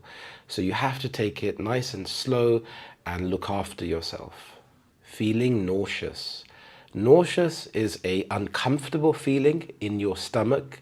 You feel like you may be sick, that you may vomit. This can happen when you're feeling sick or unwell. It can also happen if you're feeling anxious. You may be really worried about something. So you may have a feeling in your stomach. You're feeling nauseous. You may feel unbalanced and you have to sit down. A headache. A headache. This is when, yes, your head hurts and you have a headache. You can also say a splitting headache. This is worse than a normal headache. If you think about the word splitting, if you split a piece of wood in half and you're describing how your head feels like it's splitting in half. So it just adds a bit more color, emphasis to the fact that it's not a normal headache. It's a splitting headache. You can also have a pounding headache. To pound something, if you have a hammer, if you're hitting the nail really hard, then you're pounding the nail. If you have a pounding headache, it feels like your head is throbbing. And again, this is not a normal headache. So these are nice words because you can describe to the pharmacist that it's not a normal headache, so they can understand, maybe you need some stronger medication. Throbbing, you could use this again with pounding. I have a throbbing headache, so it's like it's feeling like it's constant. If someone is playing really loud music and you can feel those vibrations on the wall, it's kind of like how it feels inside your head. A stomach ache. This is when your stomach is hurting, it doesn't feel good. You can have an upset tummy. A tummy is an informal word for stomach. So you can say a tummy ache. You can say a dodgy tummy if your stomach is really hurting and it's affecting you really badly. I have a dodgy tummy. This can also happen if you eat food that gives you food poisoning. So these are more relaxed and informal words to use instead of a stomach ache. Cough. A cough, you can have many different types of cough. You can have a dry cough. You could have a chesty cough. And when you go to the pharmacy or the doctors, you can let them know what type of cough it is so they can help you. Now, there are lots of natural remedies that you can use. For example, hot water with lemon and ginger is really nice. And let me know in the comments below, are there any natural remedies that you like to try, or do you take traditional medication when you're not feeling well? For example, if you have a cold, is there anything that you could recommend that I try? A fever. Another way to say this is burning up. I'm burning up. It's more descriptive than saying a fever. You feel very, very hot, like you're burning. I like to think of like a fire, and you're throwing wood into the fire and it just keeps getting brighter and bigger. So that's burning up. Feeling hot and cold. This is a way to describe a fever as well. If you're feeling hot and cold, it may not be as severe as boiling up, as it's not constant. So you may feel better at times when you're feeling cold. But again, it's really important to speak to the doctor so they can hear your symptoms. Stiff and sore. You may have a stiff neck or sore shoulders, and this is when your body feels tight. You may have some niggles. So a niggle is like an exact point where you don't feel right. It feels like something is a bit strange. For example, I have a niggle in my shoulder. So when I turn my shoulder in a certain way, I feel it at that point. At other points, it's perfectly fine.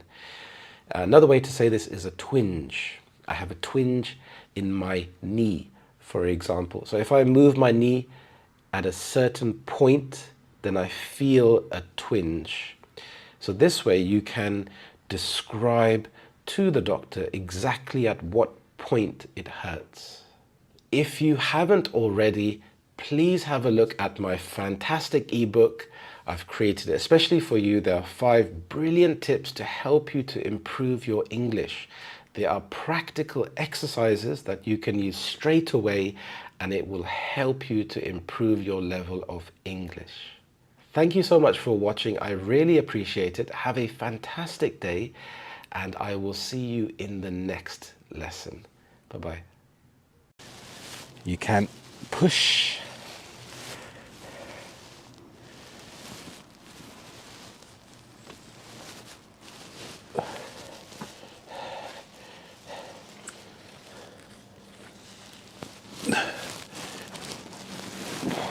You can pull.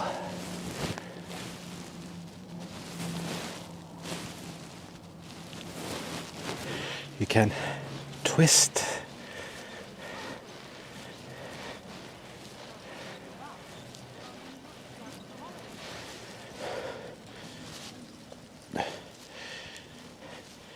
You can also swing.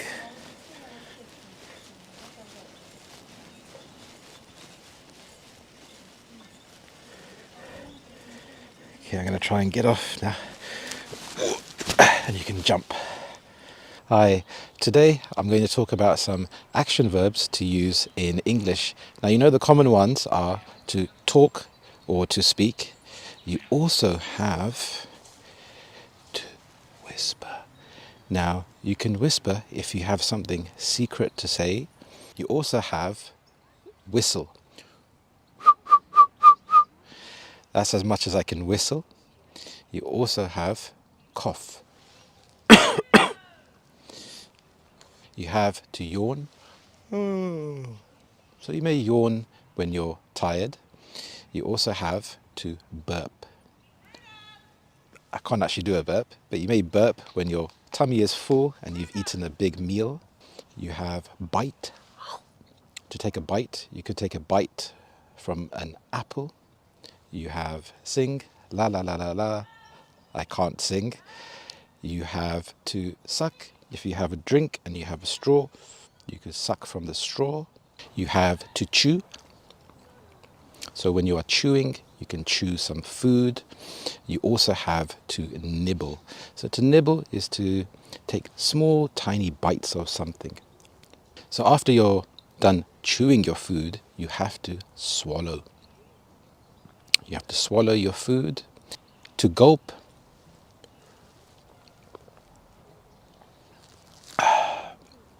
is to drink water or a drink very quickly. You can also sip the water. So when you take a sip, it's taking a drink much more carefully and a small bit of water. You can also spit I'm not actually going to spit, but that's when you have something in your mouth. It may be some liquid or even saliva, and you want to get it out of your mouth. You have to kiss. There's no one around to kiss, but I can demonstrate for you. So that's to kiss. You have to hum. So hum is different to whistle because the sound is coming more from the inside of your mouth. This is to dance, and enough of that because I can't dance. If you're walking and the floor is slippery, well, you may slip, especially if there's ice or if there's a lot of water. Like here, it's very slippery because there's water on the grass and there's lots of mud, so it's very easy to slip.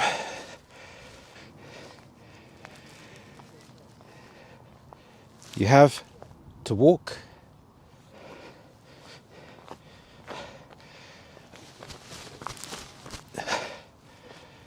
You have to run.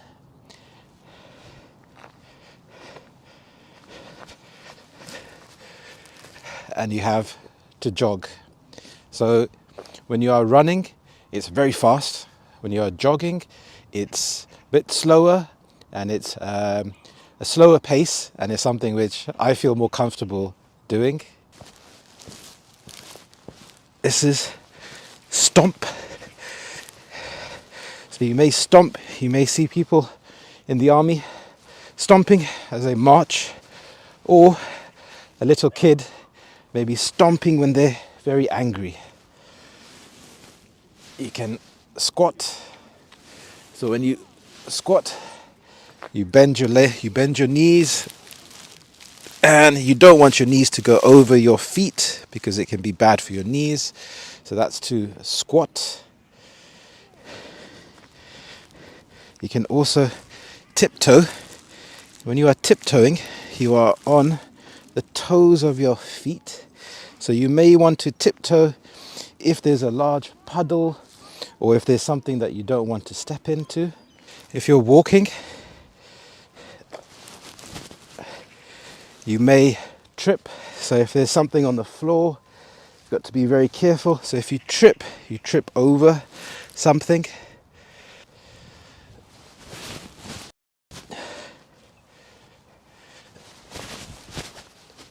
That is to leap. Maybe you have to jump over something and you have to leap over something. That's to leap. So that is jump. I can't jump very high, but that is to jump. Now, if you can't walk properly, or if you've got a problem with your leg, you may limp. So to limp is when you are struggling to walk and you may have hurt your leg. This is to shuffle. So when you are shuffling, you are dragging your feet very, very slowly. That is to shuffle.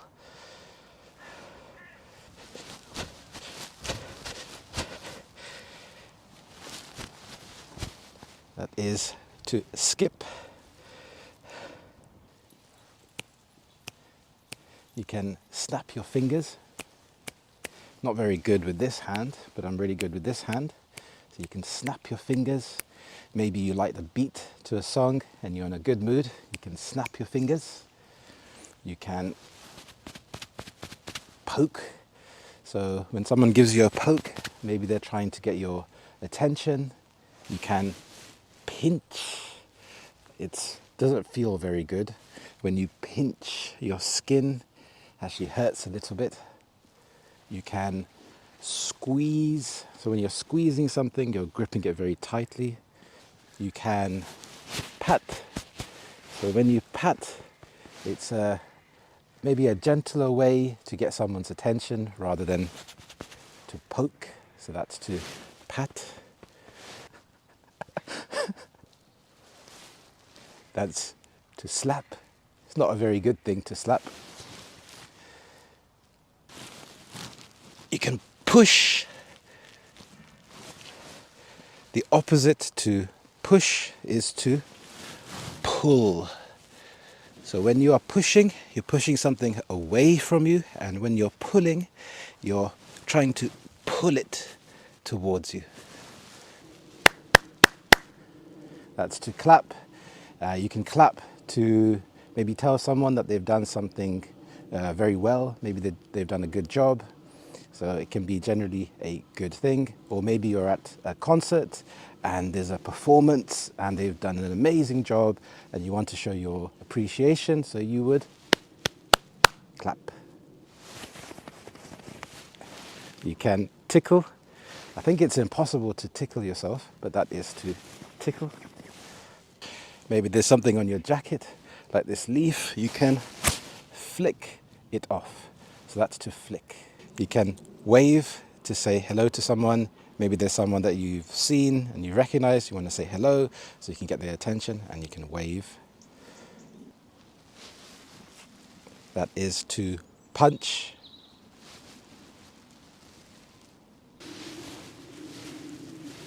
If there are some flies around, you can try to swat.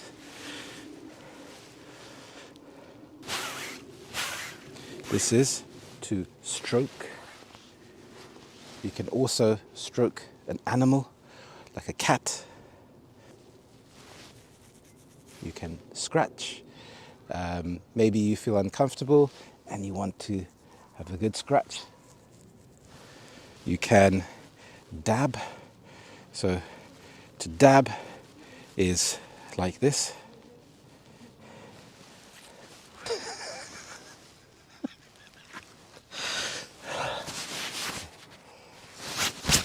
That's to brush. Maybe you've got something on your shoulder and you want to brush it off, so you can brush. You can point. If you see something beautiful or if you notice someone, you can point. That tree over there looks so beautiful. So that's to point. So you can gesture. I won't show you what I'm gesturing, but it's not very nice. You can have a thumbs up, or you could have a peace sign. You can wind with your hands. You can also twist your hands. Now you may be wondering, what action verbs are associated with your nose? Well, there's quite a few. You can wiggle your nose. I can't quite do it, but when you wiggle your nose like this, you can snort with your nose. You can also blow your nose. Achoo! Achoo! You can sneeze. You can sniff. If something smells good or not so good, you can sniff.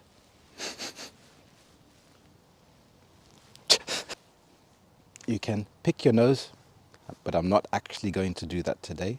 So that's to pick your nose. You can wipe your nose. You can open your eyes. You can also close your eyes. You can wink. Maybe if you like someone, you can wink at them. You can blink. Maybe your eyes are dry and you need to blink to give your eyes some more moisture. You can stare. So when you stare, you don't blink. You can roll your eyes. So maybe you don't like someone, or you don't like what someone has said, you could roll your eyes. You could cry. Maybe you're sad or you've watched a sad movie, you would cry. So here in London, it's winter and it's absolutely freezing cold, and I feel like crying because it is so cold. You can squint. So I am squinting right now because we have a bit of sunshine. It's amazing. We have about 5 seconds of sunshine before the sun disappears behind a cloud. So that's why I'm squinting. You can also cover your eyes. It's a very common game with a baby. You can play peekaboo to cover your eyes and peekaboo.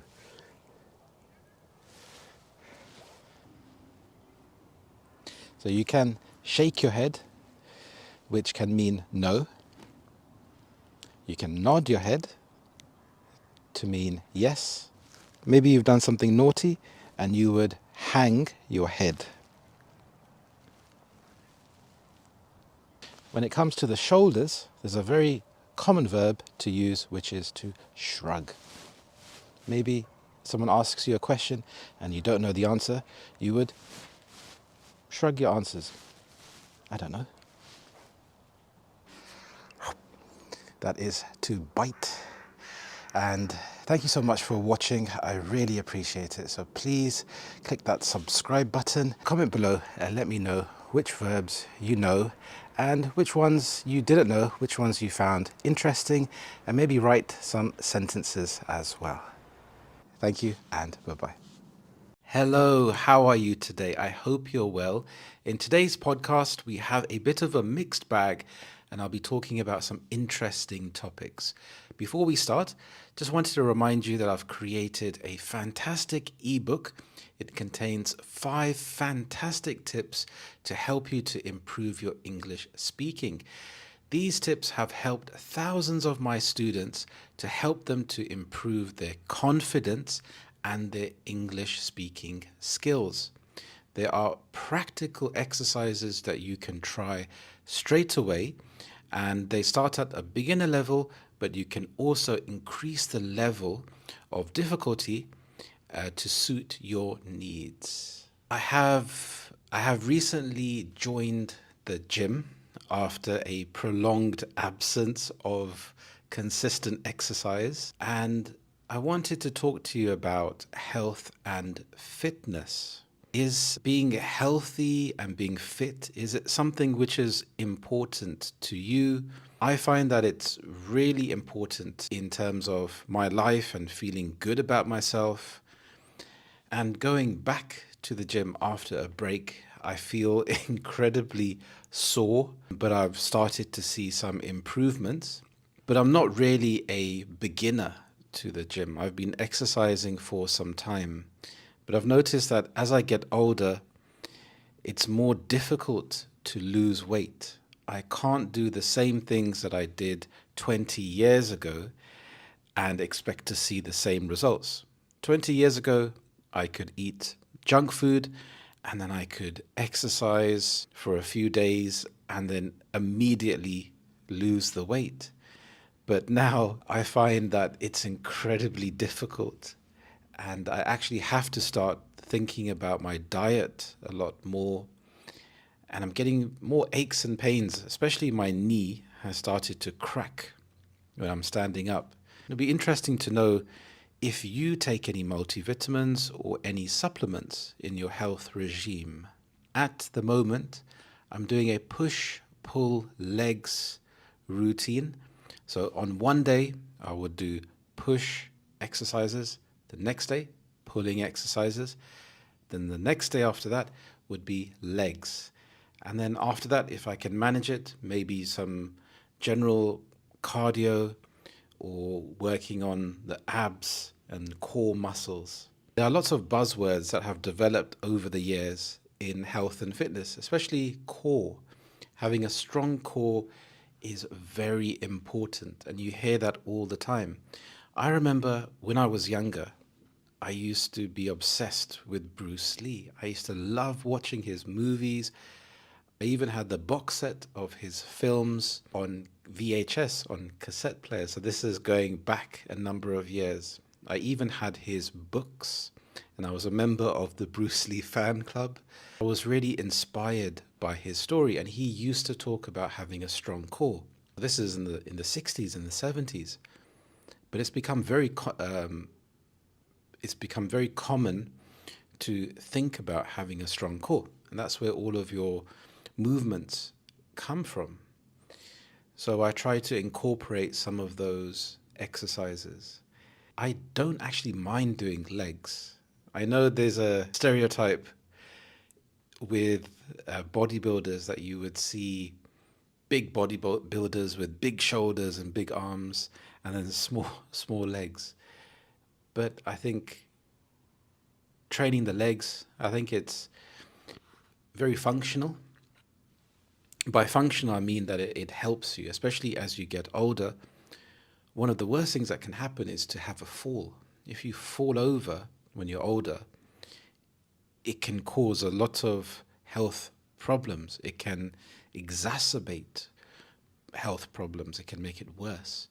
So by having strong legs and having good stability, and I think helps with your coordination and your balance. I think that's really important. So for yourself, do you follow any kind of health or fitness routine rather? Do you go to the gym? If you do, it'd be interesting to know what kind of exercises you do. Are you doing weights? Are you doing cardio? Are you playing a certain type of sport? How often do you do that type of sport? I love martial arts, and at some point I would love to go back to it, but initially I just wanted to improve my general fitness. I remember when I was younger, I really wanted to do karate, but my mom said no and wouldn't pay for the lessons. So I had to wait until I got a part time job when I was 16 and saved up. And at that time, I was earning a grand sum of, I think it was £2 an hour. So I would work on a Saturday and a Sunday.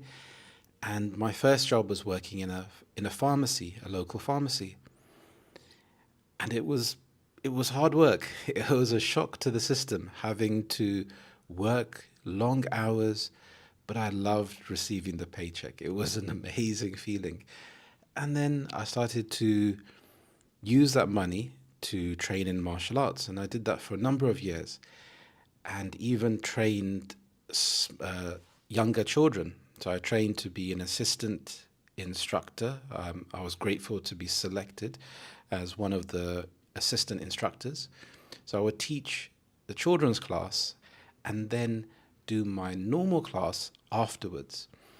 And it was an amazing experience. It really brought me out of my shell and improved my confidence.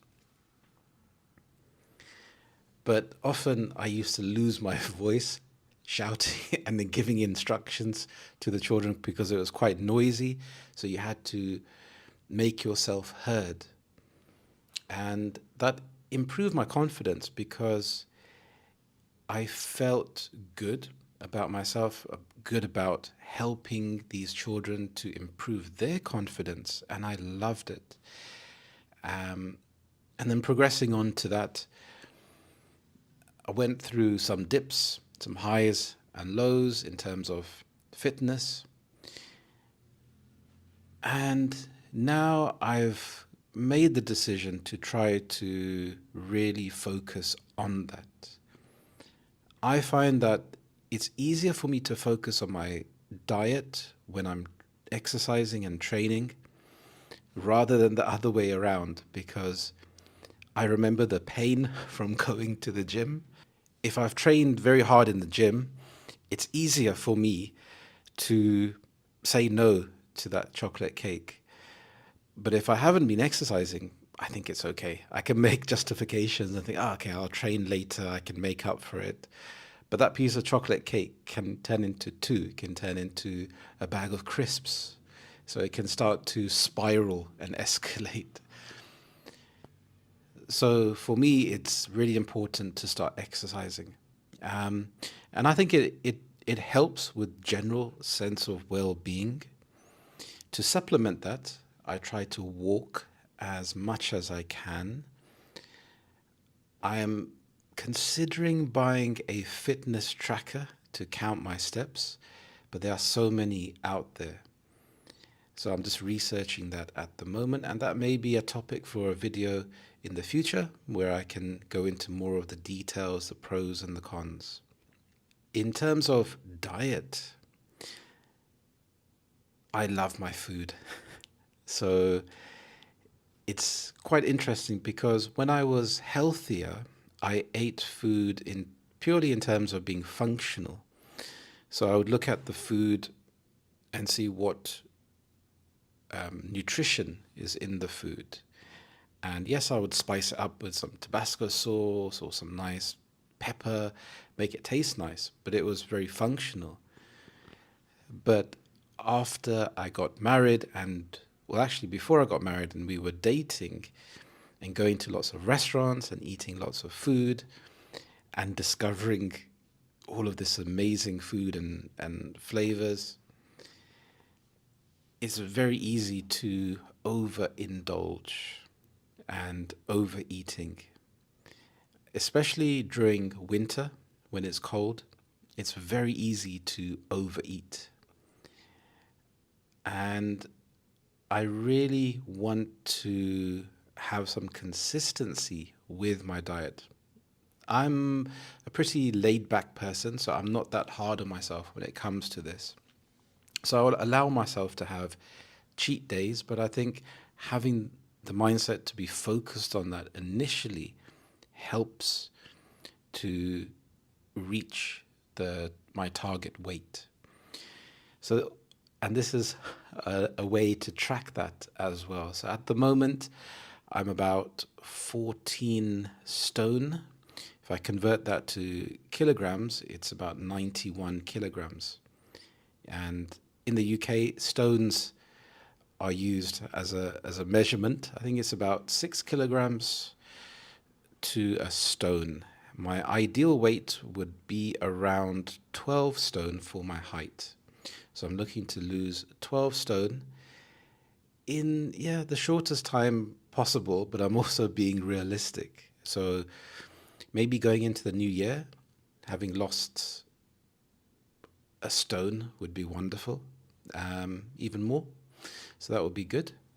In the comments, let me know about your health and fitness. What do you think about it? Is it something you like to do? Is it something that you dread? This is about Forger Singh. He is the oldest man to have completed a marathon, a full marathon, at the age of 100 years old. So if we look at the article here, it's never too late to start doing what you love, and Forger Singh, a British Sikh marathon runner of Indian origin, embodies the statement. We have embodies. Embodies means to represent something in a clear and obvious way. Sentiment is an attitude or thought. So he embodies the fact that it's never too late to start doing what you love. Complete a marathon when you're 100 years old. That's simply amazing. Having taken up running to overcome grief at the age of 89, Forger Singh, now retired, has numerous records to his name in multiple age brackets. Originally a farmer from Punjab, the long-distance runner is also believed to be the oldest man to have completed a full marathon at the age of 100.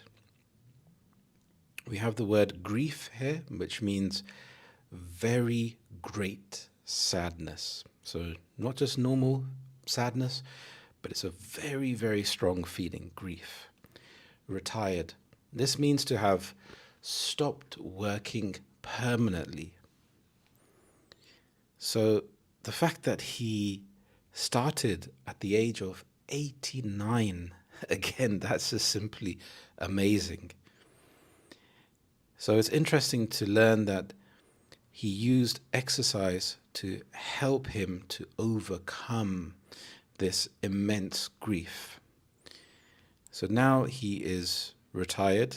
Good. So he should enjoy his retirement. The age of retirement varies from country to country. That's also another topic that we can go into in the future. Forger's childhood was not an easy one. He was not able to walk until he was 5 years old. Due to thin and weak legs, he could hardly walk. He could hardly walk long distances. As a young man, he took to farming to support his family. Wow, so this story gets even more interesting.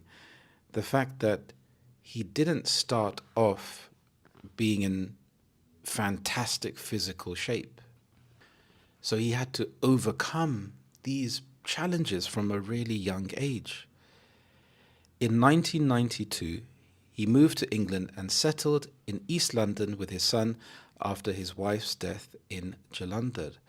Settled, this means living somewhere, usually permanently. He made that big move to go to a different country, which in itself is another big challenge.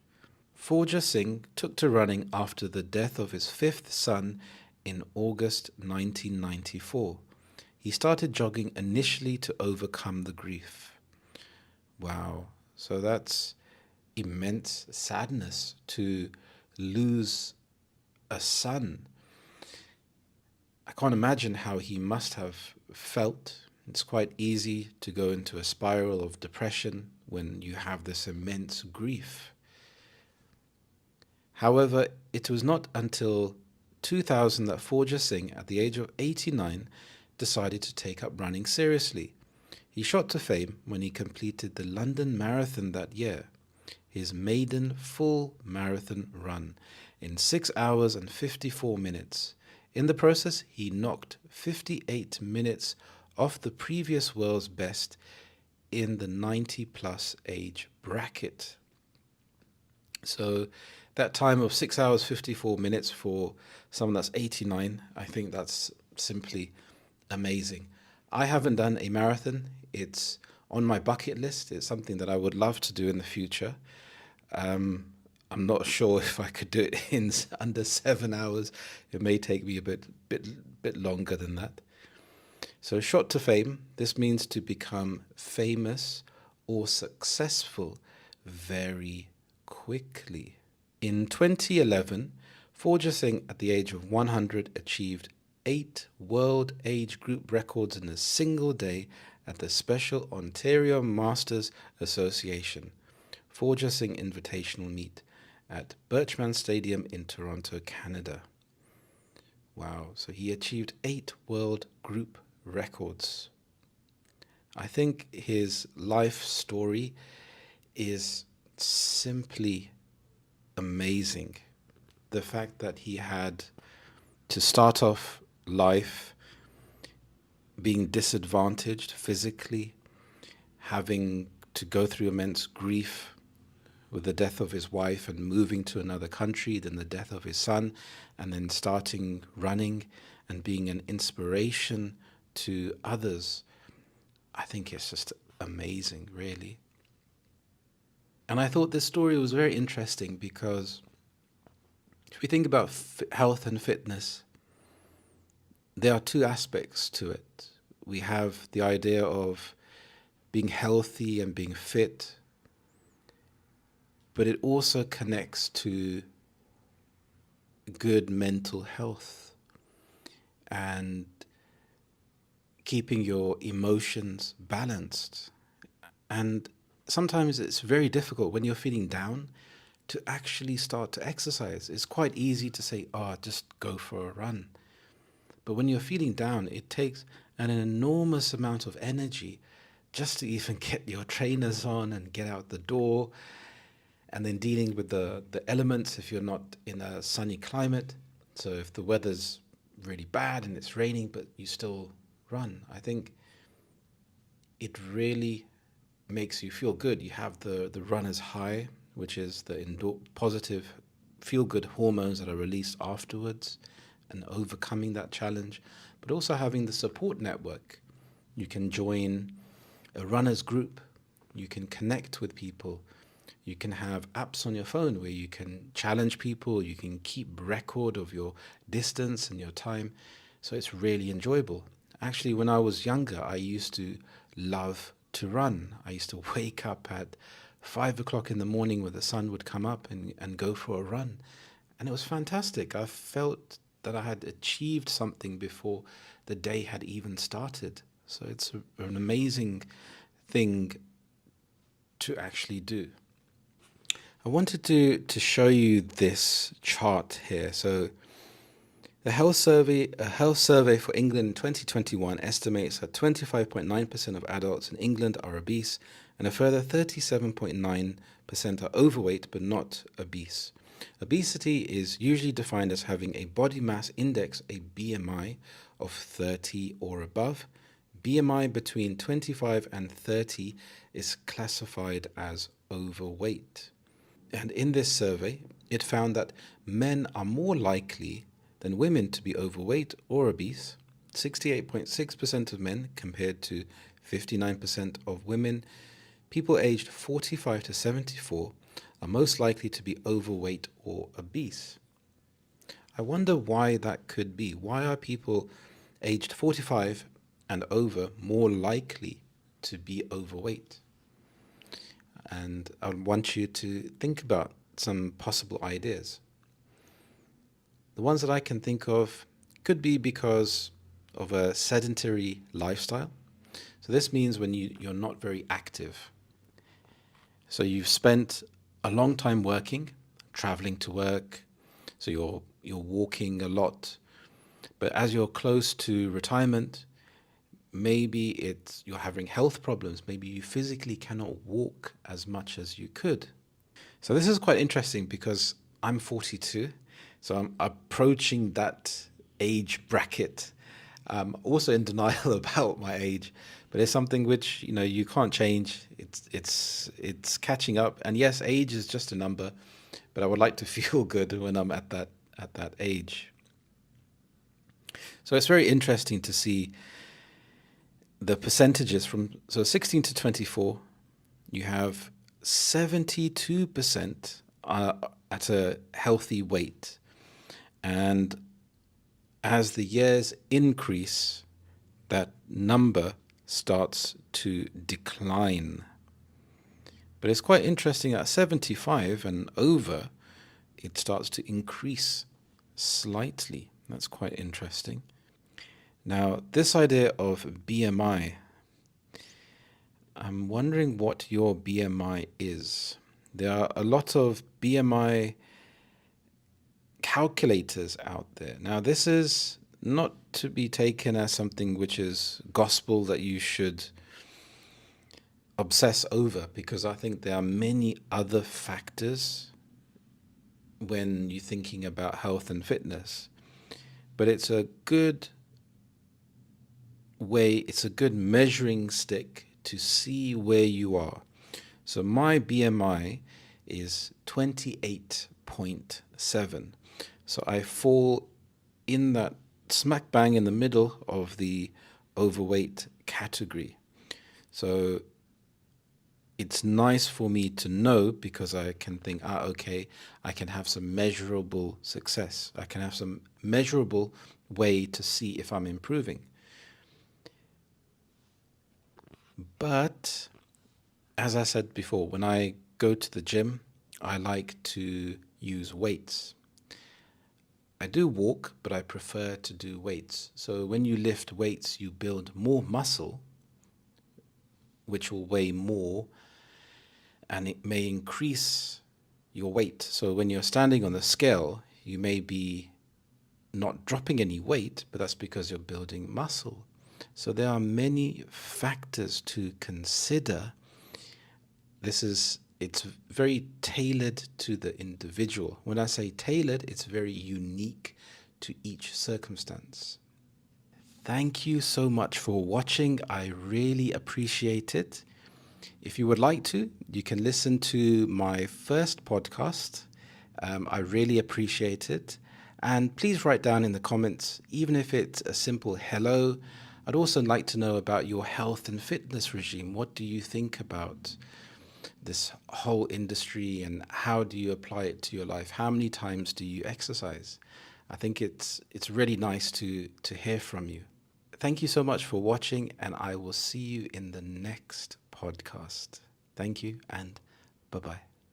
Do you understand English but you cannot speak? I like action movies. What type of movies do you like? I like thrillers. I like watching thrillers. I used to like watching thrillers. That's an interesting question, and there are many factors. Overthinking the type of grammar that you need to use can stop you from speaking naturally. So you spent a long time practicing grammar. Now when it comes to speaking, you cannot remember the correct tense to use. So make mistakes. To overcome that fear, remember when you were a child and you were learning anything, learning to walk, learning to talk, learning to eat. You would end up with food all over your mouth, all over your face. It's okay to make mistakes. It's a good thing. You want to be making lots of mistakes so you can learn from those mistakes. If you cannot remember the word, try to put the word not in front. You know the word for short, but you're not sure about this word. You could say not short. You remember the word for ugly, but you can't remember the other opposite word. So you could say not ugly. Now, be careful who you use this with. You look not ugly. You can use expressions when you cannot think of the word. You could say, I forgot the word. The word escapes me. The whatchamacallit. I have a nail, but I need,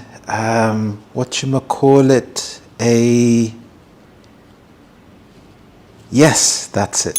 These expressions are so good because when you are speaking, the other person will naturally want to fill in that word for you, because usually that word is a very common word and it goes together with the other group of words. You can use collocations to help you to decide how to use the word correctly. A collocation is a group of two or more words that usually go together. For example, you would say heavy rain and not strong rain. Body language is very important. So when you forget the word, you can use some body language and it will help the other person to fill in that word for you. For example, I like playing tennis, but I need to buy a new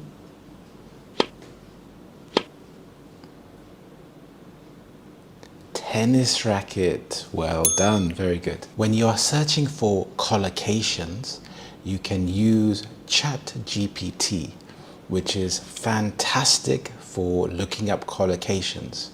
You can type collocations hobbies. So number one, we have pursue a hobby.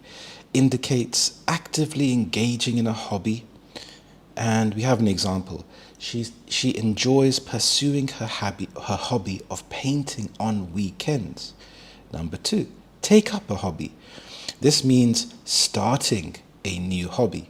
For example, after retiring, he decided to take up gardening as a hobby. Enjoy a hobby indicates finding pleasure in a hobby. For example, many people enjoy hobbies such as photography or hiking. So you could say, I enjoy hobbies such as photography or watching movies. Number five, share a hobby refers to participating in a hobby with others. For example, they bonded over their shared hobby of bird watching. 6. Hobby enthusiast. Describe someone who is passionate about their hobbies. For example, as a hobby enthusiast, he spends most of his free time building model airplanes. Number 7, hobbyist. Similar to a hobby enthusiast, it refers to someone who has a particular interest in hobbies. For example, she's a photography hobbyist and enjoys capturing moments in her free time. Number 8, hobby collection. Refers to a group of hobbies someone enjoys. For example, his hobby collection includes stamp collecting, coin collecting, and model train building. This is so good because it adds to your general knowledge. You have some new hobbies that you may have not heard before, such as coin collecting. So you could think about, why do people enjoy collecting coins? I remember when I was younger, I loved collecting coins.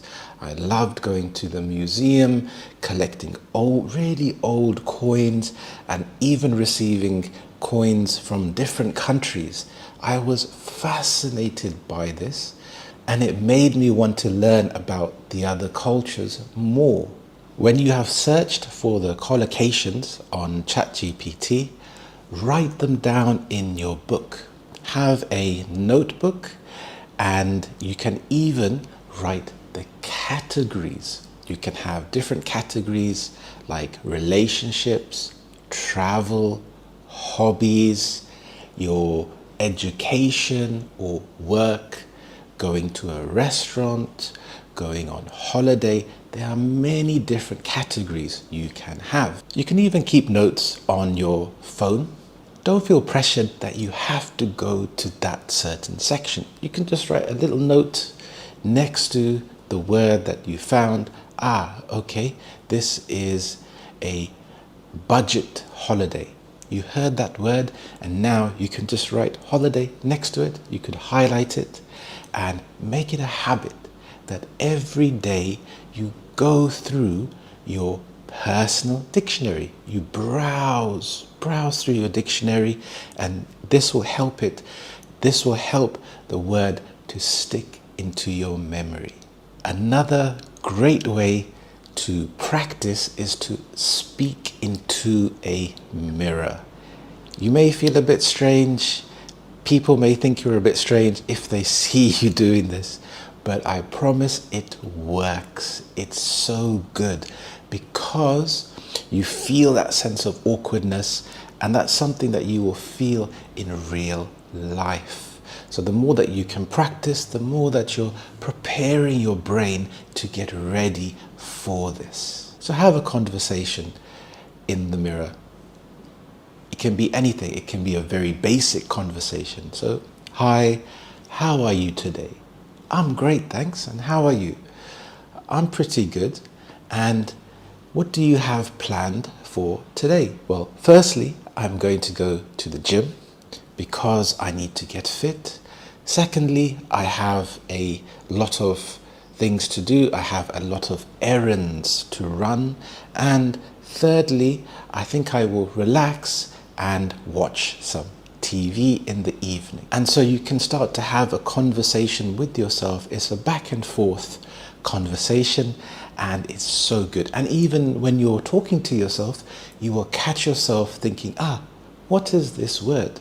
So you can go to Google or to ChatGPT and type in the phrase, type in a very simple word that you know, and it will show you can type the word and synonym, and it will give you a list of synonyms that you can use for future reference. And write these down in your dictionary. They will come in really handy. As you start to have more and more conversations in your head, you're talking to yourself in the mirror, you start to build up a general idea of how the conversation goes. So why don't you write down this dialogue? Imagine you're watching a movie or a TV show. They have a script that they learn from. So they have lines that they have to learn. So you can write down this script. A great game I like to play is think about a topic Imagine that you are going to a restaurant. So write down the script. You can have different parts. So you can have yourself when you go to the restaurant, maybe a friend or a partner, and you go into the restaurant, you sit down, and then you have another part of the waiter. So the waiter comes to you, shows you the menu, and then asks you, what would you like to eat? So you browse the menu. So when you browse, you have a look through the menu to decide, what would I want to eat today? Do I want pizza? Do I want pasta? Do I want lasagna? And as you talk to yourself, you can say, I like pizza, but today I would prefer to eat pasta. Your partner could say, why do you like pasta? I'm quite fond of pasta because I love the way it tastes. And the more more emotions you can put into it, the better you will remember it. You may be feeling tired. You may not have enough energy. You may feel stressed. This will stop you from thinking naturally and thinking calmly. So calm down, relax, breathe, and remember my introduction. That's an interesting question. There are many factors. You don't have to use both together. You can use one or two or both together. This will buy you time to think about your answer. So rather than just jumping straight into the answer and feeling pressured to give a perfect answer, it buys you time. You can't really buy time. You can't go into a shop and give someone money and receive time. I wish you could, but this means to give yourself some space to think about what you are going to say next. Thank you for watching this video. Please let me know in the comments below what you thought of this lesson. Don't forget to give this video a thumbs up, and if you're new to my channel, please click on the subscribe button. It's free to do so. I hope you have a wonderful day, and I will see you next time. Bye-bye. Hello, my name is Harry, and this is Learn English with British Harry. I am British, and I have taught thousands of students to improve their level of English. To help you further, I have created a remarkable ebook with 5 tips to help you to improve your English. You can see the link for it in the description section. If you are watching this video, please write hello in the comments below. It is wonderful to see that other people are watching and enjoying these lessons. Now, is there anything wrong with using simple words? No, there isn't. However, by adding words to your vocabulary, it can increase your fluency and help you to express yourself better. Exceptional means unusually good, outstanding, or better than average. It can describe someone or something that stands out because of superior qualities or achievements. She is an exceptional student who consistently achieves high grades in all of her exams. His performance in the play was exceptional, receiving rave reviews from the critics. The craftsmanship of this handmade furniture is exceptional. Altruistic. This means having a selfless concern for the well-being of others. So you care more about how other people are doing rather than yourself. You really want to help other people, and you're not doing it for personal gain. You're not doing it for selfish reasons. She is known for her altruistic behavior, putting the needs of others before her own. His decision to donate a large proportion of his wealth to charity was very altruistic. Volunteering at the homeless shelter is an altruistic act. So, altruistic is a fantastic word. Rather than just saying someone is good, you're saying they're altruistic. It adds more meaning than just saying he or she is a good person. By being altruistic, you're not just using words, you're using actions. You're doing something to help someone else. You're not thinking about yourself. So if you're donating money or you're giving up your time to really care and do something for someone else. Superb. This means of excellent or outstanding. It is used to describe something that is extremely good or impressive. The chef prepared a superb meal that impressed all of the guests. His performance in the play was superb. He stole the show. We had a superb holiday in the countryside and we enjoyed the serene landscapes. Now, instead of using the word amazing, we can use the word astonishing. In British English, astonishing means extremely surprising or impressive, often in a way that is difficult to believe. It is used to describe something that causes great amazement or wonder. It was astonishing to see how quickly the technology advanced. If you went back 20 or 30 years ago and saw how the first mobile phone looked and you compared it to today, you would be astonished. The same could be said about AI.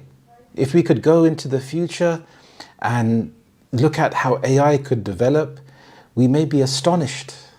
Her recovery after the accident was astonishing. She was back on her feet in no time. The magician's tricks were absolutely astonishing. Astounding means very surprising or shocking. It is a synonym of astonishing, but it's a bit more stronger. The speed at which the project was completed was simply astounding. So maybe there was a school project or a project for a company and it was completed very quickly, ahead of schedule, and everyone was astounded. They were shocked at how quickly the project was completed. The scientists made an astounding discovery that could change the field of medicine forever. So he was shocked at this discovery. The football team's comeback in the final seconds of the game was astounding. Maybe they scored the winning goal in the very last second and everyone was completely shocked. Remarkable. I love this word, remarkable. This means worthy of attention or notice because something is unusual, extraordinary, or exceptional. The painting is remarkable for its details and realism. I'm not sure about this painting, but it could be remarkable to some people. He has a remarkable talent for playing the piano. So remarkable attracts attention and admiration because something is exceptionally good. Stunning means extremely impressive or beautiful. The sunset over the ocean was stunning. She wore a stunning dress to the party and everyone commented on how beautiful she looked. It wouldn't really be used for a man. In this case, you would use handsome rather than stunning. Or you could use stunning if you wanted to. The singer gave a stunning performance.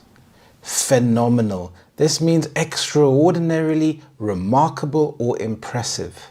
This describes something that is so remarkable that it exceeds people's expectations. The restaurant received phenomenal reviews for its food and service. So it wasn't just good or amazing, it was phenomenal. Her performance in the competition was phenomenal and she earned the gold medal. Instead of intelligent, you could use astute. Astute means to assess the situation or people and make quick and clever decisions. She made an astute observation about market trends that helped her company to make good investments. So if you are astute, you can assess the situation. Maybe she noticed some trends and she spotted a pattern. So she realized, okay, maybe if we make this decision, we can make more profit. The detective's astute analysis of the evidence led him to make a breakthrough in the case. When you're watching a movie or a thriller and there's a detective and he's trying to solve the case, this character will be very astute at assessing the situation and the people and using his instincts to solve the case. Perceptive. This is when someone is able to notice something that is not obvious to other people. Her perceptive comments during the meeting showed a deep understanding of the topic. So when you are perceptive, you are intelligent, yes, because you are understanding the complex situation. The teacher's perceptive nature allows her to understand the students better. For example, maybe there's a student that's a visual learner, so she could introduce more pictures, some more videos to help the student to learn in their particular style. So a perceptive person is someone that can notice and observe things very quickly. Insightful. This means having a clear and usually original understanding of a situation or a problem. She provided insightful analysis of the economic crisis that other people overlooked. So she was very insightful. She could solve the problem and she thought about things in a different way compared to other people. She was very insightful. His book is filled with insightful observations about modern society. So when someone is insightful, they have a very deep understanding of a situation. Ingenious. This means clever and original. The engineer came up with an ingenious solution to reduce energy consumption. So he solved the problem in an ingenious way. He was very creative and intelligent when he solved the problem. This new gadget is an ingenious device that makes cooking easier. For example, an air fryer, it makes cooking very simple and quick. So I hope you enjoyed learning about different words to use instead of these very simple words. Thank you so much for watching. I really appreciate it. Remember to click the like button if you enjoyed this video. If you are new here, click on the subscribe button. I have made a free ebook with some excellent tips to help you to improve your vocabulary. Have a look in the description below for the link to get my free ebook. And write a hello in the comments. It's very nice again to hear from you. Thank you so much, and I will see you in the next lesson. Bye-bye. Hello, sir. Would you like the chicken or the chicken? Do you have any vegetarian options? We have chips or broccoli. Hello, I hope you're well. My name is Harry and this is Learn English with British Harry. I am British and I have taught thousands of students, and this lesson in particular has helped many of my students. This is English at the airport. Before going to the airport, there are some important things to consider. Are you going to book your ticket online, or are you going to go to a brick and mortar travel agent? So a brick and mortar means a physical shop that you can go into. Some of the benefits of booking online is that you can find a cheaper deal. A travel agent may be a bit more expensive. They may tell you, okay, we can offer you a bit more support. We may have a dedicated line that you can call us on if you need any help. That's why their prices may be a bit more expensive. A good tip for you is if you find a cheaper price online, you can go to the travel agent and ask them if they can beat the price. To beat the price means if they can make the price cheaper. Even if it's not by much, the savings can always come in handy. You've booked your flight. Now you have to think about your luggage allowance. How much are you allowed to take on the plane? How much are you allowed in your carry-on luggage and your checked-in luggage, which goes into the back of the plane? You also have to think about the dimensions, so the shape and the size of your luggage. Departure. This means the act of leaving. So you leave to go on your trip. This is departure.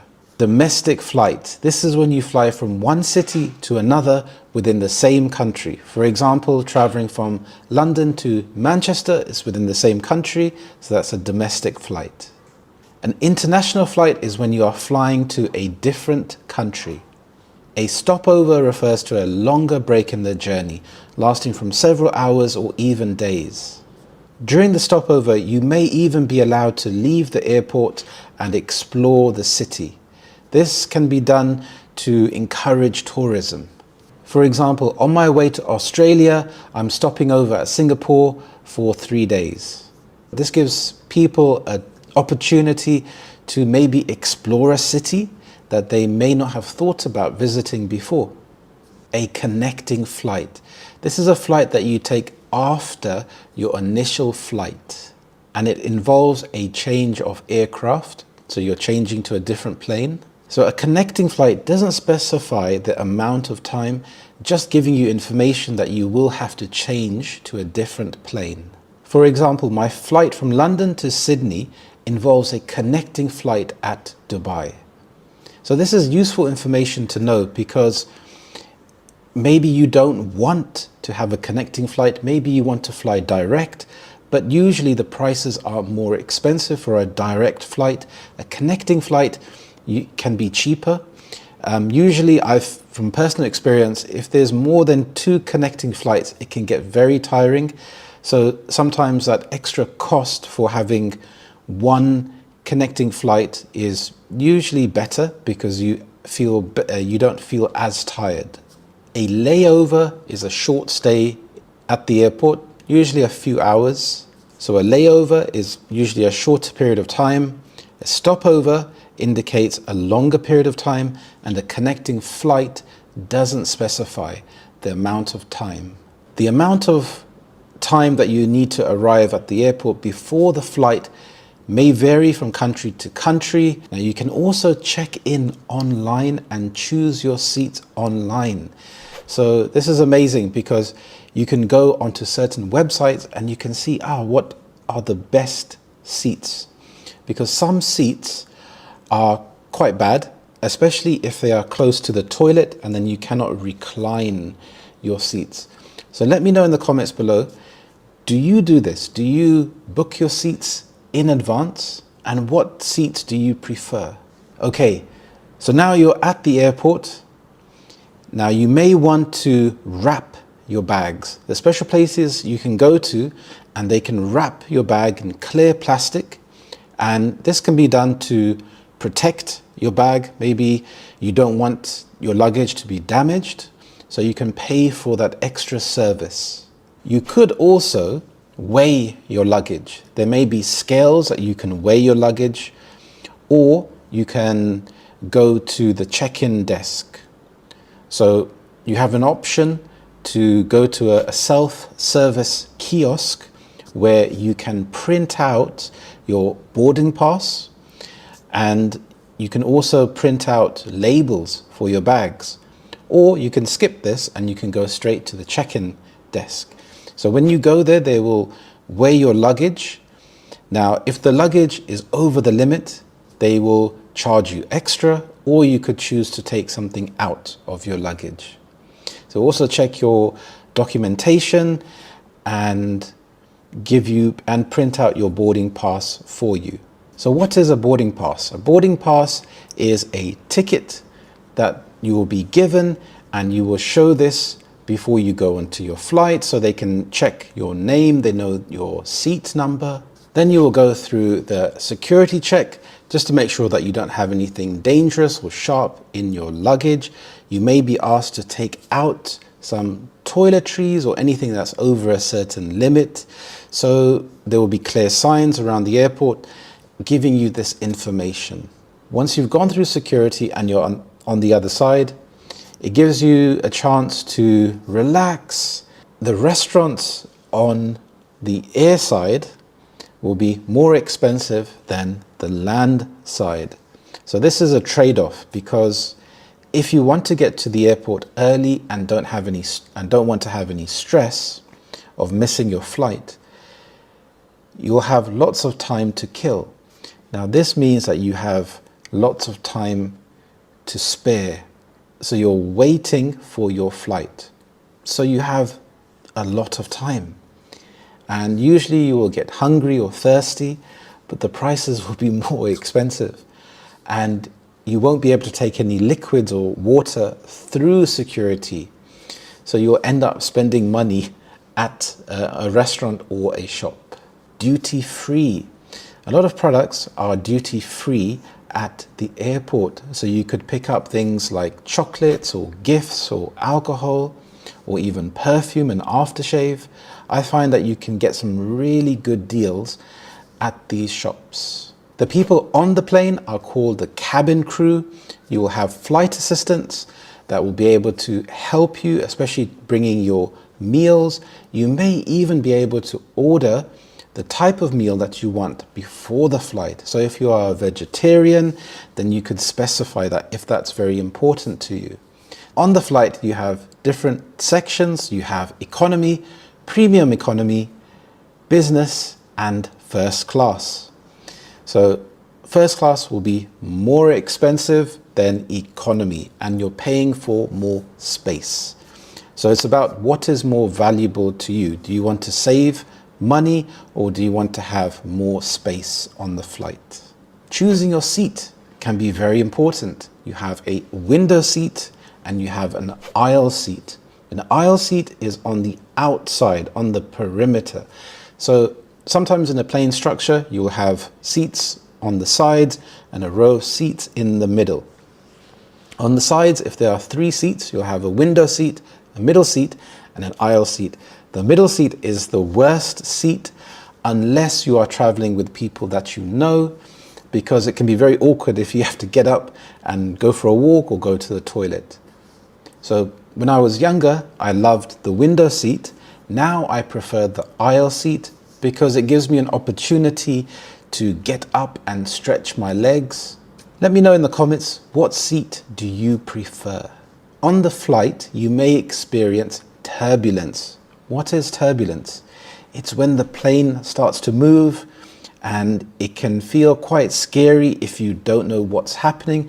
You'll see the light come up indicating that you should put your seatbelt on, and the flight assistants would give you this information as well, that you should put your seatbelt on. If you're on the toilet, you should return back to your seat. You also have altitude. So when the plane is taking off or when it's landing, the air pressure can drop and this can affect your ears. Sometimes I've had this issue, and what really helps for me is to chew gum or to drink some water. Seems to open up my airways. Do you have any tricks or tips that would help other people? You're almost at the destination.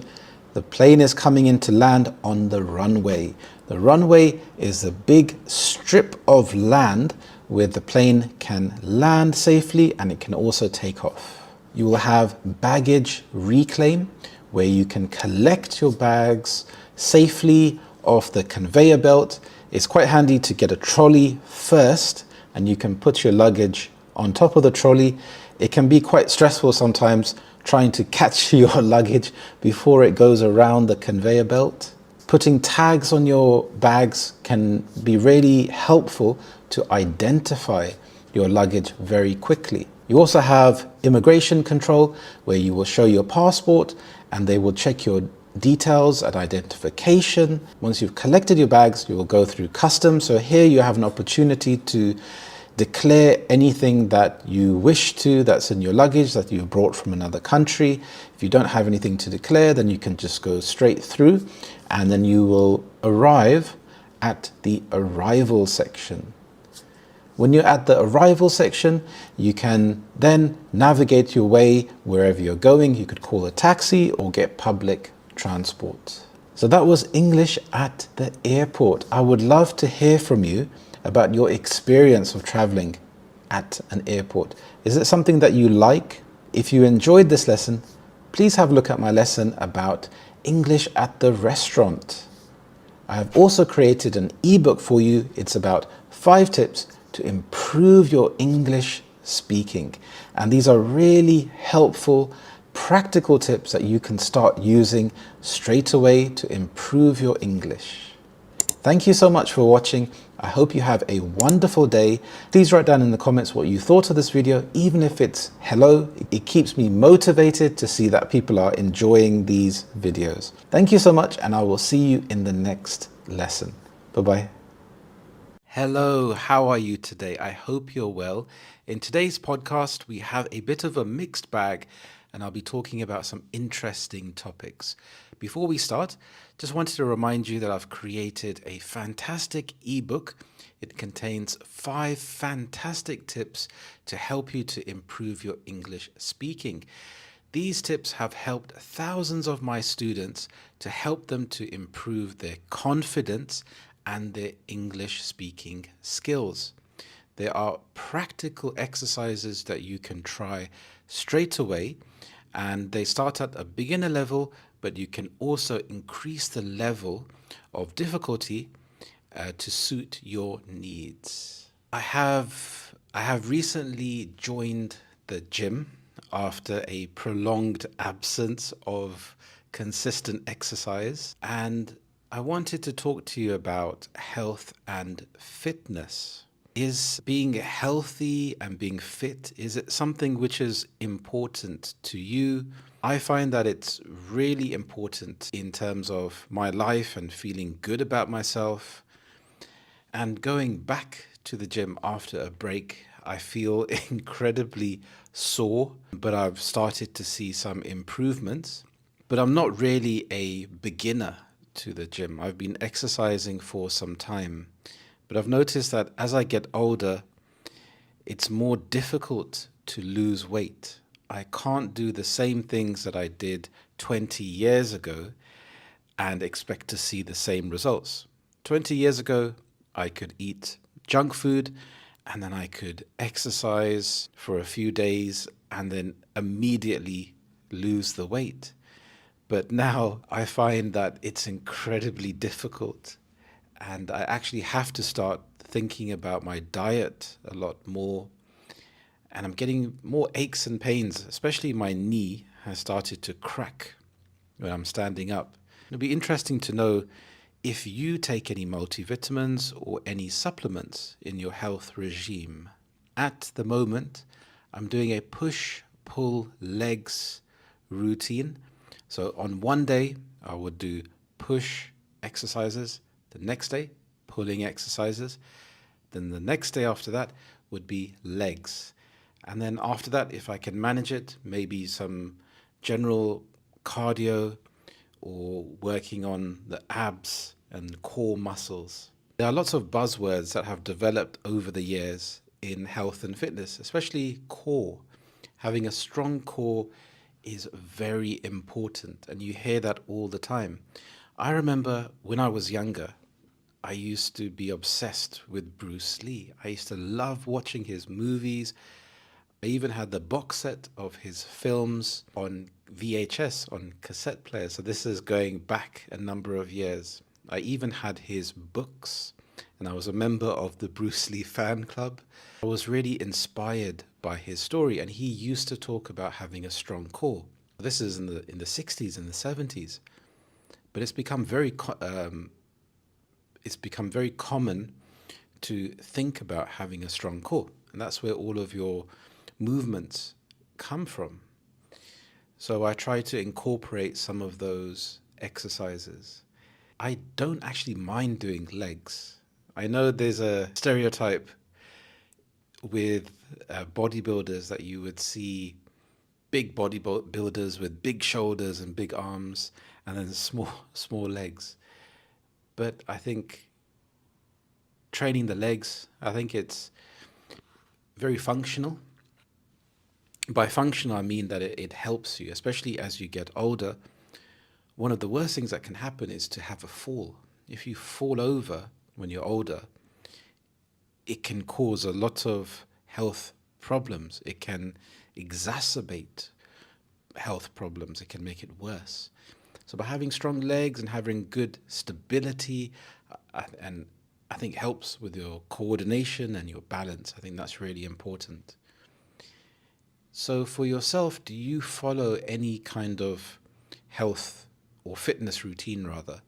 Do you go to the gym? If you do, it'd be interesting to know what kind of exercises you do. Are you doing weights? Are you doing cardio? Are you playing a certain type of sport? How often do you do that type of sport? I love martial arts, and at some point I would love to go back to it, but initially I just wanted to improve my general fitness. I remember when I was younger, I really wanted to do karate, but my mum said no and wouldn't pay for the lessons. So I had to wait until I got a part time job when I was 16 and saved up. And at that time, I was earning a grand sum of, I think it was £2 an hour. So I would work on a Saturday and a Sunday.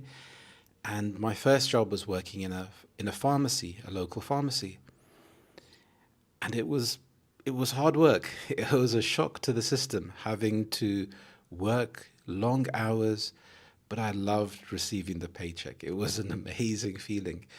And then I started to use that money to train in martial arts, and I did that for a number of years, and even trained younger children. So I trained to be an assistant instructor.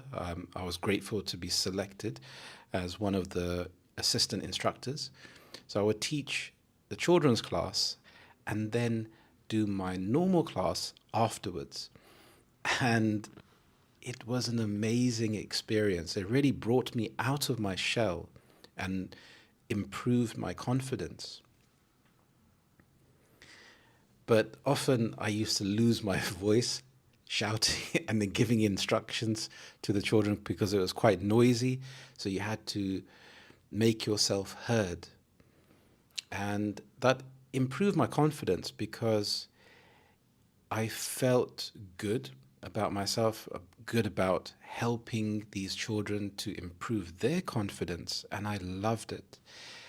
And then progressing on to that, I went through some dips, some highs and lows in terms of fitness. And now I've made the decision to try to really focus on that.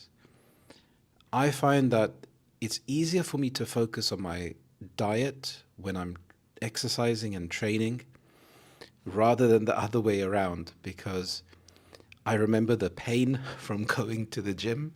If I've trained very hard in the gym, it's easier for me to say no to that chocolate cake. But if I haven't been exercising, I think it's okay. I can make justifications and think, oh, okay, I'll train later. I can make up for it. But that piece of chocolate cake can turn into two, it can turn into a bag of crisps. So it can start to spiral and escalate. So for me, it's really important to start exercising. Um, and I think it helps with general sense of well-being. To supplement that, I try to walk as much as I can. I am considering buying a fitness tracker to count my steps, but there are so many out there. So I'm just researching that at the moment, and that may be a topic for a video in the future where I can go into more of the details, the pros and the cons. In terms of diet, I love my food. So it's quite interesting because when I was healthier, I ate food in purely in terms of being functional. So I would look at the food and see what nutrition is in the food.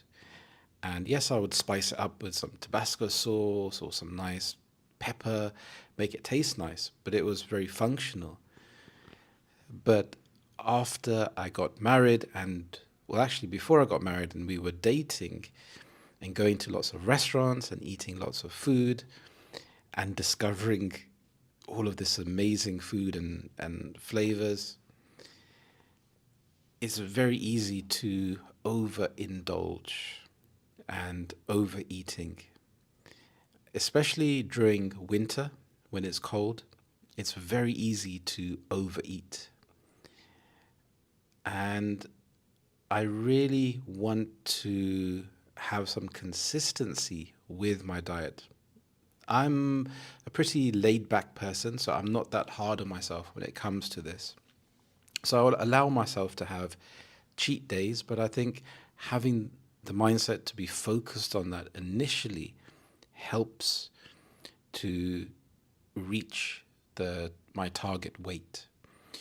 So, and this is a way to track that as well. So at the moment, I'm about 14 stone. If I convert that to kilograms, it's about 91 kilograms. And in the UK, stones are used as a measurement. I think it's about 6 kilograms to a stone. My ideal weight would be around 12 stone for my height. So I'm looking to lose 12 stone in, yeah, the shortest time possible, but I'm also being realistic. So maybe going into the new year, having lost a stone would be wonderful, even more. So that would be good. In the comments, let me know about your health and fitness. What do you think about it? Is it something you like to do? Is it something that you dread? This is about Forger Singh. He is the oldest man to have completed a marathon, a full marathon, at the age of 100 years old. So if we look at the article here, it's never too late to start doing what you love, and Forger Singh, a British Sikh marathon runner of Indian origin, embodies the statement. We have embodies. Embodies means to represent something in a clear and obvious way.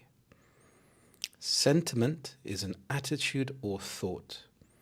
So he embodies the fact that it's never too late to start doing what you love. Complete a marathon when you're 100 years old. That's simply amazing. Having taken up running to overcome grief at the age of 89, Forger Singh, now retired, has numerous records to his name in multiple age brackets. Originally a farmer from Punjab, the long-distance runner is also believed to be the oldest man to have completed a full marathon at the age of 100. We have the word grief here, which means very great sadness. So not just normal sadness, but it's a very, very strong feeling, grief.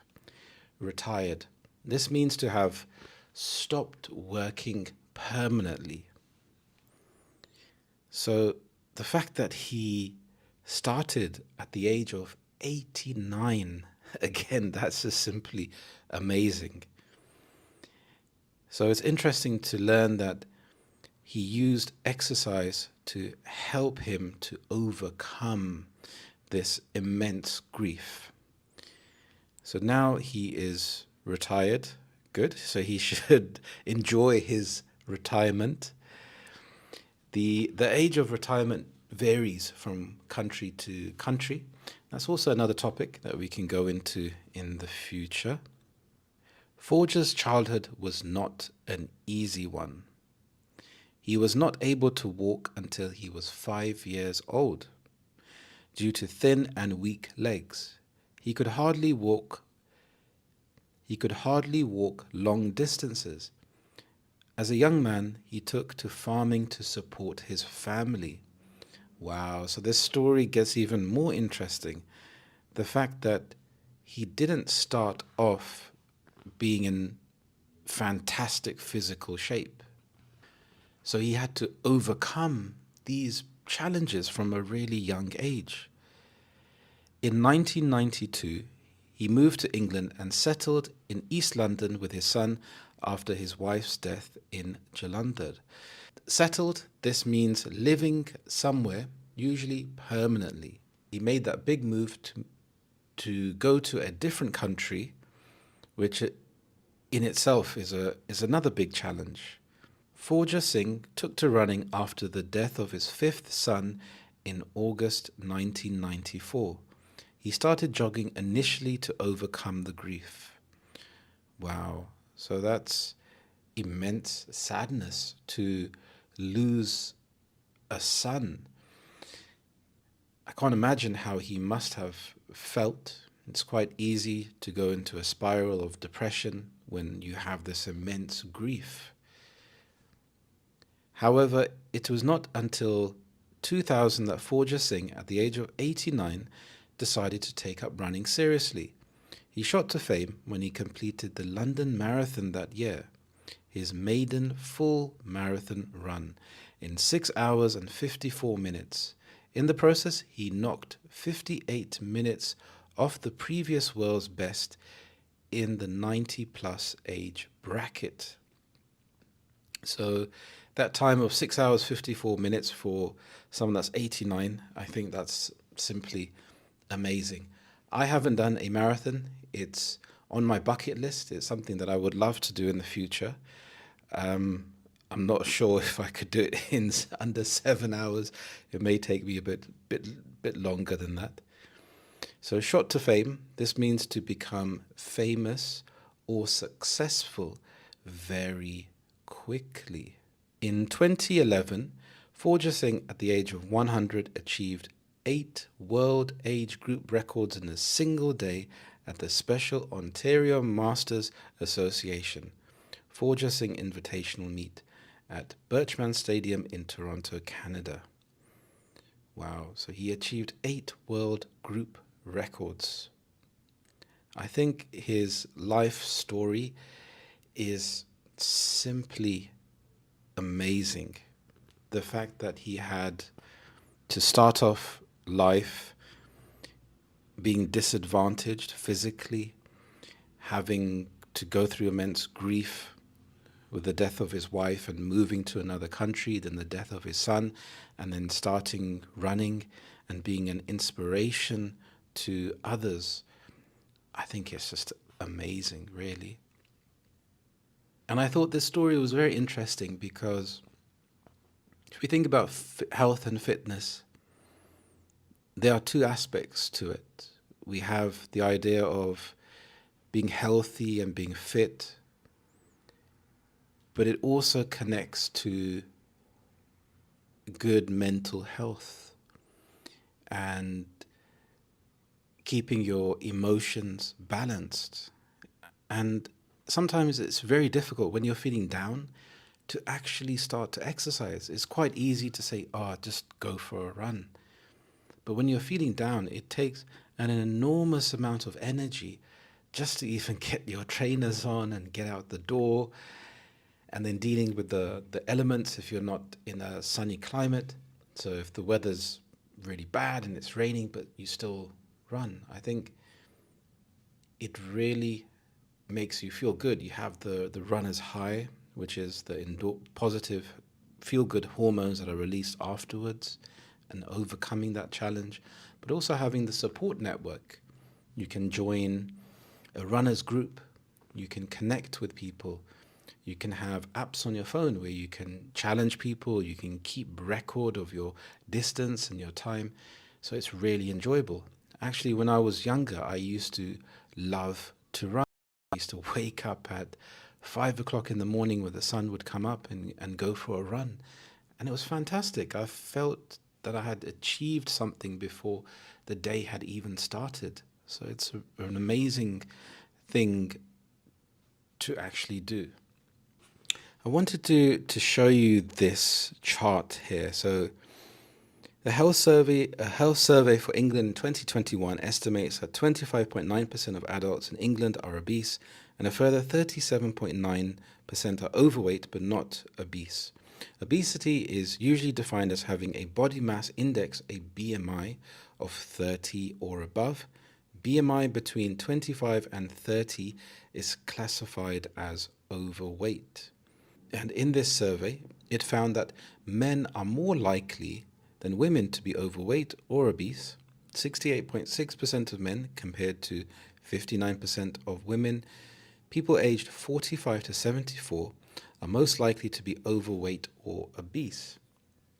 I wonder why that could be. Why are people aged 45 and over more likely to be overweight? And I want you to think about some possible ideas. The ones that I can think of could be because of a sedentary lifestyle. So this means when you're not very active. So you've spent a long time working, traveling to work, so you're walking a lot. But as you're close to retirement, maybe it's you're having health problems. Maybe you physically cannot walk as much as you could. So this is quite interesting because I'm 42, so I'm approaching that age bracket. Also in denial about my age, but it's something which you can't change. It's catching up, and yes, age is just a number, but I would like to feel good when I'm at that age. So it's very interesting to see the percentages from 16 to 24. You have 72% at a healthy weight. And as the years increase, that number starts to decline. But it's quite interesting at 75 and over, it starts to increase slightly. That's quite interesting. Now, this idea of BMI, I'm wondering what your BMI is. There are a lot of BMI calculators out there. Now, this is not to be taken as something which is gospel that you should obsess over, because I think there are many other factors when you're thinking about health and fitness. But it's a good way, it's a good measuring stick to see where you are. So my BMI is 28.7. So I fall in that smack bang in the middle of the overweight category. So it's nice for me to know, because I can think, okay, I can have some measurable success. I can have some measurable way to see if I'm improving. But as I said before, when I go to the gym, I like to use weights. I do walk, but I prefer to do weights. So when you lift weights, you build more muscle, which will weigh more, and it may increase your weight. So when you're standing on the scale, you may be not dropping any weight, but that's because you're building muscle. So there are many factors to consider. It's very tailored to the individual. When I say tailored, it's very unique to each circumstance. Thank you so much for watching. I really appreciate it. If you would like to, you can listen to my first podcast. I really appreciate it. And please write down in the comments, even if it's a simple hello. I'd also like to know about your health and fitness regime. What do you think about this whole industry, and how do you apply it to your life? How many times do you exercise? I think it's really nice to hear from you. Thank you so much for watching, and I will see you in the next podcast. Thank you, and bye-bye.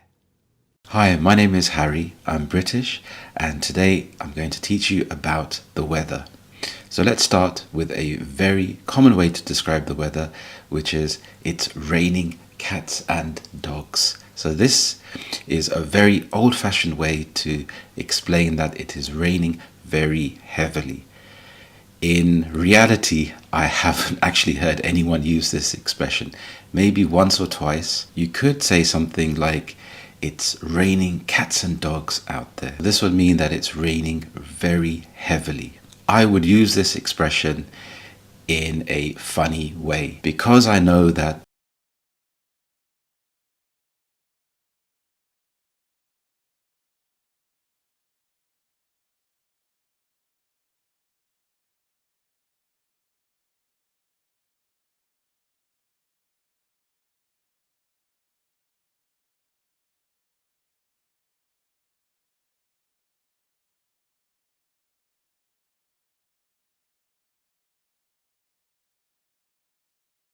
So this means that it's raining very heavily. You can use it in sentences such as, we won't go to the beach today, it's tipping it down, or it's tipping it down out there. So you'll hear this more commonly said. Another very common word to describe weather in the UK and London is drizzle. Drizzle is rain that you barely notice. It can be very slow rain, and I absolutely hate drizzle because if you don't take your umbrella and you're walking for an hour, by the end of it you'll be drenched, but you really wouldn't have noticed the rain that much. So drizzle is slow rain. You can use it in sentences such as, it's drizzling outside, or it's starting to drizzle. If it is raining very heavily, you could say, it's bucketing down. This is a way to describe rain that can be very sudden, and there's a lot of rain. If you think about a bucket full of water and you tip it over, all of the water comes out at once. So you could say, it's bucketing down outside, or it's absolutely bucketing down. Sometimes when you're walking and it's raining, you'll also have the wind blowing the wind into your face. When this happens, you can say it's raining sideways. So you could say, it's so bad, it's raining sideways. So even if you have your umbrella, you will still get hit in the face with the rain because the wind is blowing the rain into you. If it's raining so much and your clothes are full of water, you could say, I got drenched. So drenched is a word to describe that you are soaked with rain. Maybe your shoes and your clothes are soaked with rain. That's why it's quite important to get a waterproof jacket. So when the rain has gone and we've gone into summer, early summer, and it starts to get warmer, you could quite simply say, it's quite warm outside. Or you could say, it's nice and balmy by the pool. This word balmy means it is pleasantly warm. When we go into sunny and hot weather, you could quite simply say it's nice and sunny, or it's nice and hot. There are some really nice adjectives you can use to describe hot weather. You could say boiling, baking, roasting, blistering, or scorching. Now, there are a few differences between these. For example, boiling, an easy way to think about this is if you are boiling some food in a pot with water, for example, pasta or an egg, it takes some time for the food to get cooked. It doesn't take a very long time, neither does it take a short time. So if I say it's boiling outside, I mean that it's hot. It can be uncomfortably hot. When we have baking, if you are baking a cake in the oven, it takes longer than if you are going to boil something, generally. So if you say it's baking outside, or I'm baking, I'm going to go inside. So you've been out in the sun for a long time, so it feels like you have been baking like a cake. Then we have roasting. So if you're going to roast a chicken in the oven, it takes a long time for the chicken to get cooked.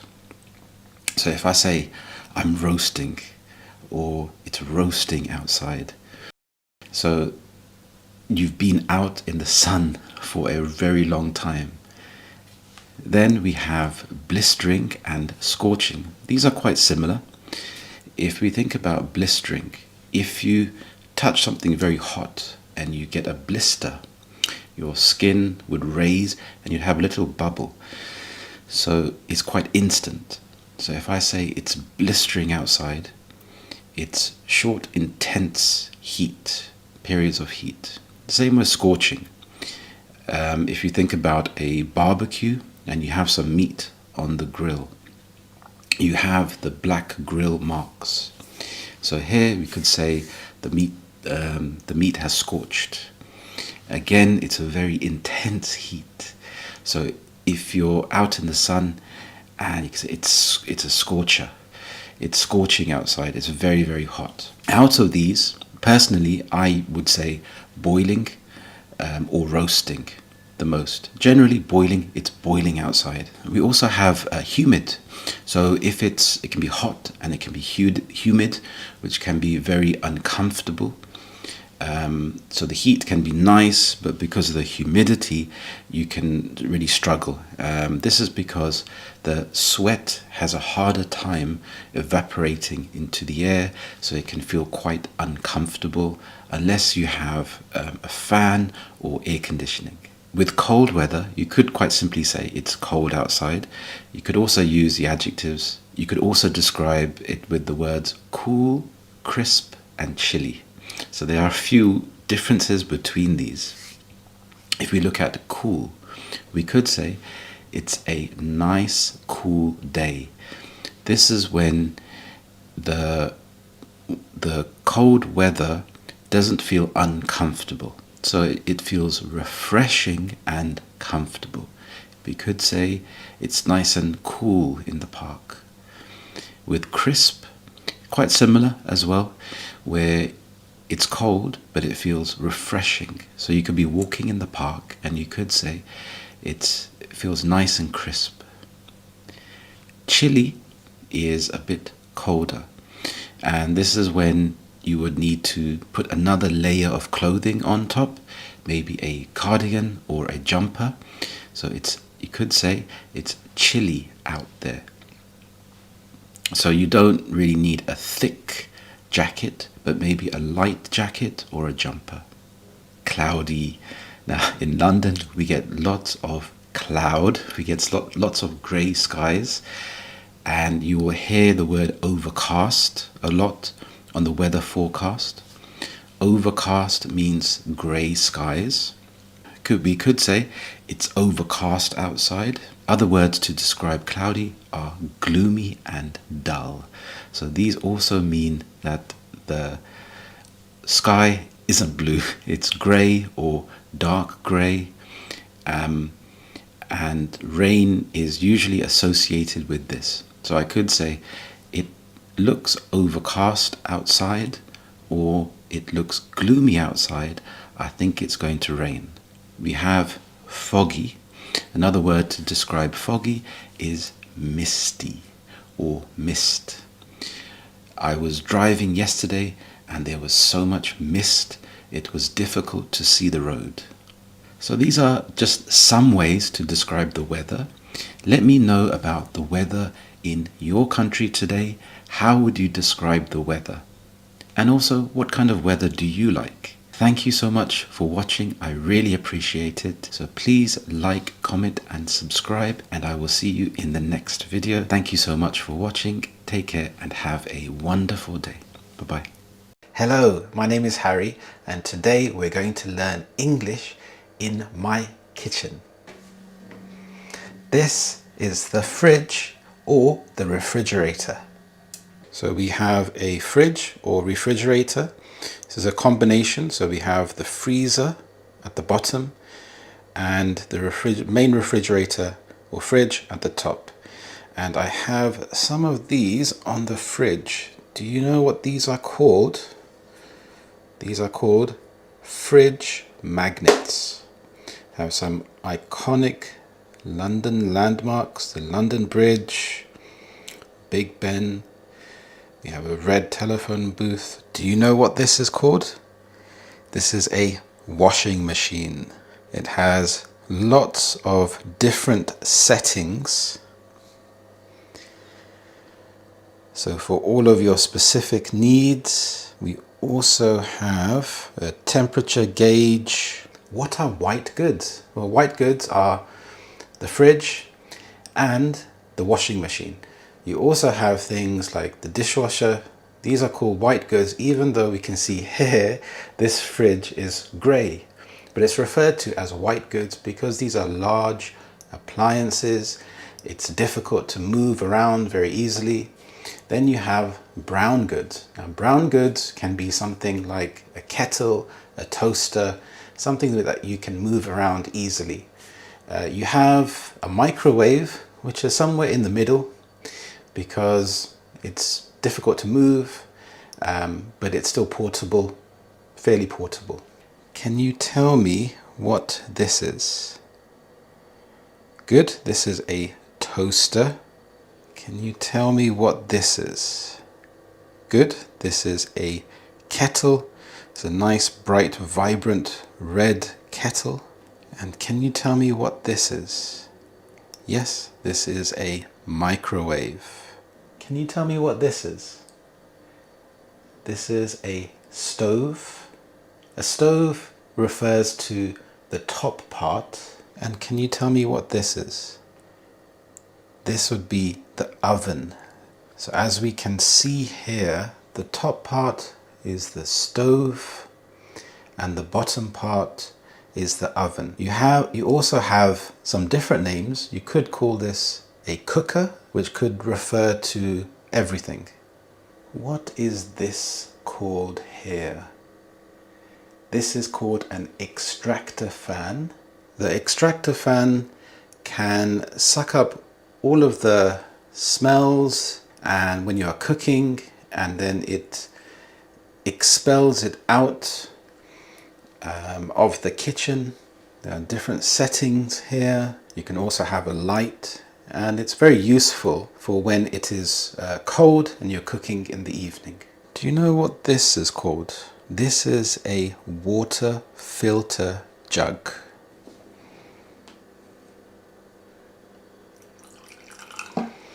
I am pouring some water from the jug.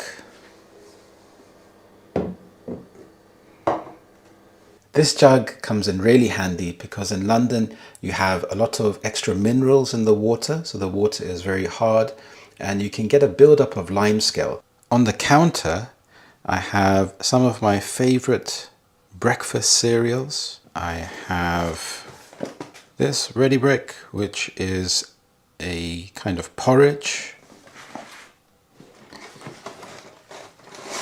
Weetabix. I like to have 2 of these in the morning.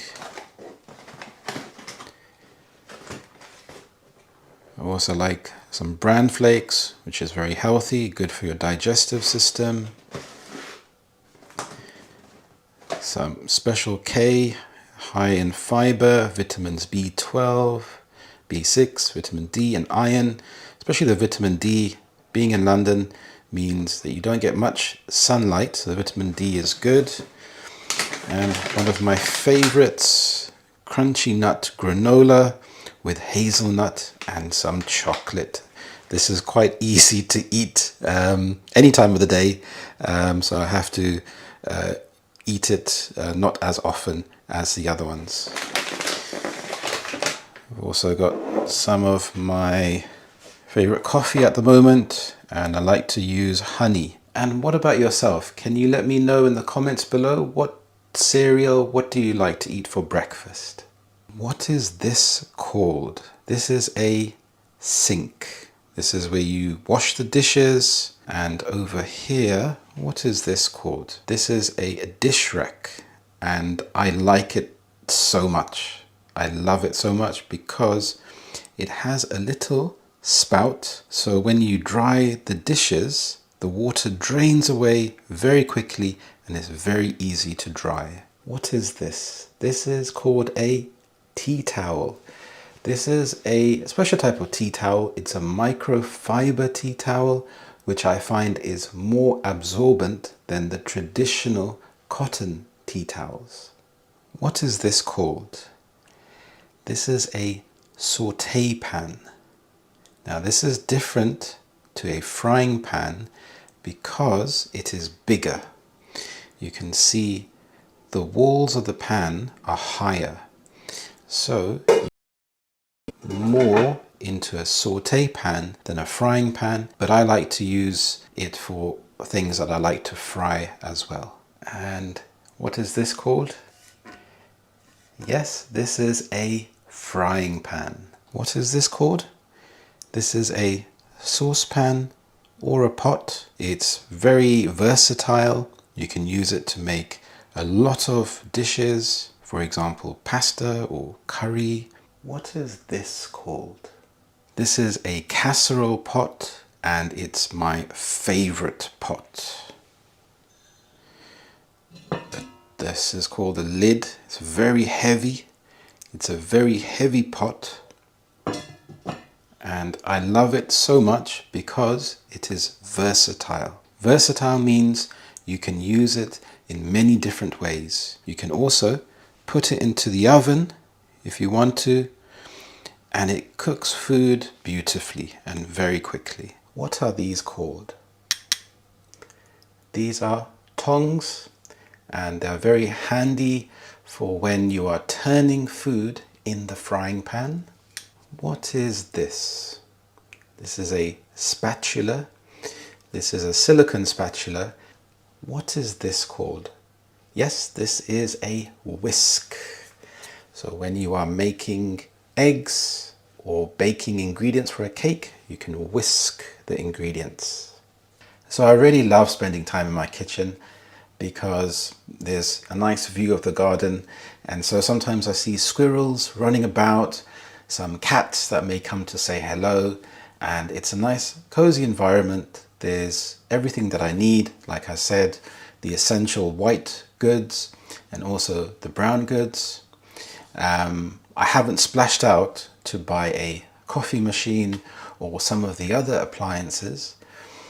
Can you tell me in the comments about your kitchen? What do you like in your kitchen? What do you have on your wish list that you may want to buy in the future?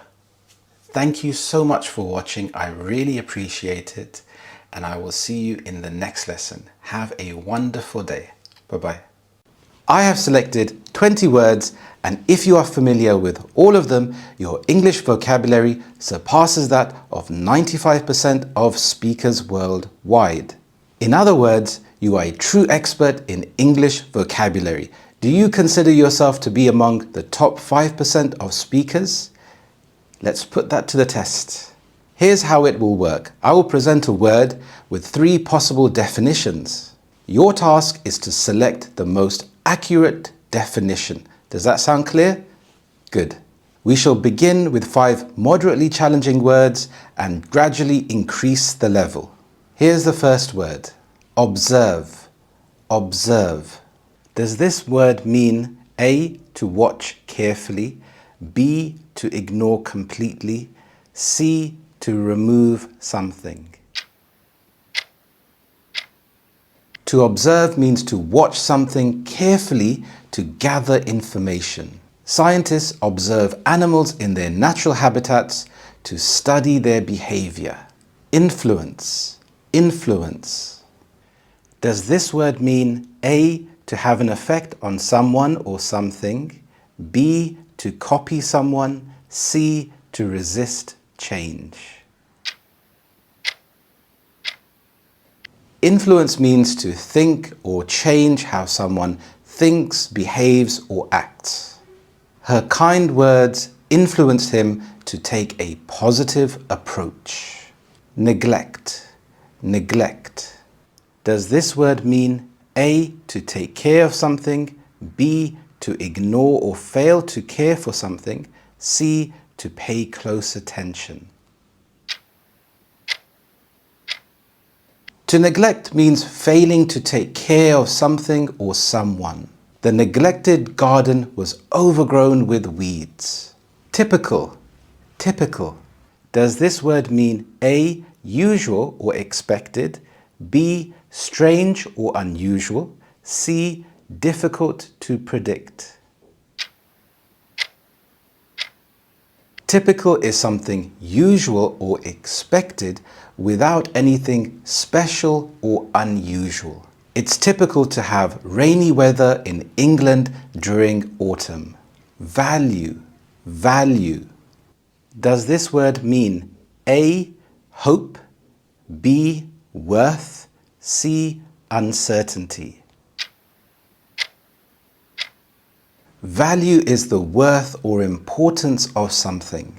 Education has great value in helping people to achieve their dreams. Well done. How are you doing so far? Perfect. Let's take it up another level. Retain. Retain.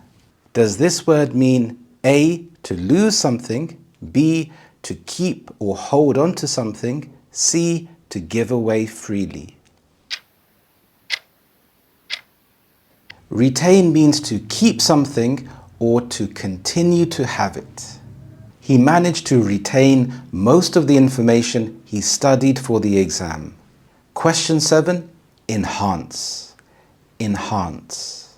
Does this word mean A, to improve or make better, B, to destroy or ruin, C, to keep the same?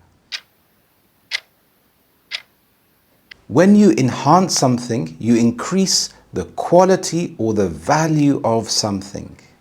Adding spices will enhance the flavor of the dish. Abundant. Abundant. Does this word mean A, very limited, B, existing in large quantities, C, rare and hard to find? Abundant is when something is present in large quantities or amounts. The forest was abundant with wildlife and flowers. Interpret. Interpret. Does this word mean A, to explain the meaning of something, B, to forget something quickly, C, to create something new? Interpret means to explain or give the meaning of something. The lawyer interpreted the contract in simple terms for her client. Question 10. Authentic. Authentic. Does this word mean A, fake or counterfeit, B, genuine or real, C, serious or strict? When something is authentic, it is genuine and real, not fake or copied. The expert confirmed that the signature was authentic. You're doing a great job so far. Now let's increase the level. Facilitate. Facilitate. Does this word mean A, to make something easier, B, to block progress, C, to delay an outcome? Facilitate means to make something easier or help it happen. Good communication will facilitate teamwork on this project. Ambiguous. Ambiguous. Does this word mean A, open to more than one interpretation, B, very specific and clear, C, lacking any meaning? When something is ambiguous, it is open to more than one interpretation. It is vague or unclear. The ambiguous question confused many students in the exam. Elaborate. Elaborate. Does this word mean A, to simplify something, B, to explain in detail, C, to make something shorter? When someone elaborates, they explain or provide more detail about something. Could you elaborate on your plan for the project? Perceive. Perceive. Does this word mean A, to see or become aware of something, B, to forget or ignore something, C, to destroy something?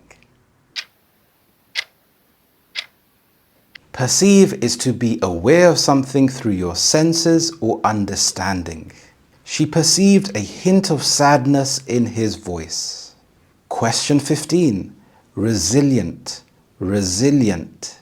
Does this word mean A, able to recover quickly, B, easily broken or damaged, C, lacking strength? Resilient means to be able to recover quickly from difficulties or challenges. The resilient athlete returned to training just weeks after her injury.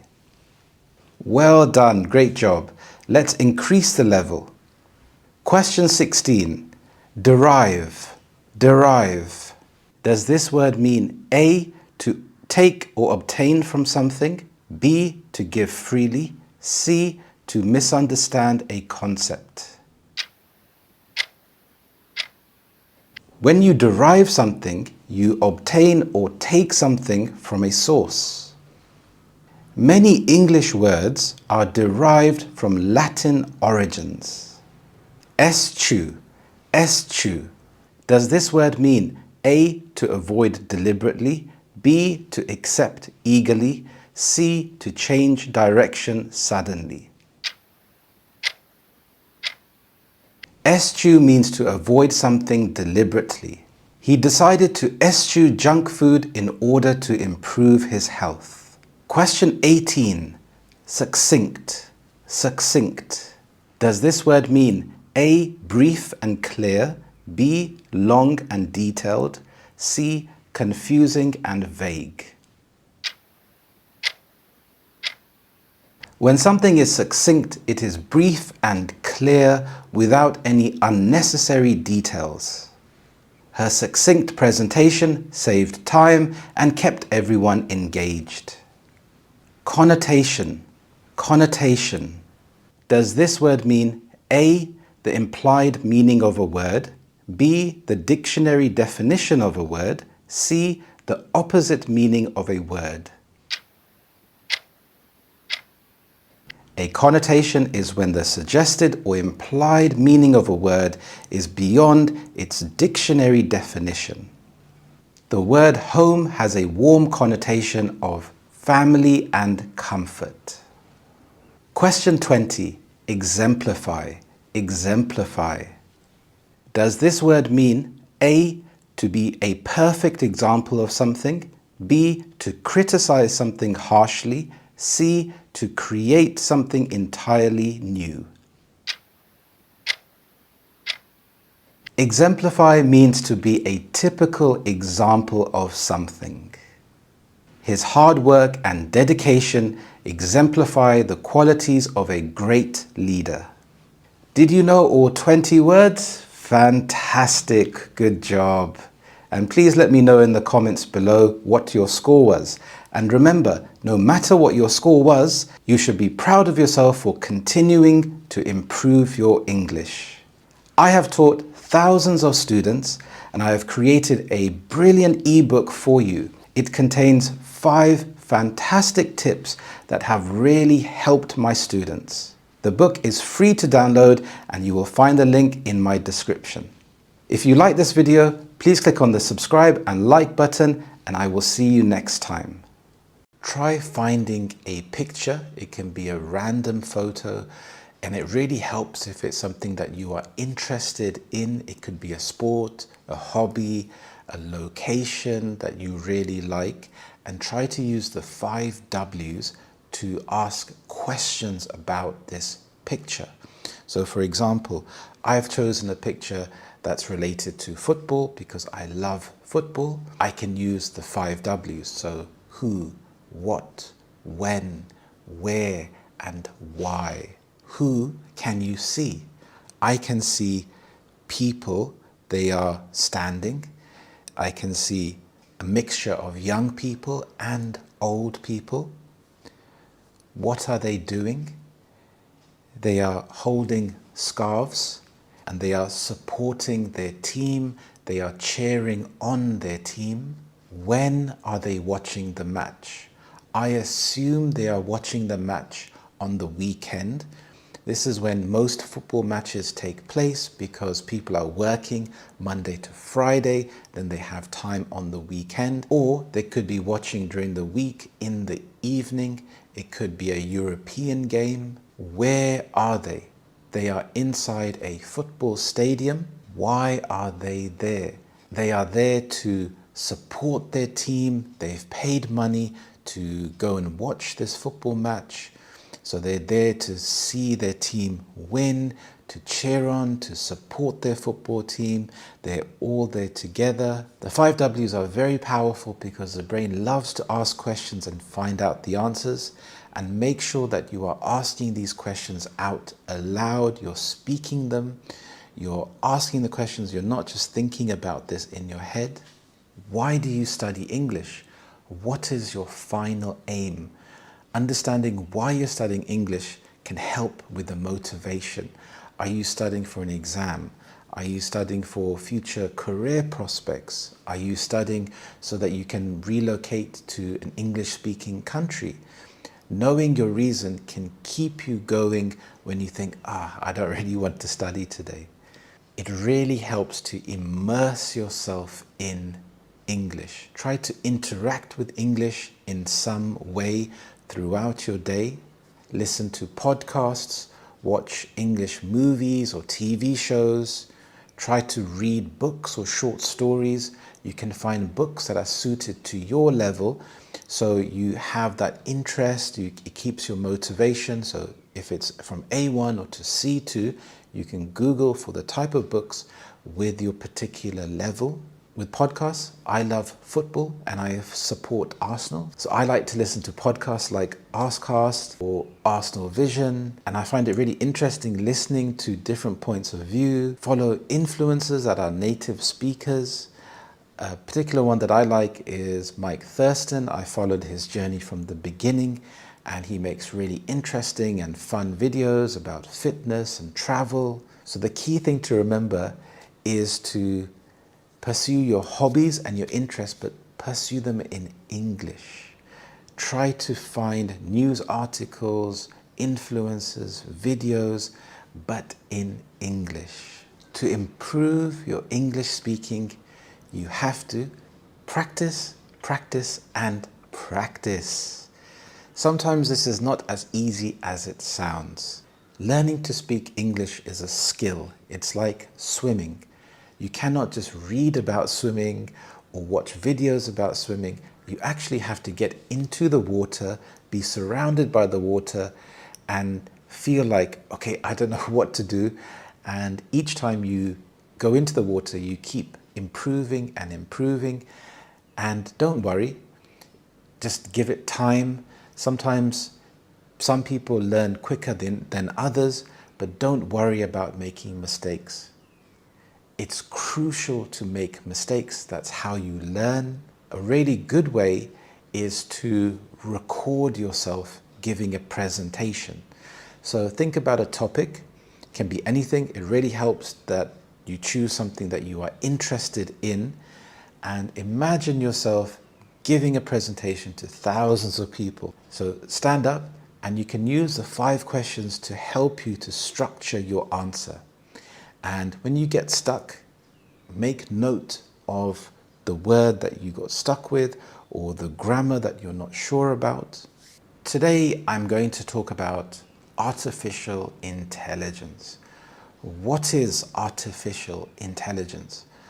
Artificial intelligence is using machines and computers to think and behave like humans. Who would use artificial intelligence? That's an interesting question.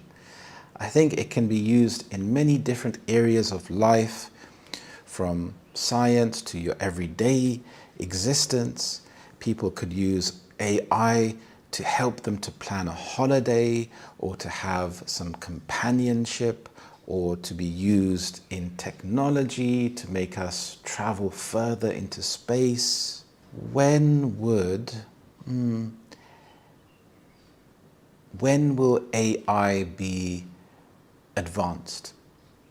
Well, that's difficult to say.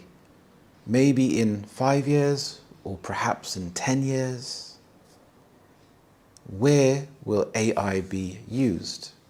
I think AI will be used in many different countries because it can help people.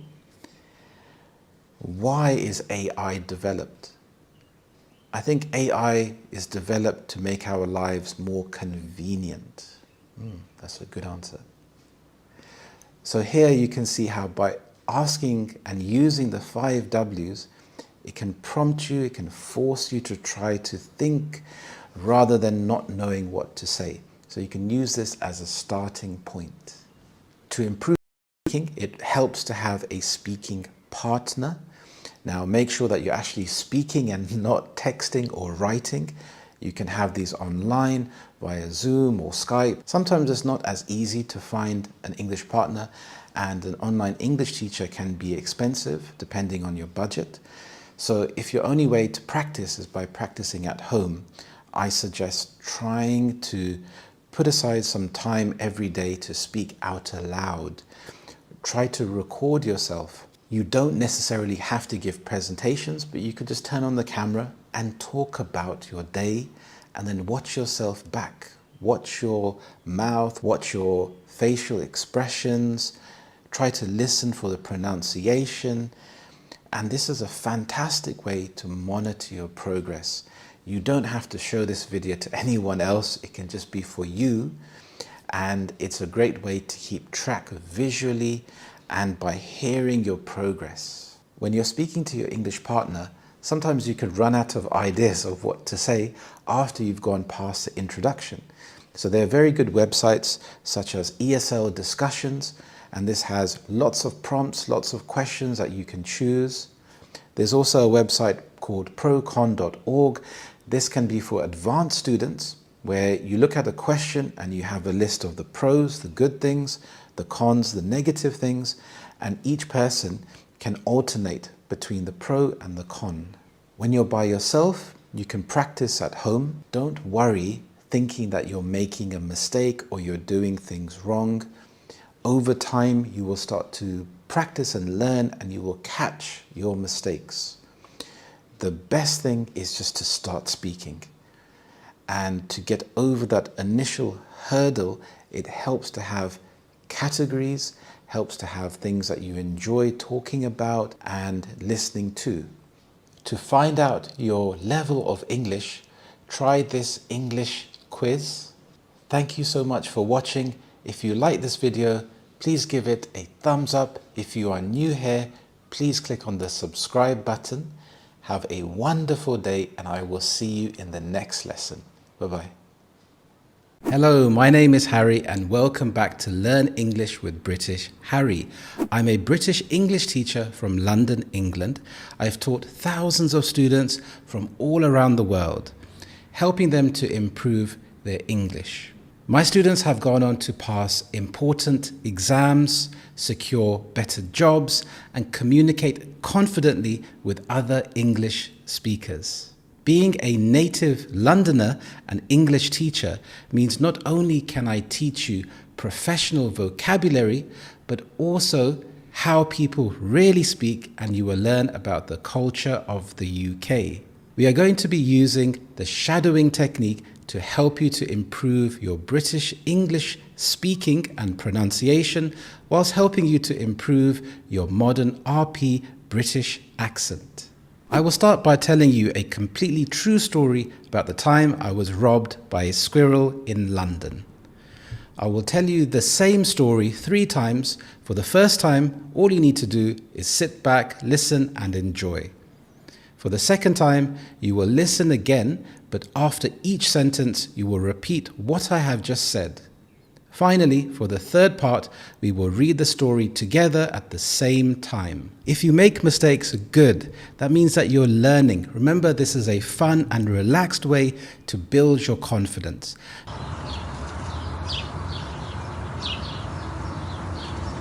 Now, let me tell you about one of the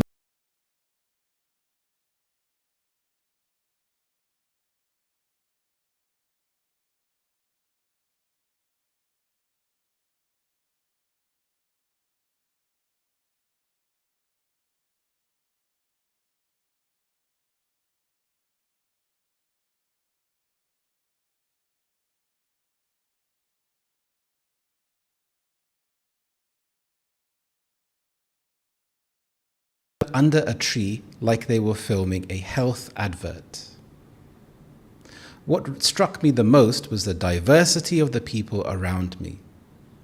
London is truly a melting pot of cultures. It reminded me of how varied and colourful this city is. That's something you don't always see in the media. But then something peculiar happened.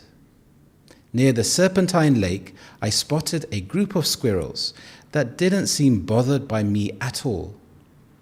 They looked unusually bold, almost like they were plotting something. I dismissed the thought, but looking back, I now realized I was being lured into a bizarre encounter. After walking for a few more minutes, I found an empty bench. I was feeling peckish, so I sat down to enjoy my Tesco meal deal. I took a bite of my sandwich and put it down beside me to open my bottle of water. In the blink of an eye, a squirrel launched itself from under the bench like it had trained with the SAS and grabbed my sandwich before I could react. To make things worse, it perched itself in a nearby tree, munching on my sandwich while locking eyes with me. It chewed slowly, mockingly. I swear, it licked its paw and gave me a look like, "What are you gonna do about it, mate?" I had been publicly disrespected by a squirrel. Luckily, I wasn't too bothered. In fact, I found it absolutely hilarious. It's not every day you get robbed by a squirrel in one of the most famous parks in the world.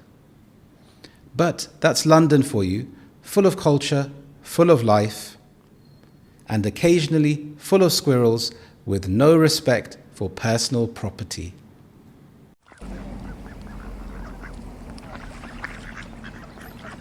Now let me tell you about one of the most funniest things that has happened to me in London. It was a Saturday morning and the sun was shining, which is rare.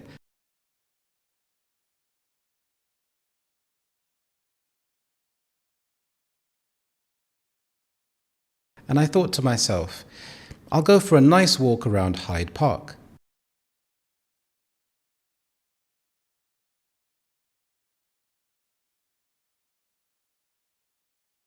As I wandered through the park,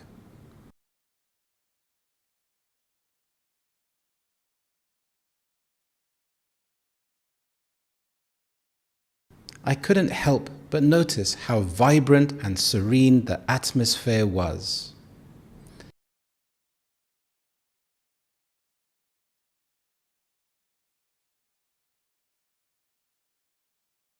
People were scattered about, some were walking their dogs, others enjoying picnics.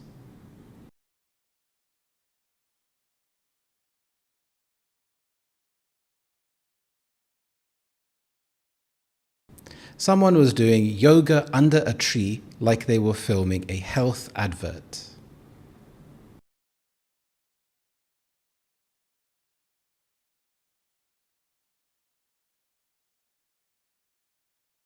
What struck me the most was the diversity of the people around me.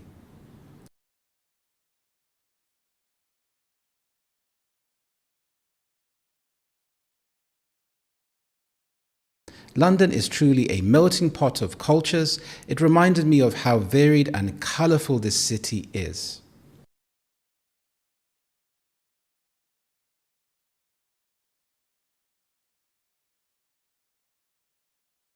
That's something you don't always see in the media.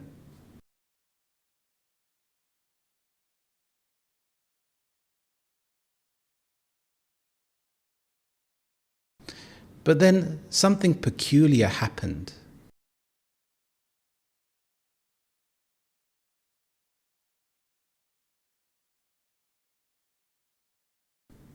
Near the Serpentine Lake,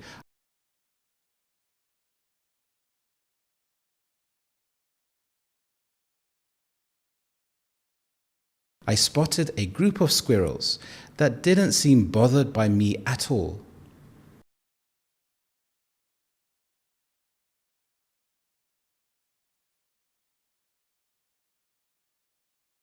They looked unusually bold, almost like they were plotting something.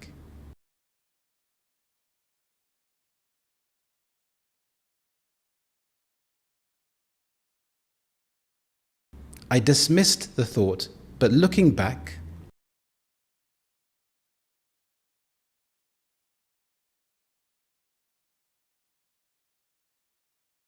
I now realized I was being lured into a bizarre encounter.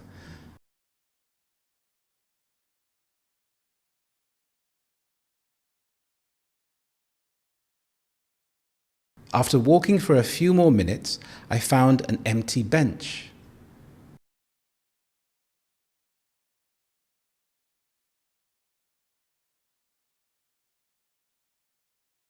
I was feeling peckish, so I sat down to enjoy my Tesco meal deal.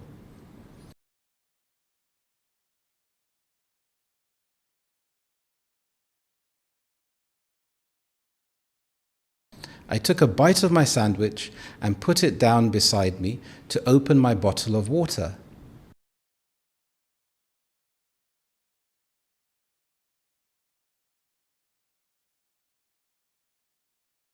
In the blink of an eye, a squirrel launched itself from under the bench.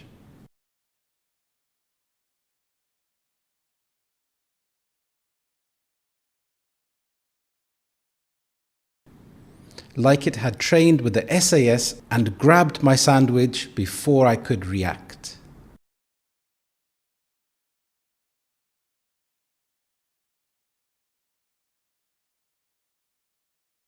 To make things worse, it perched itself in a nearby tree.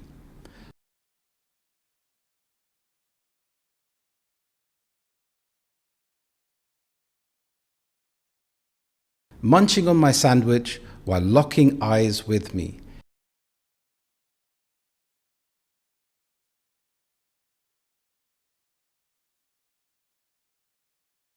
It chewed slowly, mockingly. I swear,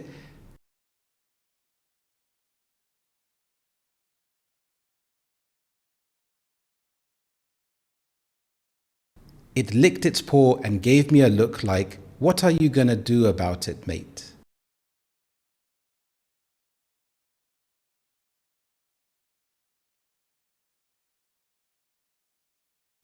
I had been publicly disrespected by a squirrel.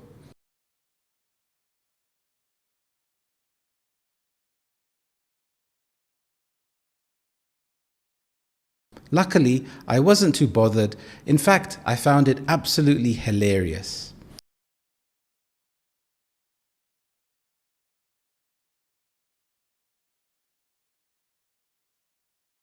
It's not every day you get robbed by a squirrel in one of the most famous parks in the world.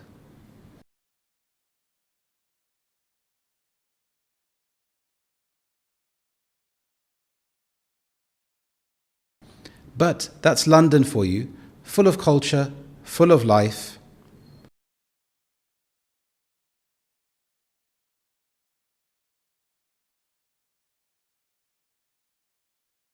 and occasionally full of squirrels with no respect for personal property.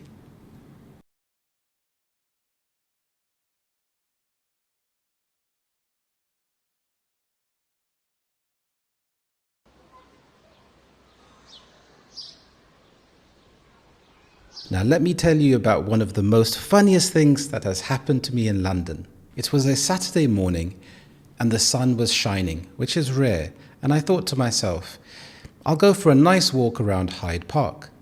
As I wandered through the park, I couldn't help but notice how vibrant and serene the atmosphere was. People were scattered about, some were walking their dogs, others enjoying picnics. Someone was doing yoga under a tree like they were filming a health advert. What struck me the most was the diversity of the people around me. London is truly a melting pot of cultures. It reminded me of how varied and colourful this city is. That's something you don't always see in the media. But then something peculiar happened. Near the Serpentine Lake, I spotted a group of squirrels that didn't seem bothered by me at all. They looked unusually bold, almost like they were plotting something. I dismissed the thought, but looking back, I now realized I was being lured into a bizarre encounter. After walking for a few more minutes, I found an empty bench. I was feeling peckish, so I sat down to enjoy my Tesco meal deal. I took a bite of my sandwich and put it down beside me to open my bottle of water. In the blink of an eye, a squirrel launched itself from under the bench like it had trained with the SAS and grabbed my sandwich before I could react. To make things worse, it perched itself in a nearby tree, munching on my sandwich while locking eyes with me. It chewed slowly, mockingly. I swear, it licked its paw and gave me a look like, "What are you gonna do about it, mate?"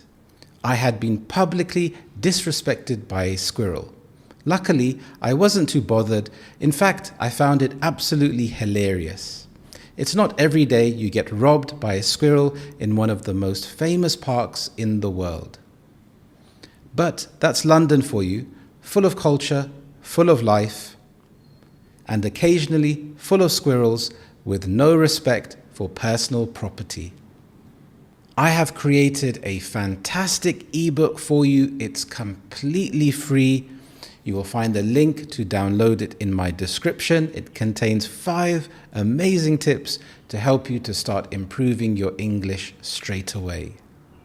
Well done, you did a fantastic job, and remember to watch parts 2 and 3 as many times as you want to practice the shadowing technique further.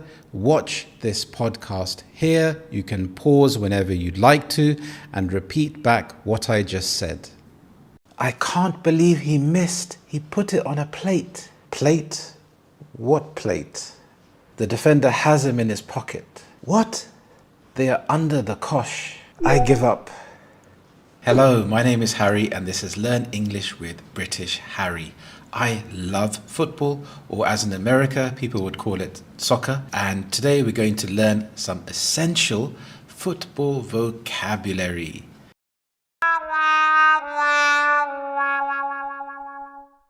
In his pocket. This is when a player can control the other player, so he neutralizes his attack. And it generally relates to a defender. So a defender can stop the attacker from scoring goals or creating opportunities. So the defender had him in his pocket. A fox in the box. What? A fox in the box? It's really strange. A fox in the box refers to a player who is really good at finding space and scoring goals near the opposition's goal. A dead ball specialist. A dead ball? No, the ball isn't dead, but it means that the player is really good or excellent when striking the ball when the ball is stationary, when it's still. So he may be really good at free kicks and corners. Heavy metal football. This is really strange. Heavy metal football? This style of play was implemented by a coach called Jurgen Klopp, and it involves really fast and attacking and counter-attacking play. Hairdryer treatment. This is when a manager gets really angry and shouts at the players. It is a euphemism. A euphemism is a polite way to say something without being rude or too direct.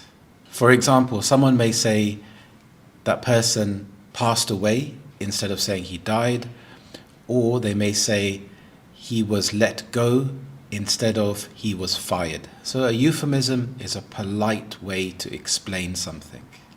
Park the bus. This is when a team plays really defensively. So the team parked the bus. They weren't coming out to attack. They were just defending all the time. A foot like a traction engine. This is another strange one. This means that a player has a really powerful shot. A brace. A brace means when you score 2 goals. A hat-trick is when you score 3 goals. A perfect hat-trick is when you score with your left foot, your right foot, and your head. It's seen as an achievement because it's something very difficult to do in a game. A Hollywood pass is a pass that looks really impressive, but it doesn't always achieve much. It is more risky than just playing a simple pass. So it looks spectacular. The player may kick the ball across the field and it looks spectacular, but it may not even reach the player, or the player cannot do much from it. And it involves a lot of risk because the other team can win the ball back and go on a counter attack. The 12th man is a term of affection. It's used when the other team is being really loud and encouraging the team. So the 12th man refers to the supporters because they're almost like another player. They can give the players on the pitch more motivation and energy to play really well. Against the run of play is when a team hasn't been dominating the match or even playing really well, but they score against the more dominating team. So they scored against the run of play. Bottled it. This is a phrase that you will hear in the UK a lot. So when the team has bottled it, they were leading or in a really good position, but they just threw it away. And you can apply this to life. Maybe you have an opportunity for promotion, you're doing really well, but at the last minute you bottle it and you make a lot of mistakes, so you miss the chance. Caught sleeping is when a player hasn't been concentrating. You could also say caught napping or switched off. So the defender was caught sleeping because he wasn't concentrating, and the defender got in and took the chance and scored the goal. Clean sheet. This is when a team does not concede a goal. Magic sponge. This is when a player receives treatment and magically gets up very quickly. So it's a term that is quite ironic and funny, because how can a sponge just automatically make the player feel better? But he may be trying to buy time, or maybe they're winning the match and they're trying to kill time so he can fake an injury, and so the referee has to call the physio on, and the physio uses a sponge, and automatically the player gets up. Man of the match. This is an award given to the player that's judged to be the best player, and this can be relative. So you may think, this player scored a goal, but then the man of the match may be awarded to another player who had more influence on the game. Nutmeg. Very, very strange.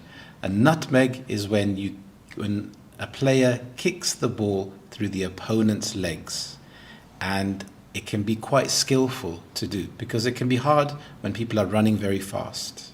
Put it on a plate. This is when a player creates an easy opportunity for his teammate to score. Screamer.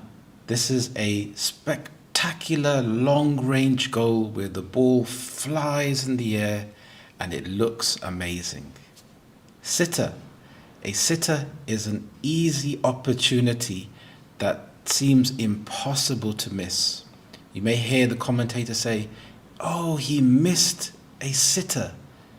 So he missed such an easy chance and he can't believe it. Under the cosh.